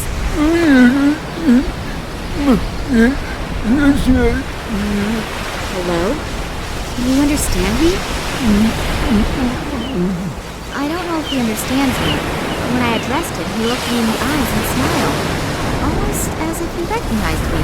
This Evan in the Tunguska region reacted the same way. Maybe he really did recognize somebody. Namely, my father. What did they do to you in the Institute? And more importantly, why? What did they want from you? He appears to be afraid of the subject. He must have experienced some bad things in the hospital. I shouldn't torture him with it any further, even if it is important to me. My father disappeared. He was probably kidnapped. I take it that the reason he was kidnapped had something to do with his past. You worked with him for so many years.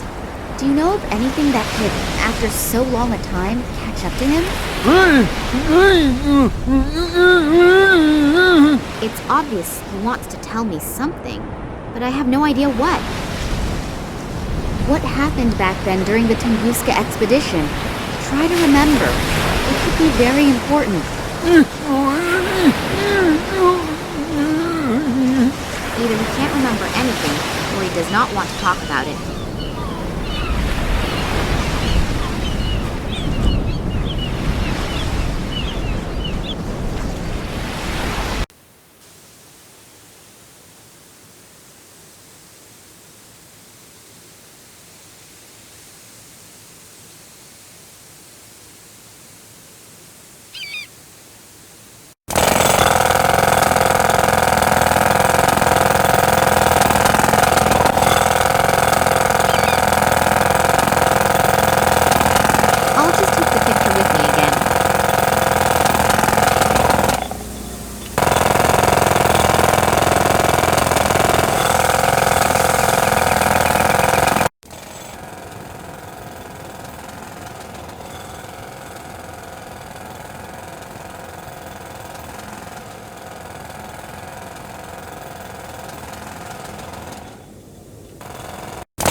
Perez can put his thoughts down to paper somehow, since he obviously cannot express himself in words.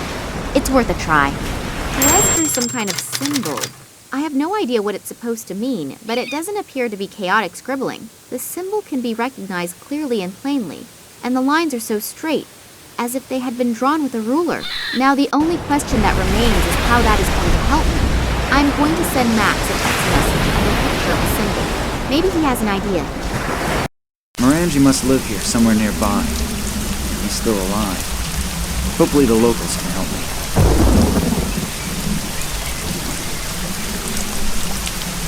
No idea what coat of arms that is.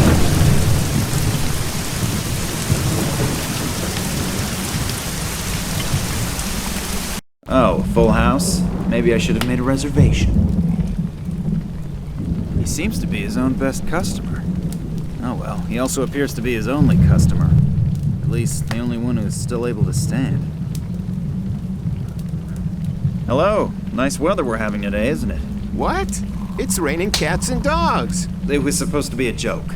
Yeah, real funny. Well, this should be fun. I'm looking for a man named Morangi. Good for you. What I meant to say was, can you tell me where I can find him?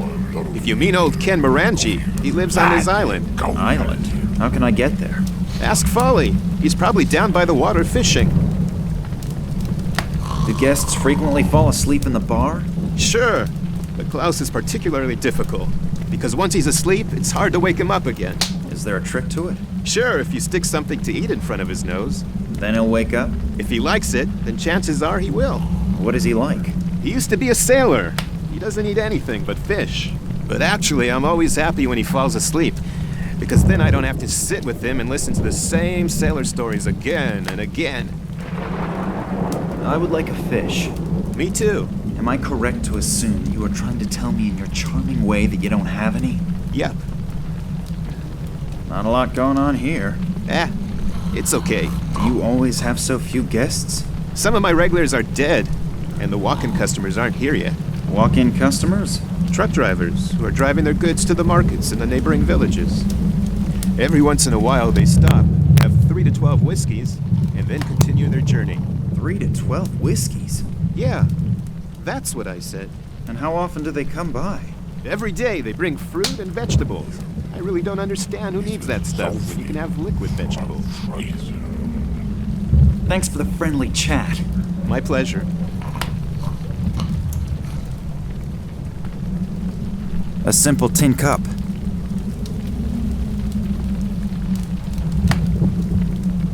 I think I'll take that with me. It has obviously already fulfilled its function with a nice gentleman here.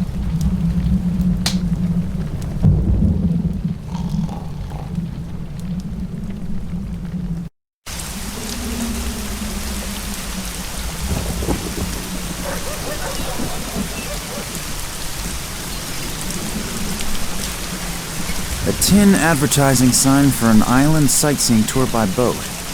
Definitely not by that weather, though.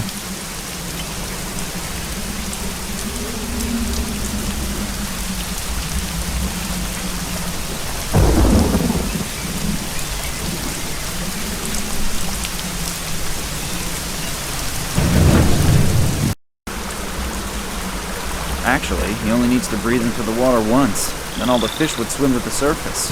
Drunk.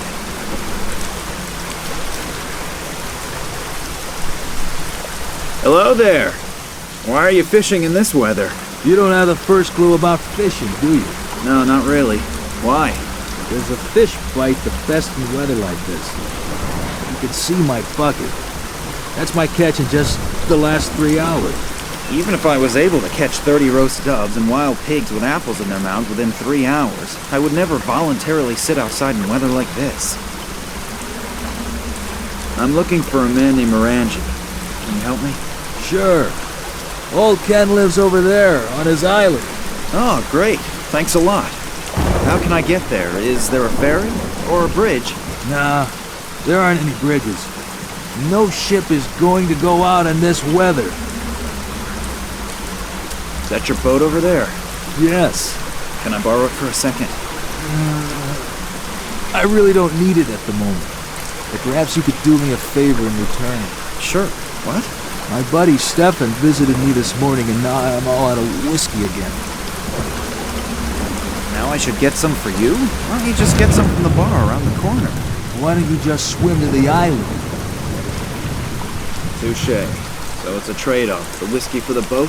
Yeah, that sounds fair. That door in the cliff, do you know what's behind it? The cellar of old Stevie's pub. Is there any way to get in there? You have any idea how often I've tried that already? The cellar contains at least a year's supply of whiskey, but O'Brien, the old skinflint, keeps it under lock and key. He always says a barkeeper shouldn't give away his goods. We used to barter fish for whiskey. But one time a red herring got accidentally mixed in with the delivery.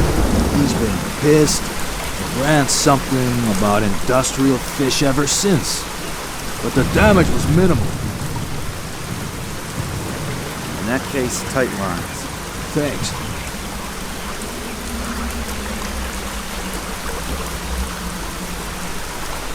You can't eat that many fish by yourself, can you? Are you worried about my health? Or do you just want to scrounge up a fish? Well, to tell the truth. Go ahead and take one. I'm sure I'll catch a couple more. Oh, thank you very much.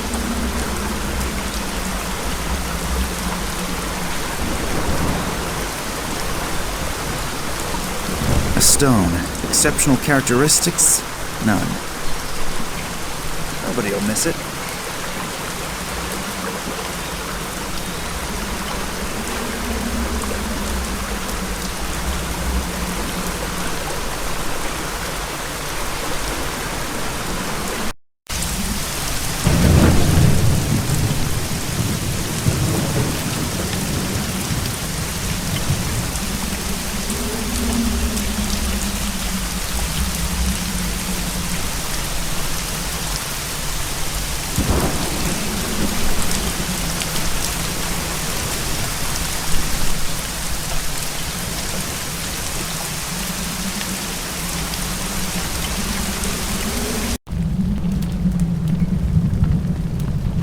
If I'm gonna put the shield into the fireplace, there should at least be some kind of reason for it.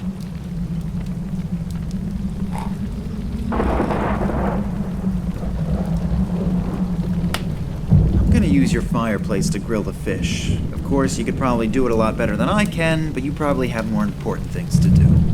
Yes, of course. Go right ahead.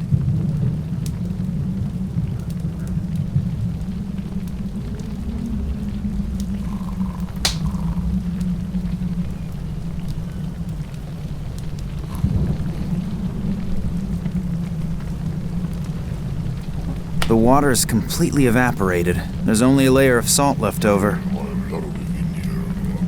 The metal is much too hot.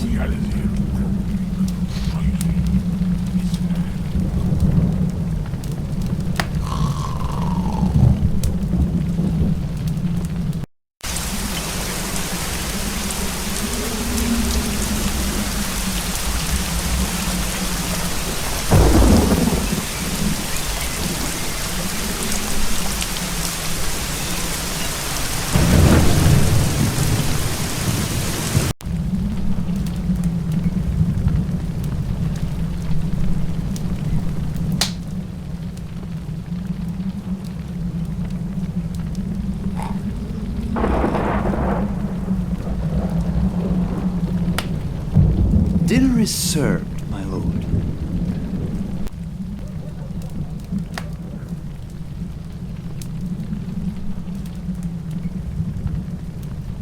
Fish? I smell fish. What? Lemon's missing. Barkeep, bring me some lemon. Fish without lemon is like a bottle without whiskey. Barkeep!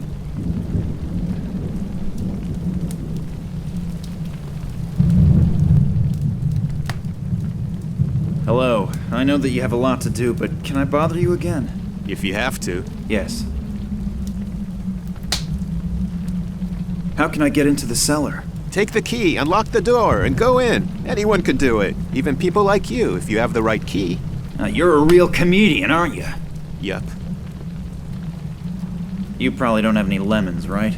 My compliments. You learn fast. Well, what else can I do? For Klaus?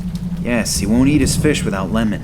Bring me one, and I may even cut it for you. You're my hero. I need a bottle of whiskey. How much? For you? 1,000. I probably shouldn't ask which currency. I probably won't like the answer. No. Don't you want to do business? Sure. 1,000 is good business. It's a little too expensive, don't you think? A special reduced price. Just for my friends. For some incomprehensible reason, my potential towards aggression is skyrocketing. If I don't pull myself together, I might do something I regret. Thanks for the friendly chat. My pleasure.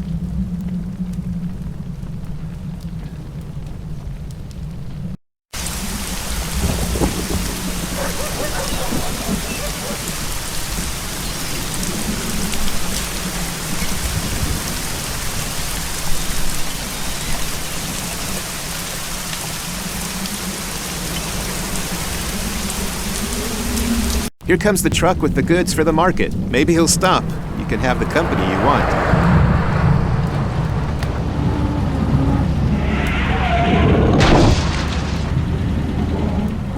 Oh, the truck driver appears to be new. He doesn't know his route and can't read any road signs. Oh, kids these days. I hope nothing bad has happened. I should probably check on the driver. I'm in luck. The truck driver appears to have made the turn. I would have never forgiven myself if something had happened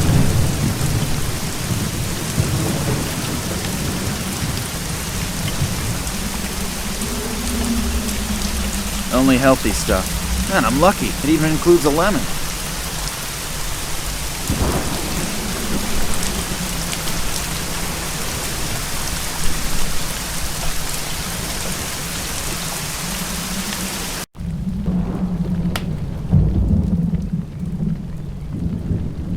Here, you can give it to your eloquent guest, if your valuable time allows it. Oh, he will definitely be pleased, and hopefully, then he'll shut his mouth for a while.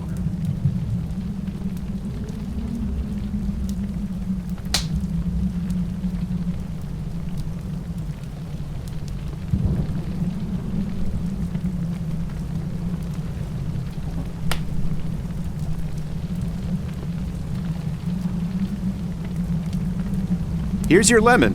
It's about time. Come and join me. Never expect thanks for anything. If I do it quickly and unobtrusively, hopefully the barkeeper won't notice. Let's see if he tastes the difference. Man, Klaus, watching you eat this whole time is making me hungry. I'm gonna go grab some whiskey.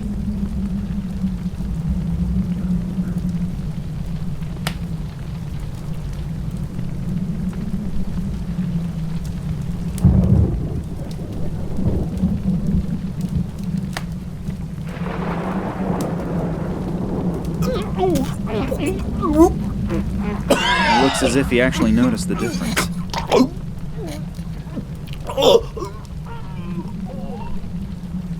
One thing's for sure, this action is a key scene in this little adventure. A key.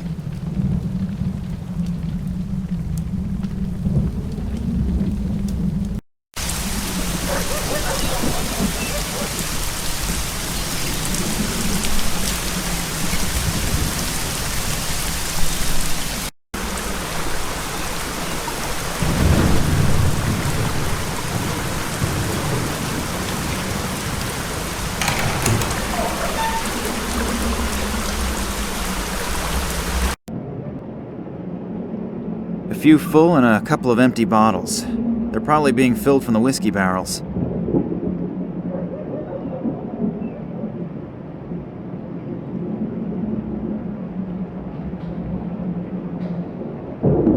A torch.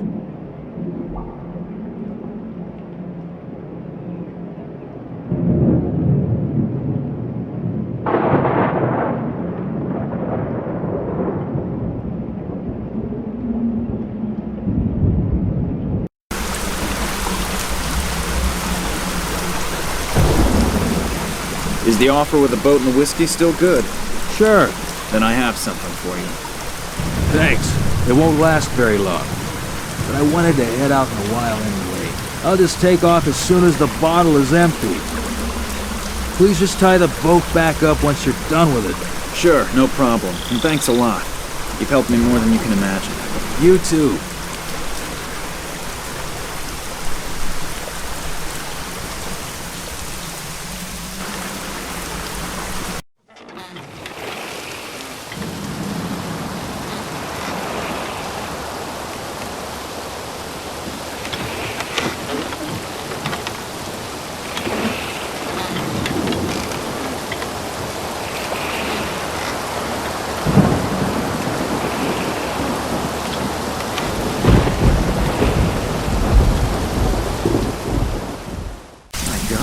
Everything here is completely overgrown and looks rather run down. I wonder if Morangi still really lives here. Hello? Hello? Is someone there? Help me! What are you doing down there? They locked me in down here. Please help me and get me out of here. Sure. But how? No idea. Think of something.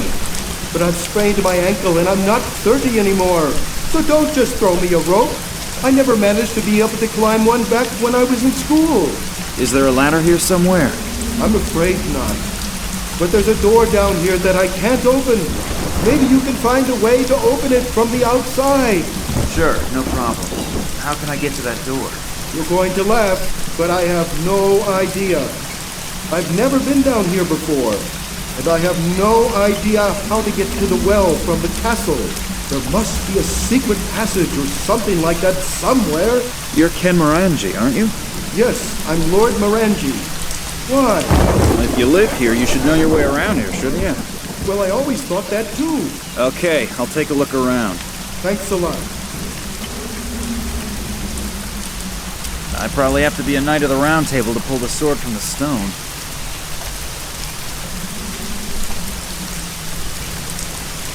I'll give it a try. Maybe I was King Arthur in a previous life. Oh, that surprises me a little bit.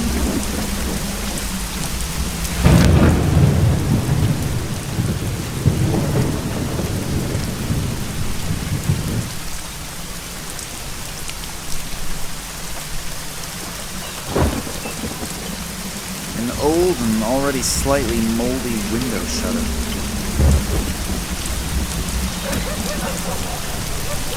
Yikes.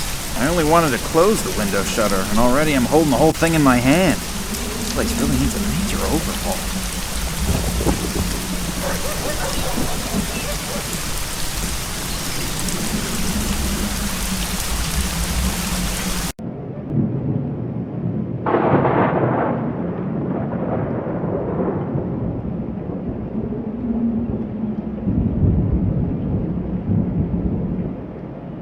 I believe this is the last resting place of one of Lord Morangi's ancestors.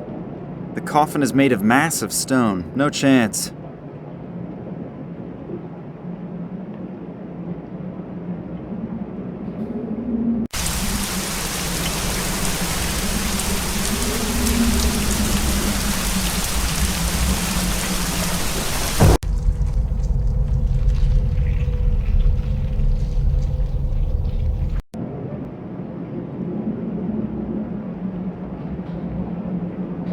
The statue, most probably one of the Morangis.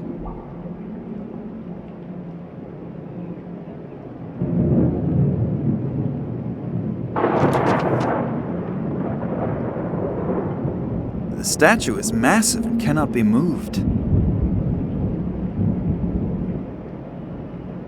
So, what do we have here?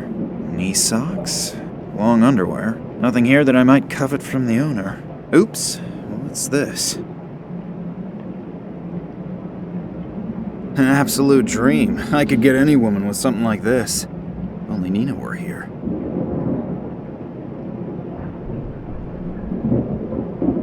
Pictures of landscapes. If I'm correct, the scenery around the castle could have served as the setting.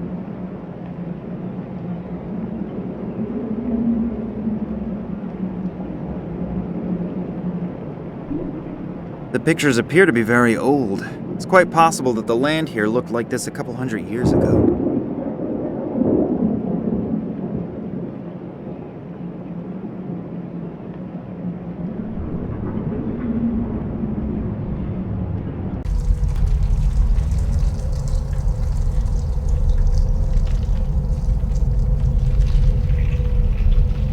real torture chamber. I think something like this in a museum is really amusing. But when I look around here and imagine that people really were tortured to death here, I don't find it so funny anymore. I don't want to imagine what these used to be used for in the torture chamber.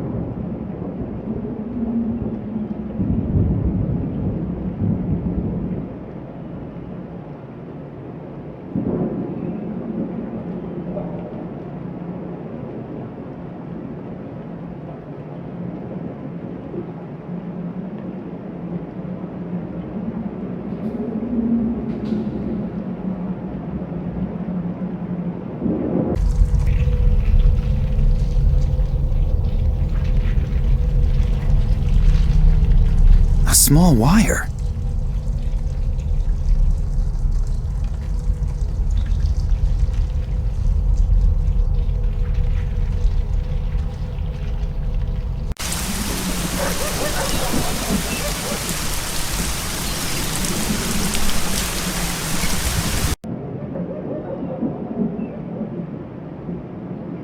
A small stool. The painting is of Lord William Morangi, who lived here from 1270 to 1305. What an impressive guy.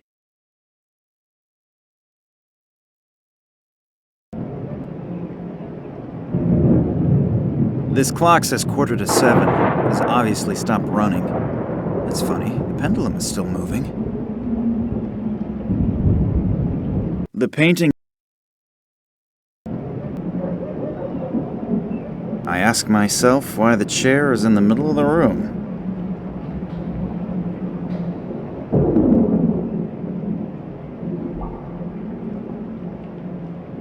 Although the tips of the spears are very old and have already seen action, they are still pretty sharp.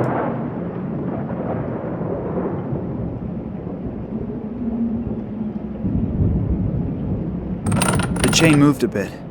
I think I'd better release the lever again, otherwise the chandelier that's hanging from the chain will fall down.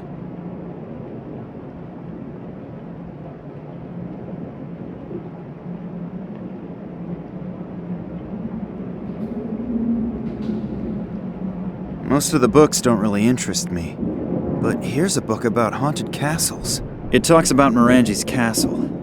It says that there's a rumor that William Morangi, who lived from 1270 to 1305, was buried without the usual customs and traditions, and they even refused to give him a funeral pyre. He was entombed in a sarcophagus wearing only a simple robe and his family's amulet. They say he's been walking through the castle and seeking revenge on intruders after midnight ever since. Even if I don't believe in ghost stories, I should probably finish rescuing Morangi from the well before midnight.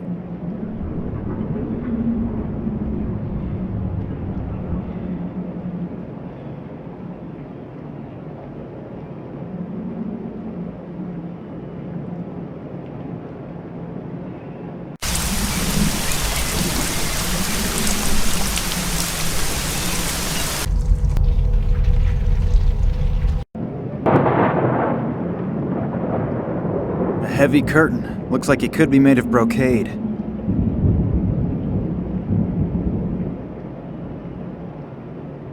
A passageway. There are a few steps down into a dark passage. It smells rather moldy. I wonder what's waiting for me down there.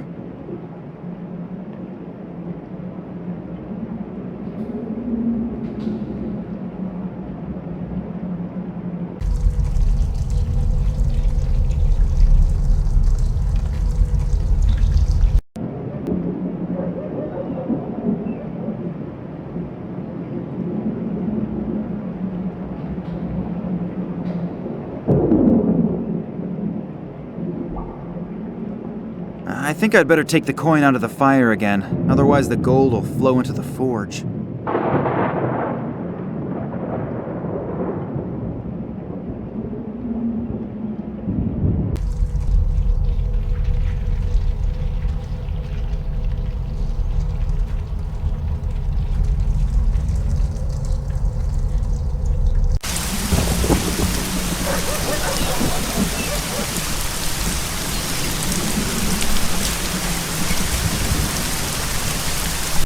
Please, row across the lake twice and already my arms are ready to fall off.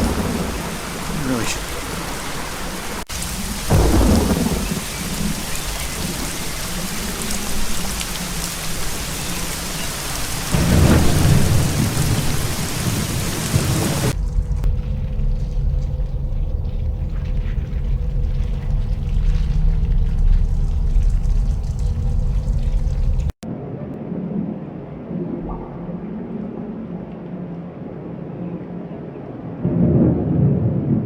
The tip easily penetrated the gold coin. I think I had better not imagine how it would look if I were stuck between these thorns.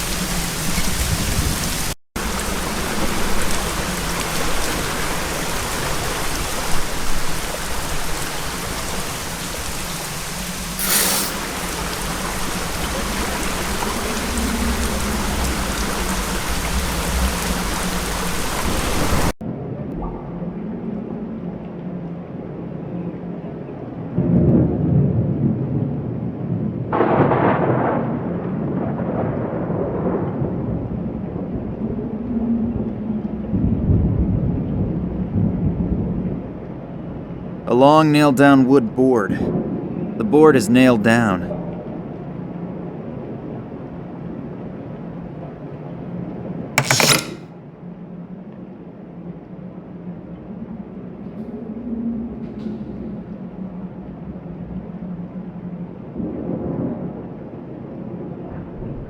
I've now wedged the spear tips into the vise without mutilating my fingers. The ultimate proof that one never ceases to learn in life. I'm gonna try to saw the board into a tolerable size with the tips of the spears.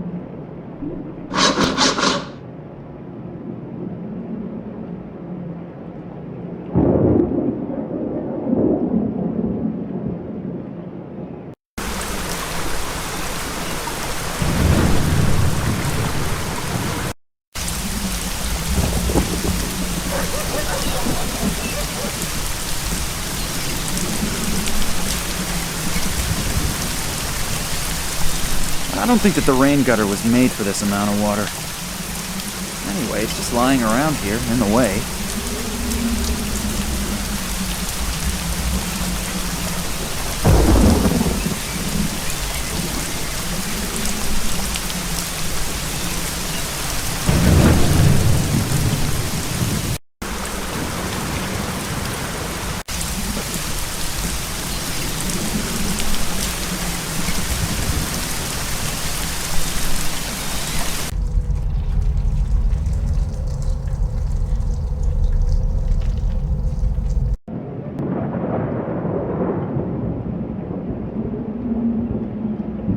This is how I could separate the two pieces that are wedged tightly.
The previous cover for the chimney.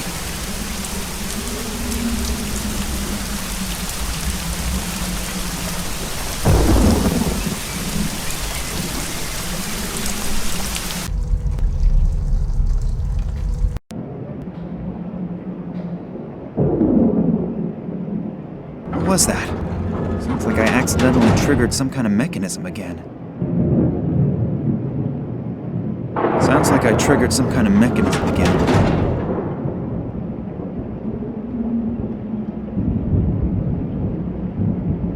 Sounds like I triggered some kind of mechanism again.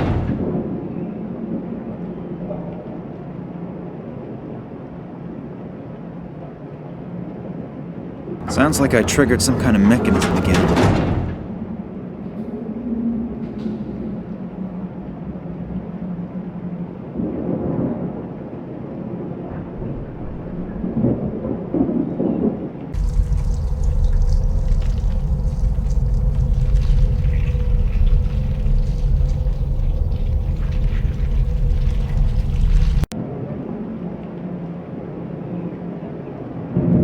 Sounds like I triggered some kind of mechanism again.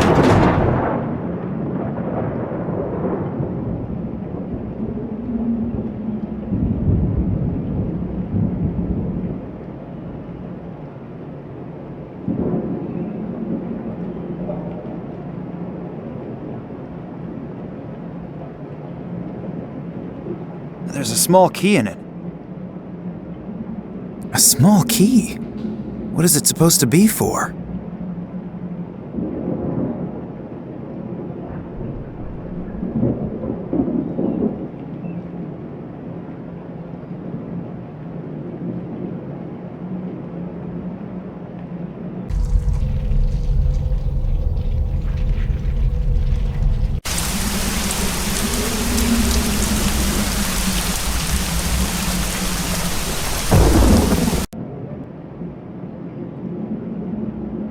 I'll pour lamp oil into the groove that goes once around the sarcophagus. Let's give good old Lord Morangi a well-earned cremation. Maybe the story about him being a ghost here is actually true because he wasn't given a suitable burial.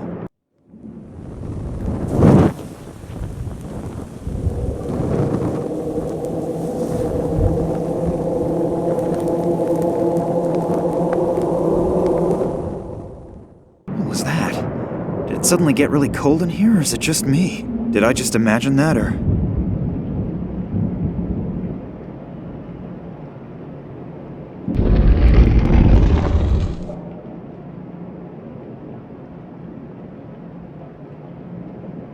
The amulet is beautiful and decorated with symbols. Excuse me, Lord Morangi. I have to save one of your descendants. I hope that your amulet will help me. This won't work. I need something else that can help me to attach the amulet to the chain. I pulled the wire through the small eyelet of the amulet.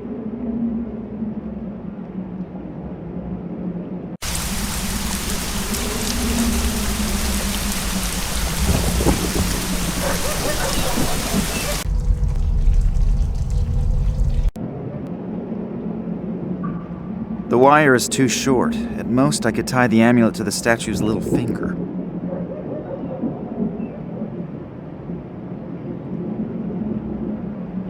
If I turn the other end of the wire into the chain, it should hold. Sounds like I triggered some kind of mechanism again.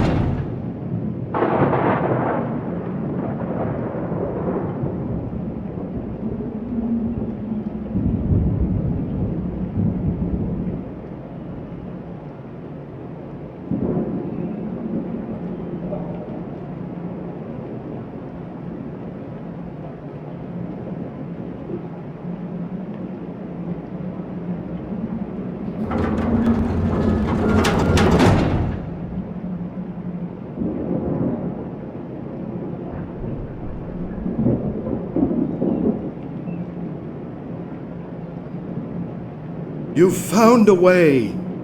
Thank you very much. Are you all right? I think so. But my left leg is killing me. Wait, I'll help you. That would be nice. I could barely make it to my office on my own. You have to admit, the story you just told me sounds a little unbelievable. First, Vladimir's kidnapping. Then a mysterious conspiracy. And then men in black robes. On the other hand, the story is so unbelievable that you can't be making it up. So you'll help us? Little Nina is in Cuba with Manuel Perez right now? Yes, she just sent a picture to my cell phone. I can't understand it, though. Maybe you'll have better luck. Yes, I've seen this symbol before, but it's been a long time. Vladimir contacted me out of the blue many years after our Tunguska expedition. He wrote in a mysterious letter that he had made a sensational discovery and needed my help. Several years earlier, he had examined a metallic fragment that had been found in the Tunguska region. You've probably never heard of the Kalenkov report, have you? Just in general. It has something to do with extraterrestrial material, right? Yes, but that's only half the truth. What do you mean? Manuel Perez, who wrote the report with Vladimir, discovered this exact symbol engraved on the surface of the fragment. You mean there were symbols on the fragment? Vladimir wasn't sure since the surface was so severely damaged. During further investigation, he discovered something in the archives of the Academy of Science in Moscow. It was in a report about the research expeditions of an English scientist who apparently discovered disc-shaped artifacts made of unknown material in 1947 during an expedition. This researcher, Evans was his name, described the same material properties that Vladimir had observed on the Tunguska fragment. That alone was a hot lead. But as soon as he saw a sketch Evans had made, it took his breath away. Why? Please continue. The artifact was covered with unfamiliar symbols. One of the symbols was the same symbol that Perez and Vladimir had discovered on the Tunguska fragment. Phew. Sounds exciting. Where did the discs come from? And where did this Evans guy find it? That's also what Vladimir wanted to know. But he couldn't find anything in the Moscow Academy's records. That is why he contacted me. Vladimir had found out that Evans had died recently, and his personal notes and journals were supposed to be auctioned off in London. He asked me to get the documents for him, since he couldn't leave Russia at that time. And did you get the documents? Where did this metal disc come from? I sent Vladimir an encoded copy of the journals. I still have the originals here. Really? Can I see them? Just a minute. They have to be here somewhere. Nina, I have news. Could this Morangi be of help to us? I have to say yes. Do you know about your father's expedition to China? To be more exact, to the Himalayas. He took a lot of trips before my mother's death. It's possible that he was also in the Himalayas. Why? I think that he was looking for something there and maybe even found it. Maybe that's also the reason he disappeared. I don't get it. I'm gonna send you a few things to your cell phone. You better get going right away. I'll meet you in your father's apartment.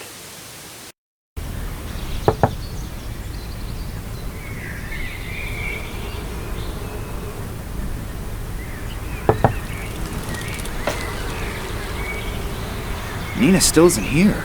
I'll give her a call and see where she is. Oh, I have a voicemail message.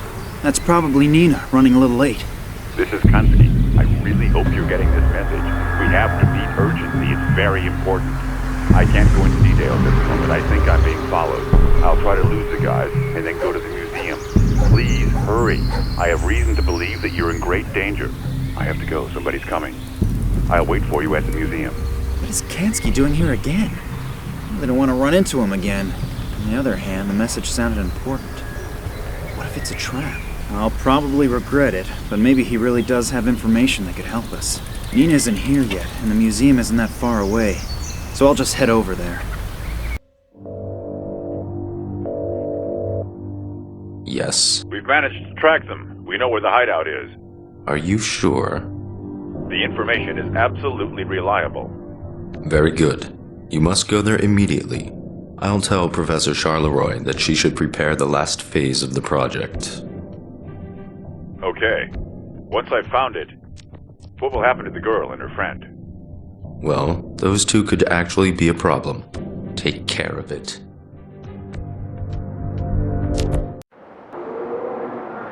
Oh my god, that's Kansky! I don't feel a pulse. He's dead. What have I gotten myself into? Kidnapping was bad enough, but murder? I should get out of here.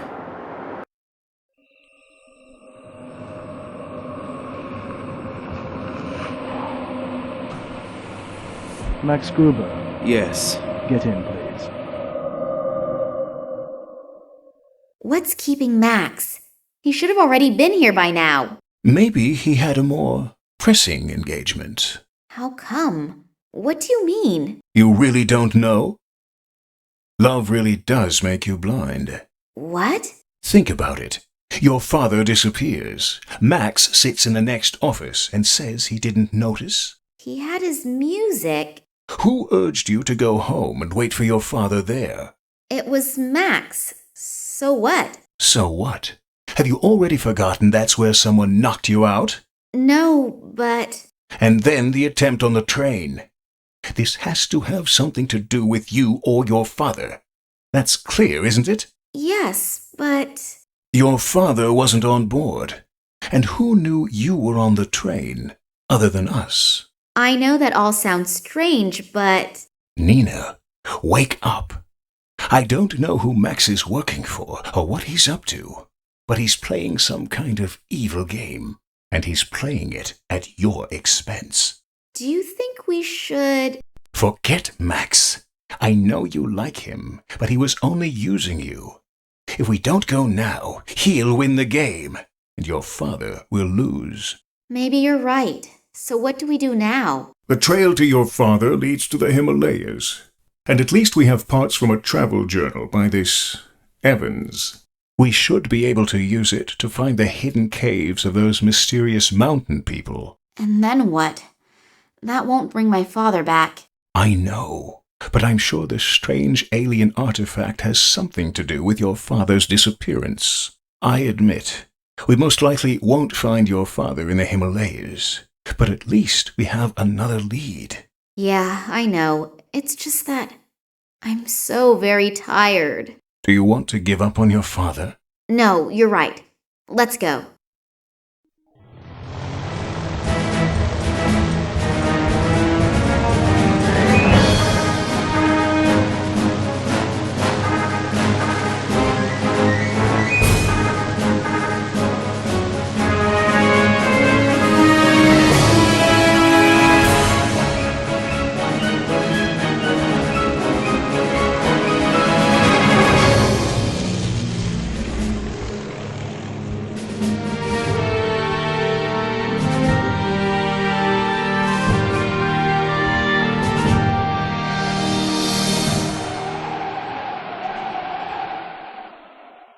No wonder these caves are unknown. Without the exact information from Evan's report, no one would ever find their way up here. Let's hope that you are right. We are, you know, in the border area, and I really do not want to make the acquaintance of overly nervous border patrols. I'll stay at the entrance and keep an eye out. Let me know when you have found something.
An excerpt from the travel journal of a certain Dr. Evans. My father considered getting these documents to be so important that he intentionally coded all documents that deal with the subject.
a small round hole in the rock. It could come from a yak.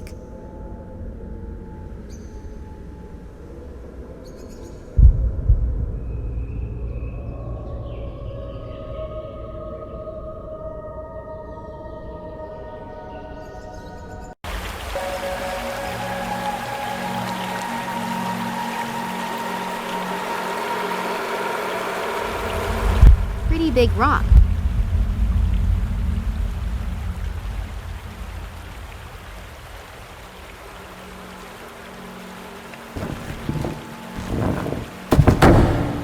I was lucky that there is another drain. Otherwise, the entire cave would probably be underwater already. The bag was next to the skeleton, and the rising waters brought it to the surface. This means that the contents can't be that heavy.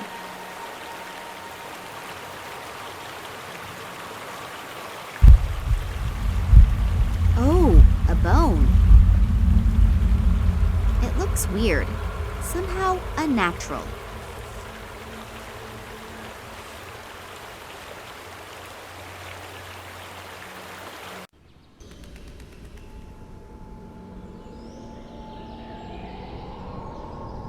The bone caught on something. I can't get it out anymore.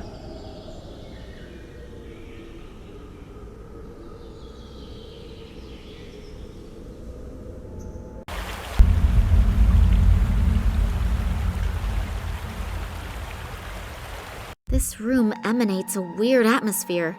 I can't describe it exactly. Unreal, as if one is entering a different world. Small humans flee from a huge unshapely object into a cave. The head was chiseled directly out of the massive rock face.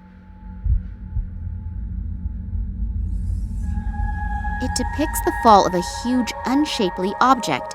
The broken down trees around the crash site remind me a bit of photos that I once saw of the Tunguska region after the 1908 catastrophe.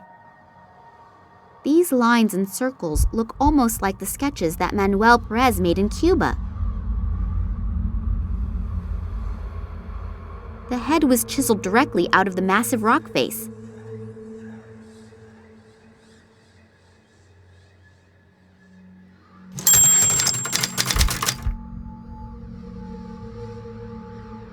An excerpt from the travel journal of a certain Dr. Evans. My father considered getting these documents to be so important that he intentionally coded all documents that deal with this subject.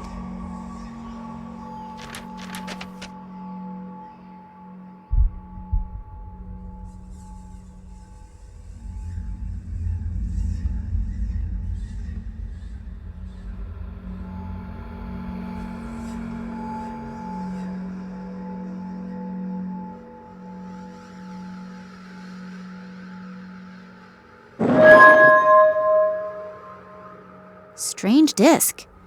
Really looks rather insignificant, but it feels warm, and I have the feeling as if some sort of weird energy is emanating from it. I'll show it to Oleg. Maybe he's got an idea about what we should do with it. Oleg! I was just coming to you. I see you really did it. Congratulations. We were not mistaken about you. Thanks. What do you mean by... I'll explain that later. The boss is waiting. Kambursky to station. Requesting permission to land. Ah, Oleg, I heard you actually found this metal thing? Hello, Sergei.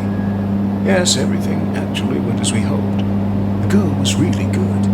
Excellent work. The boss will be pleased. Now what are we going to do with her?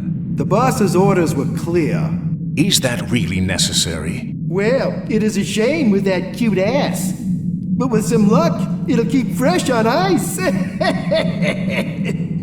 And now, turn the water on. Okay.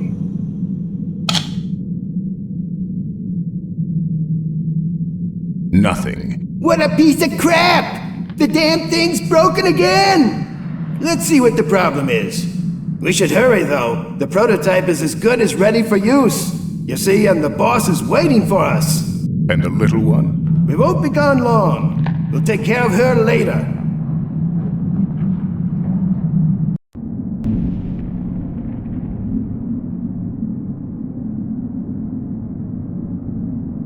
There's a piece missing here. Looks like it was torn out. Sabotage? Could be. You take care of it. I have to get back to our scientific genius. Okay.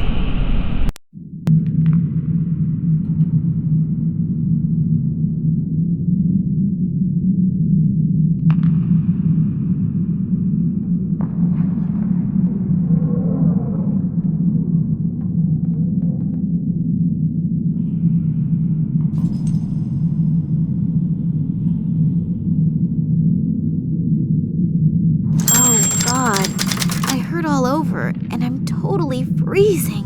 Where am I? I can only vaguely remember that Oleg knocked me out. But why? I really thought he was someone I could trust.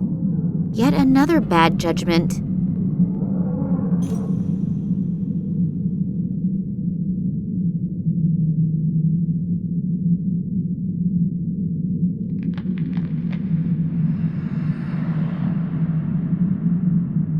This thing helps unclog stopped-up toilets.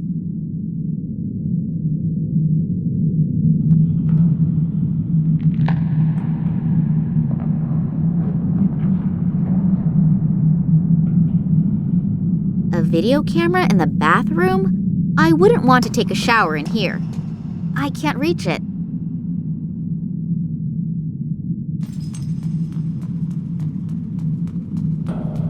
Extra soft and fluffy 3 layers.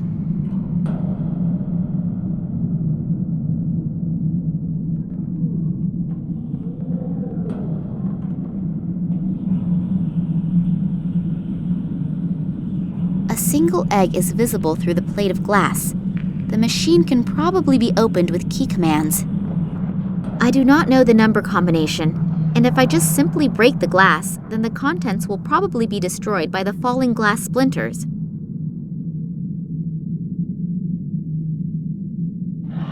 I'll take everything with me that is not on the trees by the time I count to 3. A stationary drill. A metal bit is in it. It works!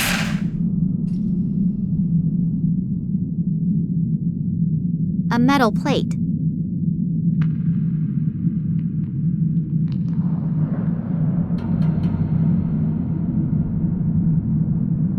Could be a kind of master key that can be replicated in the workshop as needed.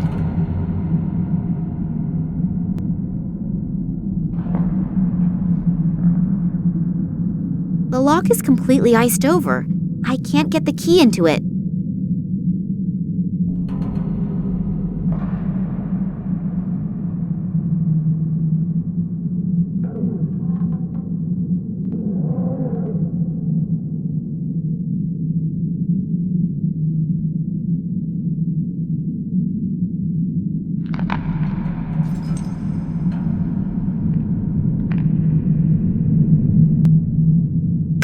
The drill set the paper on fire.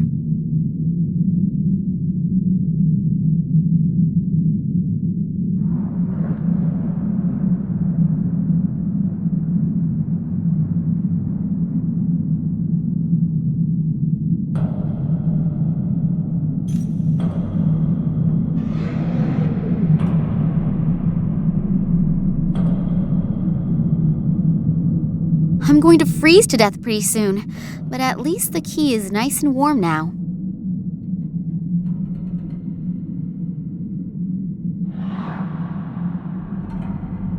The hot key is melting the ice, so the lock is now open.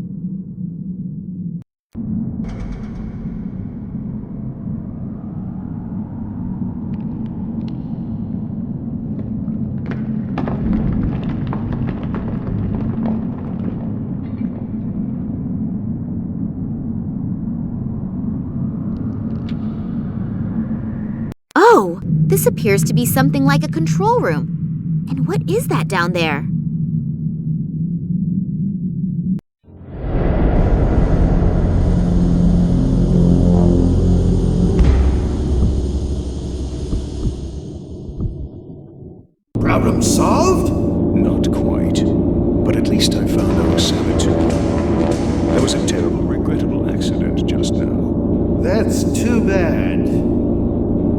What's going on with the water? That isn't important right now. I need you here. Orling, may I introduce you to Professor Charleroi, our scientific leader? Pleased to meet you. Yeah, sure. Save it. We don't have time. The boss will be here soon, and I want to have everything ready to go by then. Oleg, Sergei, and this Nicole Charleroi seem to be like a kind of complete assembly of all the human scum on Earth. Right now, I'm really tempted to jump through the window and send all three of them to... But what are they doing down there? And what kind of machine is that? I don't know for sure what is going on here, but I'm really sure that it is something quite nasty. And this I know. As soon as I get even the slightest chance, I will mess up their plans, but big.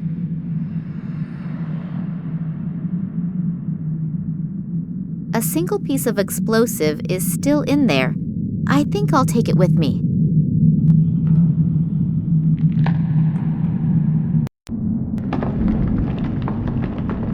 I assume that by entering numbers, one can extend...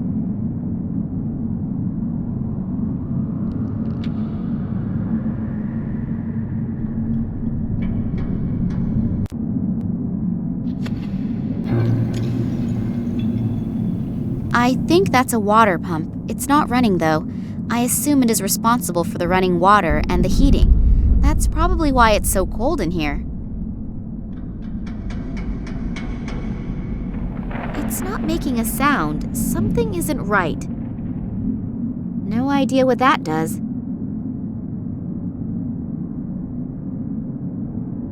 Nothing is happening. Maybe the switch is broken. A completely normal fishing rod without any kind of frills, but rather robust.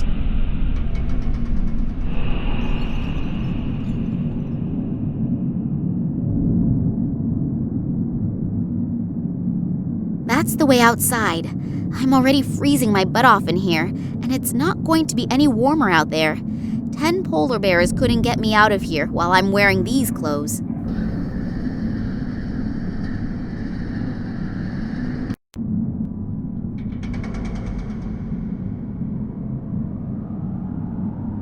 A freight elevator, but there doesn't appear to be a way to summon the elevator up from here.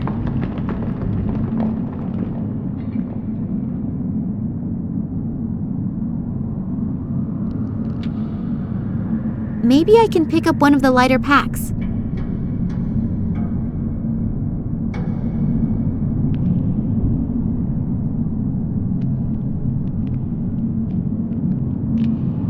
Winter clothing, that's a nice catch. Much better already.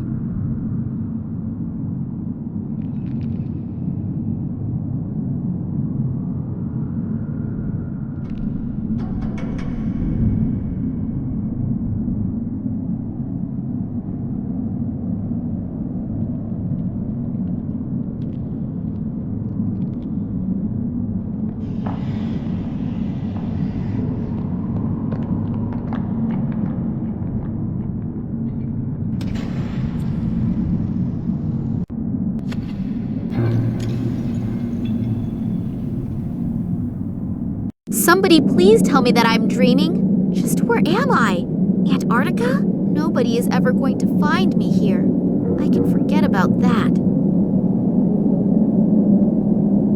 A 10-liter bucket.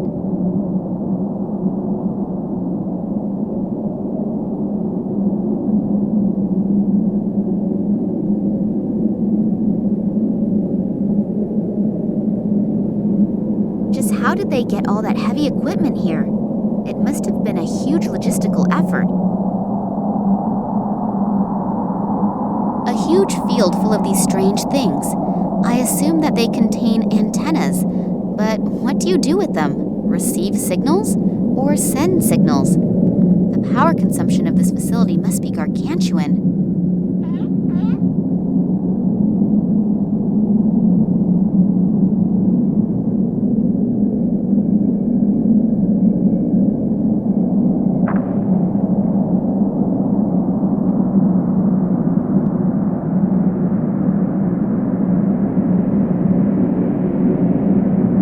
There's someone lying there. Hello? Are you hurt? Hello? I almost almost fear that he's dead. Funny that someone should fall into the glacier's precipice who probably knows his way around here. Plus, there was a warning sign. Just a moment. It could, of course, be that he had a little help when he fell. I believe these people here are capable of that. It almost looks as if they let the poor guy die in misery down there. I really have to watch out. A human life does not appear to be worth much out here.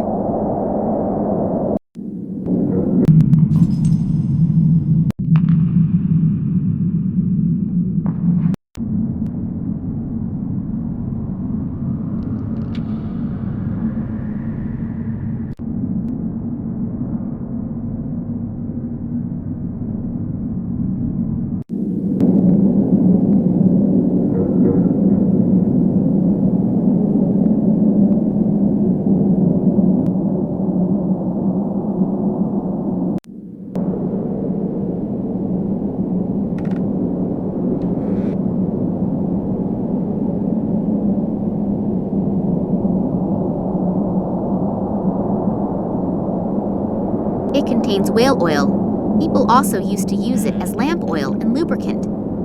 It's a little heavy. Not even female Russian shot putters can carry that. The jacket is frozen stiff, but it appears that there is still something in the side pocket.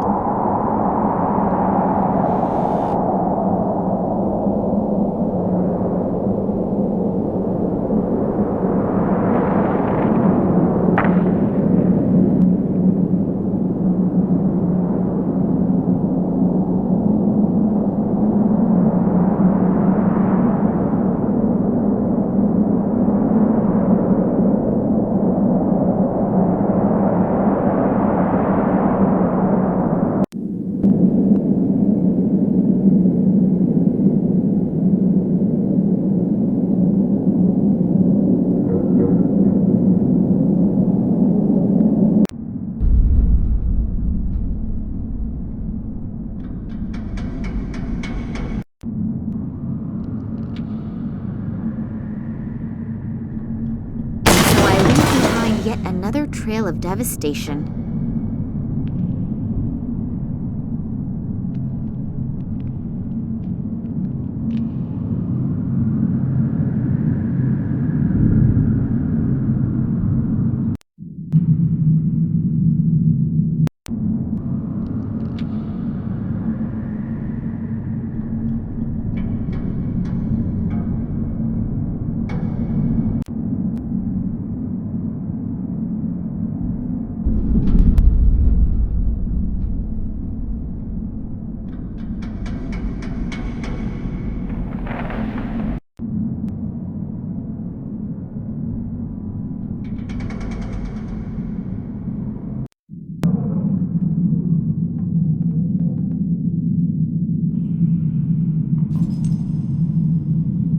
A single egg is visible through the plate of glass. The machine can probably be opened with key commands.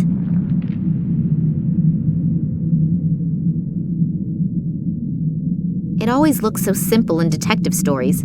Plunger on the glass, cut it with a diamond, and... it really is simple.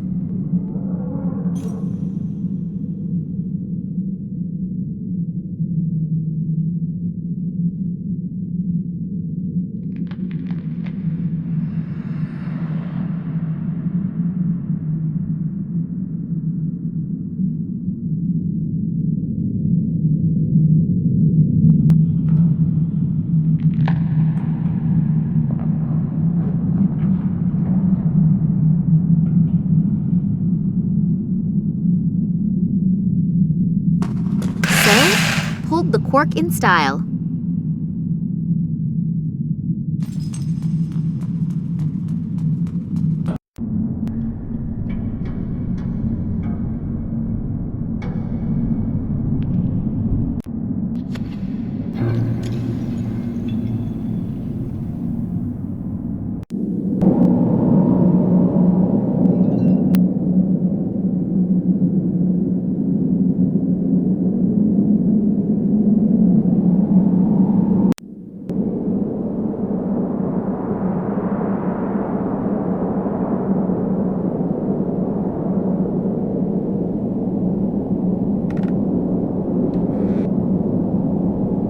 Well, it will probably take some time until the salt has eaten its way through the ice.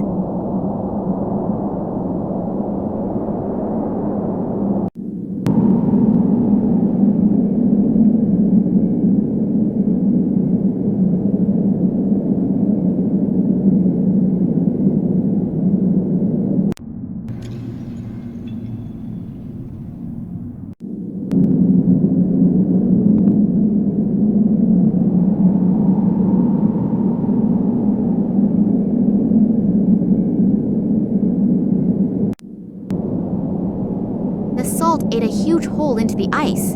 There are people who prefer to jump into ice holes at minus 300 degrees, but I am definitely not one of them. The lighter could serve as a blinker substitute and lead all in one. It's definitely worth a try.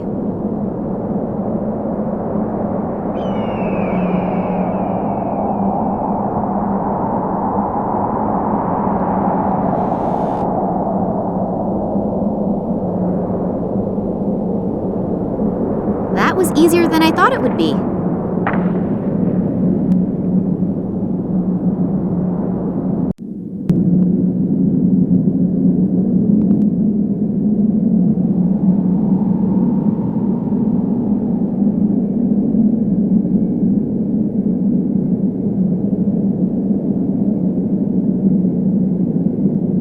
Maybe I can distract it with some fish.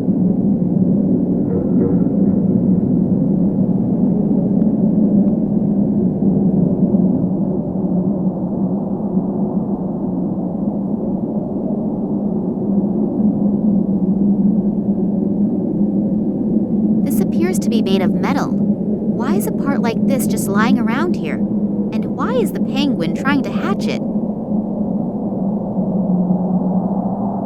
It doesn't like it that I stole his offspring. I'll put the egg back down. I have enough enemies here as it is.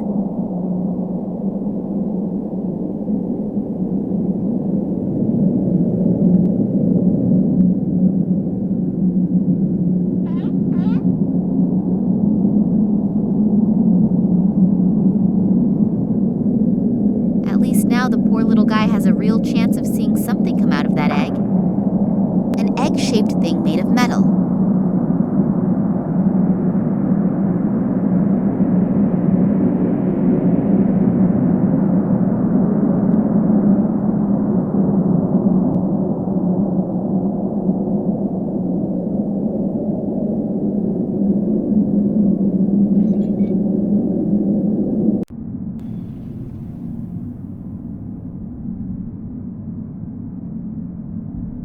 It fits, and the machine is also starting to work again.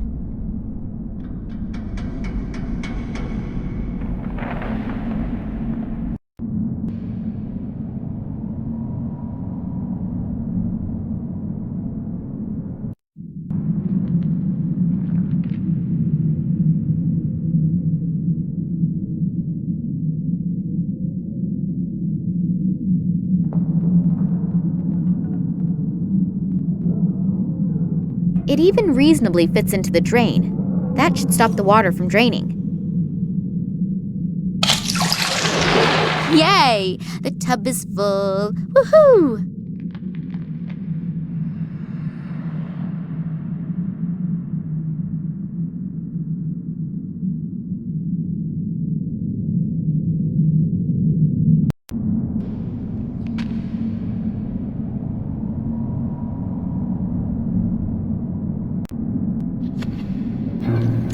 The pump is running. It's gradually getting warm again. Too bad, actually. It was just about to get nice and warm.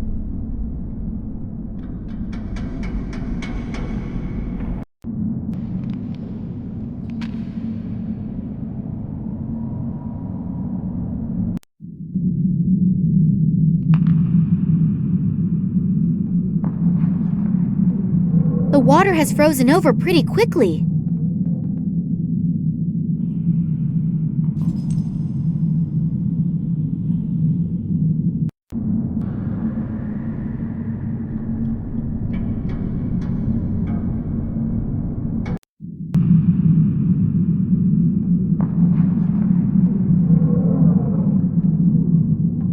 A video camera in the bathroom? I wouldn't... I hope that the ice will hold me.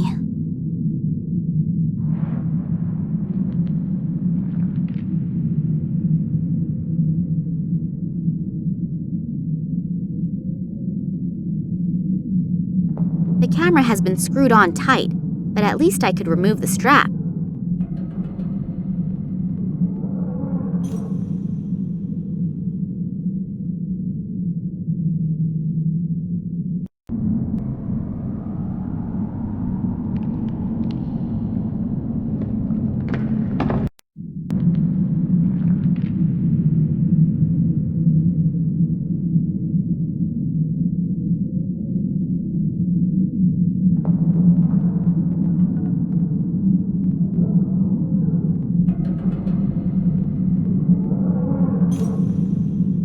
Oh, there is something else on the tape. A remainder of another recording. Looks like the room right next door. This Nicole Charleroi is having a discussion with a really elegantly dressed guy. Unfortunately, his back is to the camera, but I could swear that it's... What's going on down there?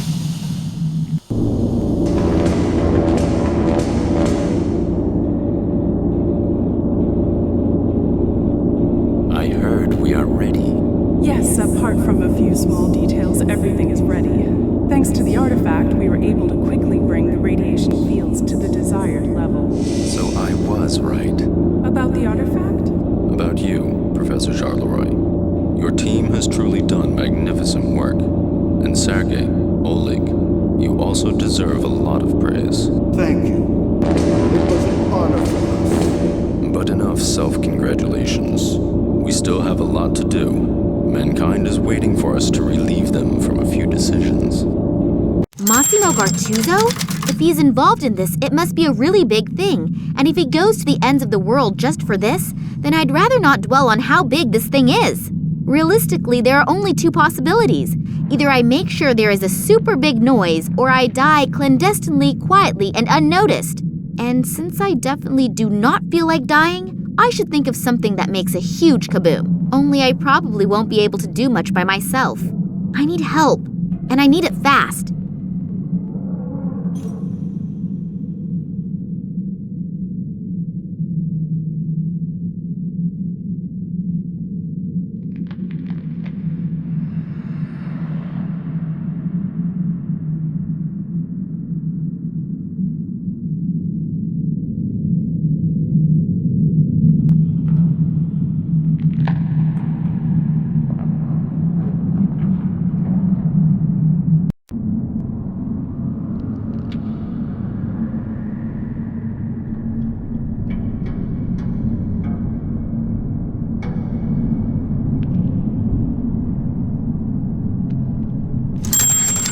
Two, 5, 1, 3. Done it. I wonder what is waiting for me in that room over there.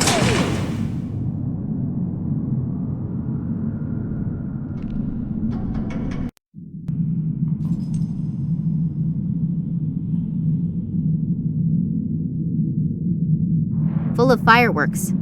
I think I'll take a couple with me, and probably the matches too.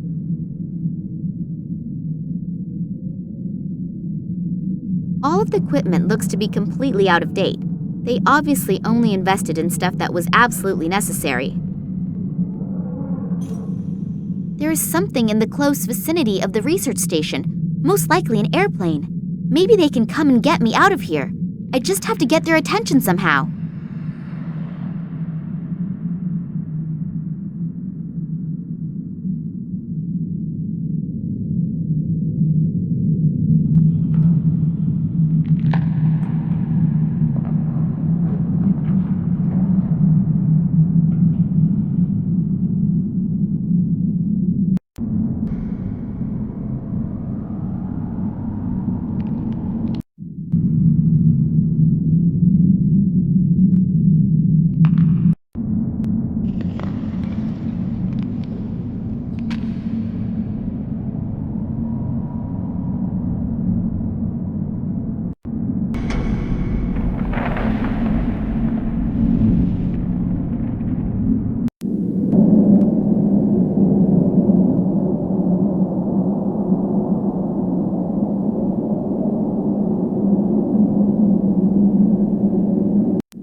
work again if I pour the whale oil over them.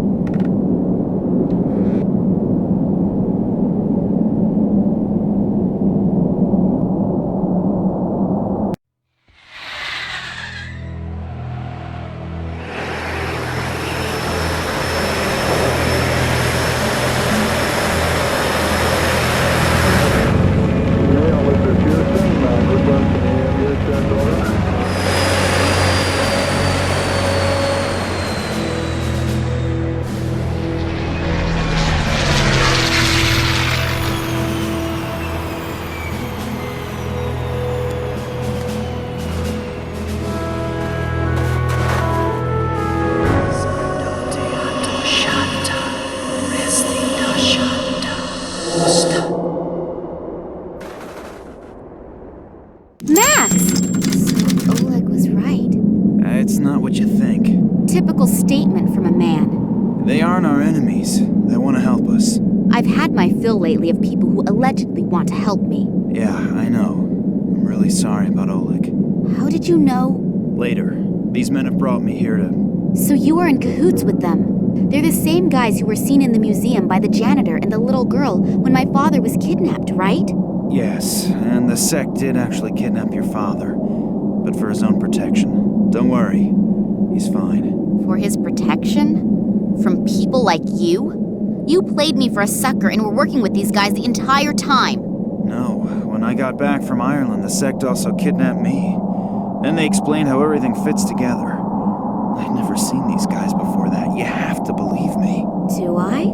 During his investigation into the Tunguska catastrophe, your father stumbled onto something that has to be kept secret at all costs. The sect has done everything it can to make sure this secret doesn't fall into the wrong hands. And what is that? The people believe that they're the offspring of aliens from outer space. Oh, God. And the Tunguska catastrophe was caused by a nuclear-powered interstellar spaceship that crashed while trying to rescue its last living survivors from Earth. Bullshit! Psst. Don't tell me you believe that. I don't know what I should believe anymore. Do you remember your encounter with the sect? In Tunguska? Yes. It was pretty weird. The fact is that in the summer of 1908, an unidentified object was annihilated in a detonation as powerful as a modern hydrogen bomb, but they found no crater and no remains. Then these strange fragments appeared years later. Your father examined them and discovered that they were made from materials that didn't come from Earth, but were processed. The Kalenkov report? Exactly. Then the military got a hold of the material, and your father was prohibited from doing any more research. When he and Manuel Perez took off again for the Tunguska region, Perez accidentally became a victim of an experiment that the military was conducting with the extraterrestrial object there. Your father realizes how dangerous the material is, but he continues to do research despite, or maybe because of it, until he comes across evidence of the Zopa, whose abandoned caves he discovers in China. There he discovers artifacts that consist of the same extraterrestrial material as the fragments from the Tunguska region. A strange connection, don't you think? And one of the artifacts is here now, delivered personally by Nina Kalenkov. The station belongs to a man named Massimo Gattuso. Have you ever heard his name before? Billionaire, divorced 3 times, devastatingly handsome. You can ask him for an autograph in a second. What? He's here. I saw him below in the station. Hopefully we aren't too late. He bought shares in all the telecommunication companies through middlemen and will soon control the entire mobile network. So what? Are you afraid that the prices per minute will go up? Be serious for a second, Nina. Don't you have any idea what they're planning here? Think about Perez's accident, the psychiatric clinic in Cuba, the French female scientist, and the Russians' animal experiments. Give me a hint. They are working on a technology that will manipulate thoughts. Oh, come on. First you come to me with these aliens, and now this? It sounds inconceivable, I know. But research into this technology is nothing new. As far as I know, no one has been successful yet. But with this extraterrestrial material, do you think that Massimo Gattuso will go to so much trouble if the artifact was merely of value archaeologically? The sect believes that he is about to implement this technology, and you can imagine what will happen then. So, do you trust these people? More than I trust this Gattuso. And what are you planning to do? The sect will take care of detonating the transmitter, and we have to find a way to disrupt the experiment itself. Are you familiar with the layout in there? Is there maybe a control room or something like that? Sure. Follow me and try to be inconspicuous. Yes, sir.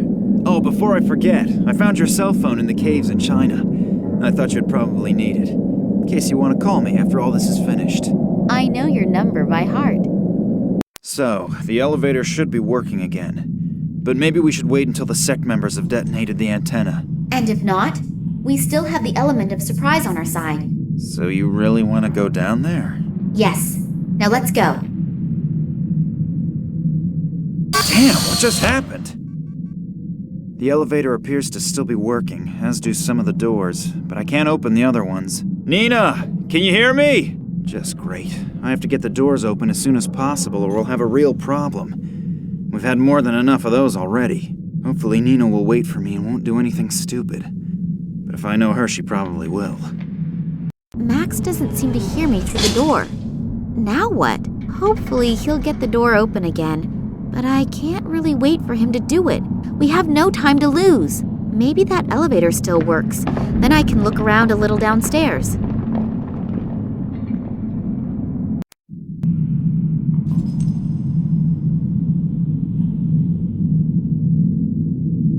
A radiator. The radiator feels cold. Someone took the knob that opens and closes the vent. There's just a rod left now. I can't open or close the valve with my bare hands. I can't break it loose. It's much too massive for that.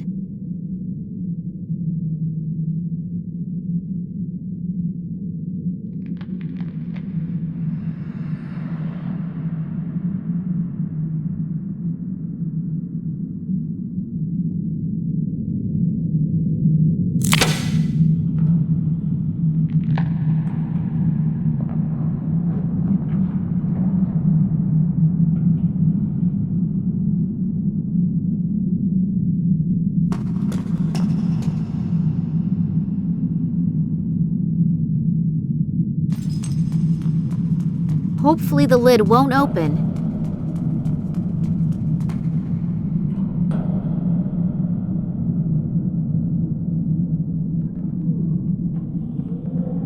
The paint stuck to the silicone. With a little imagination, you can see the sign again.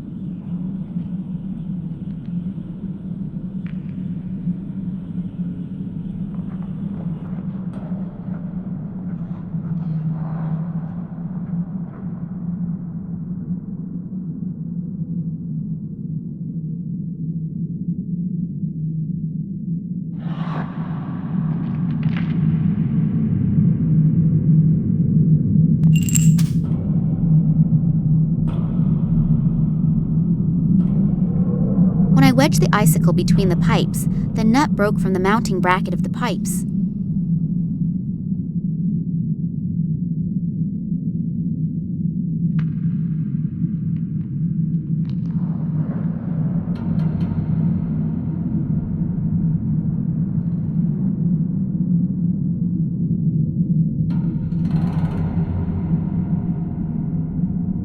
I threaded the rod.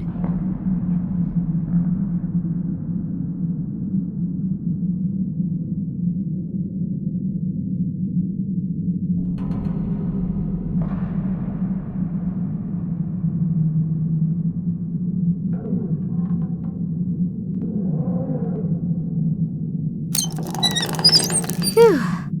That's it then. The vent is open. The radiator is gurgling and is cold. I guess there isn't enough water in the pipes. Water? Heat?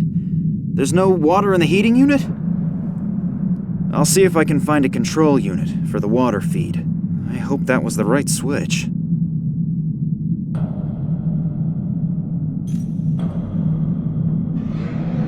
There seems to be enough water in it now, but the radiator is still not heating up.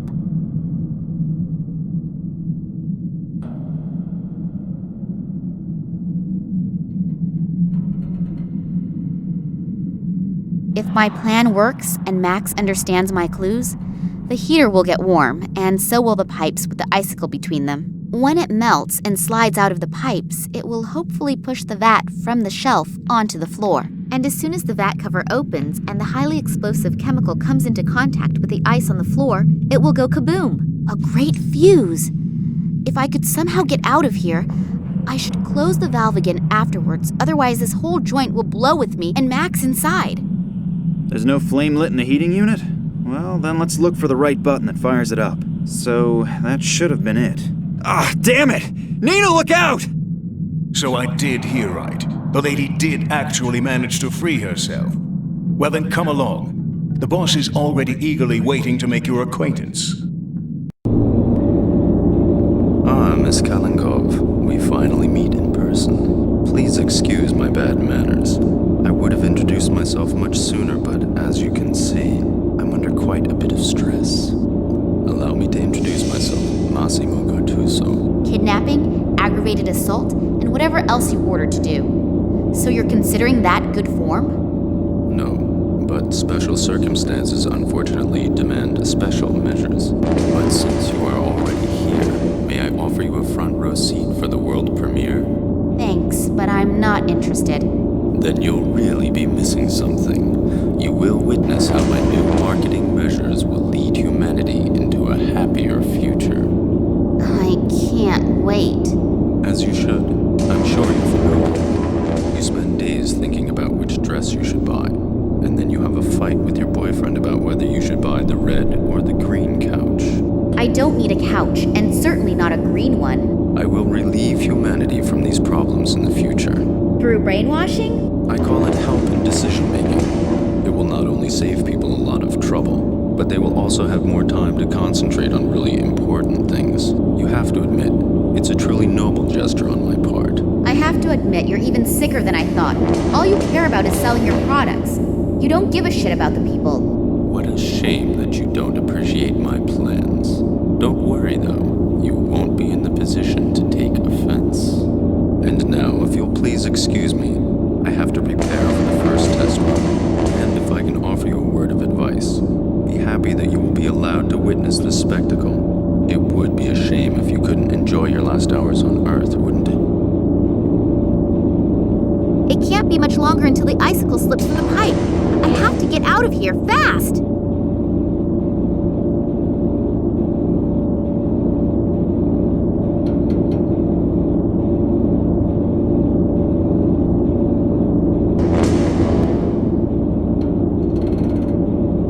I think I may have something you've been looking for.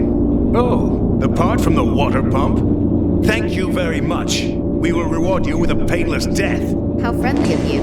Oleg, put that thing back in there quickly so that it's nice and warm again in the station when we celebrate our triumph. Okay. You will watch our guest of honor. I don't think that our princess wants to run away, do you? No, of course not. It's terribly comfortable here.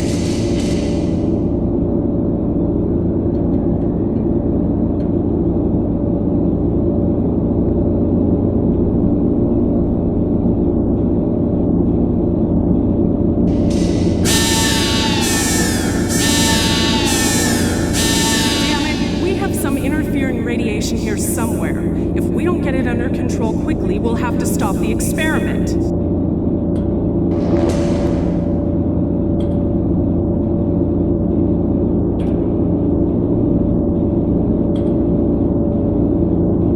One of those monitoring cameras again.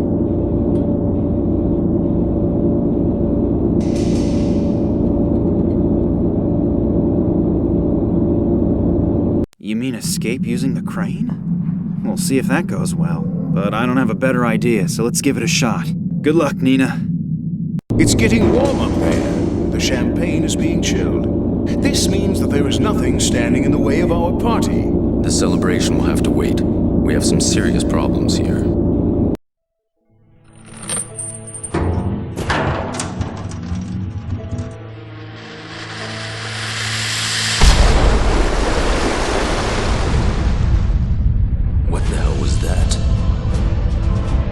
I'm sure we can thank this little toad here for this.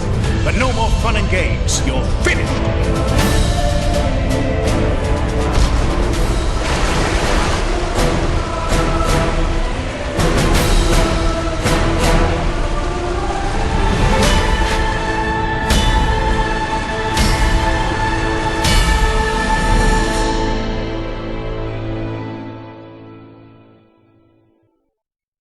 I'm sorry that I was wrong about you. But Oleg was very convincing and... That's okay. I'm a man. I don't hold a grudge. Come on, we've got to get to the airplane. The people from the sector are probably already waiting for us.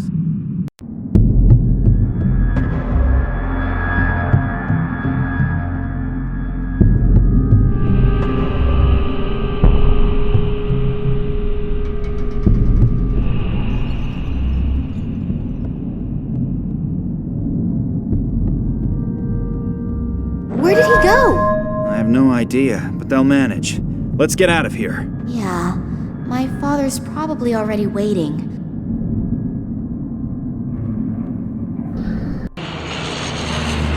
Max? Yeah?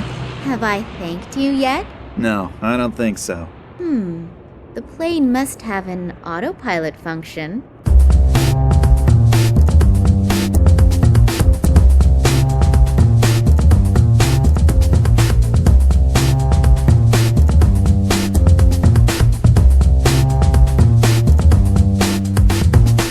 Camera's rolling. And I'd like to help you too. I don't need to go to bed anymore anyway, and I can always sleep when I'm dead. So, if I can do something for you... That's really nice. Here's looking at you, kid. Sorry, I forgot my line. Cut! You know the difference between me and you? I make this look good. Cut! Just because I'm filming a shitty film for some shitty people doesn't mean that I enjoy being an actor. I was not outstanding, and I was not exceptional. I was monumental. I was epochal. Camera's rolling.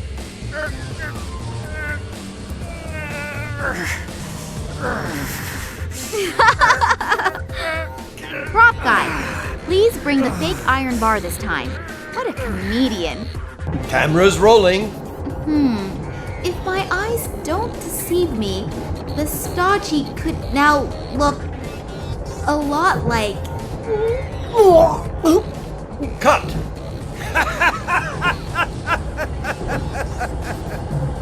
I can't stand taking the train, sorry. Let's film the scene again.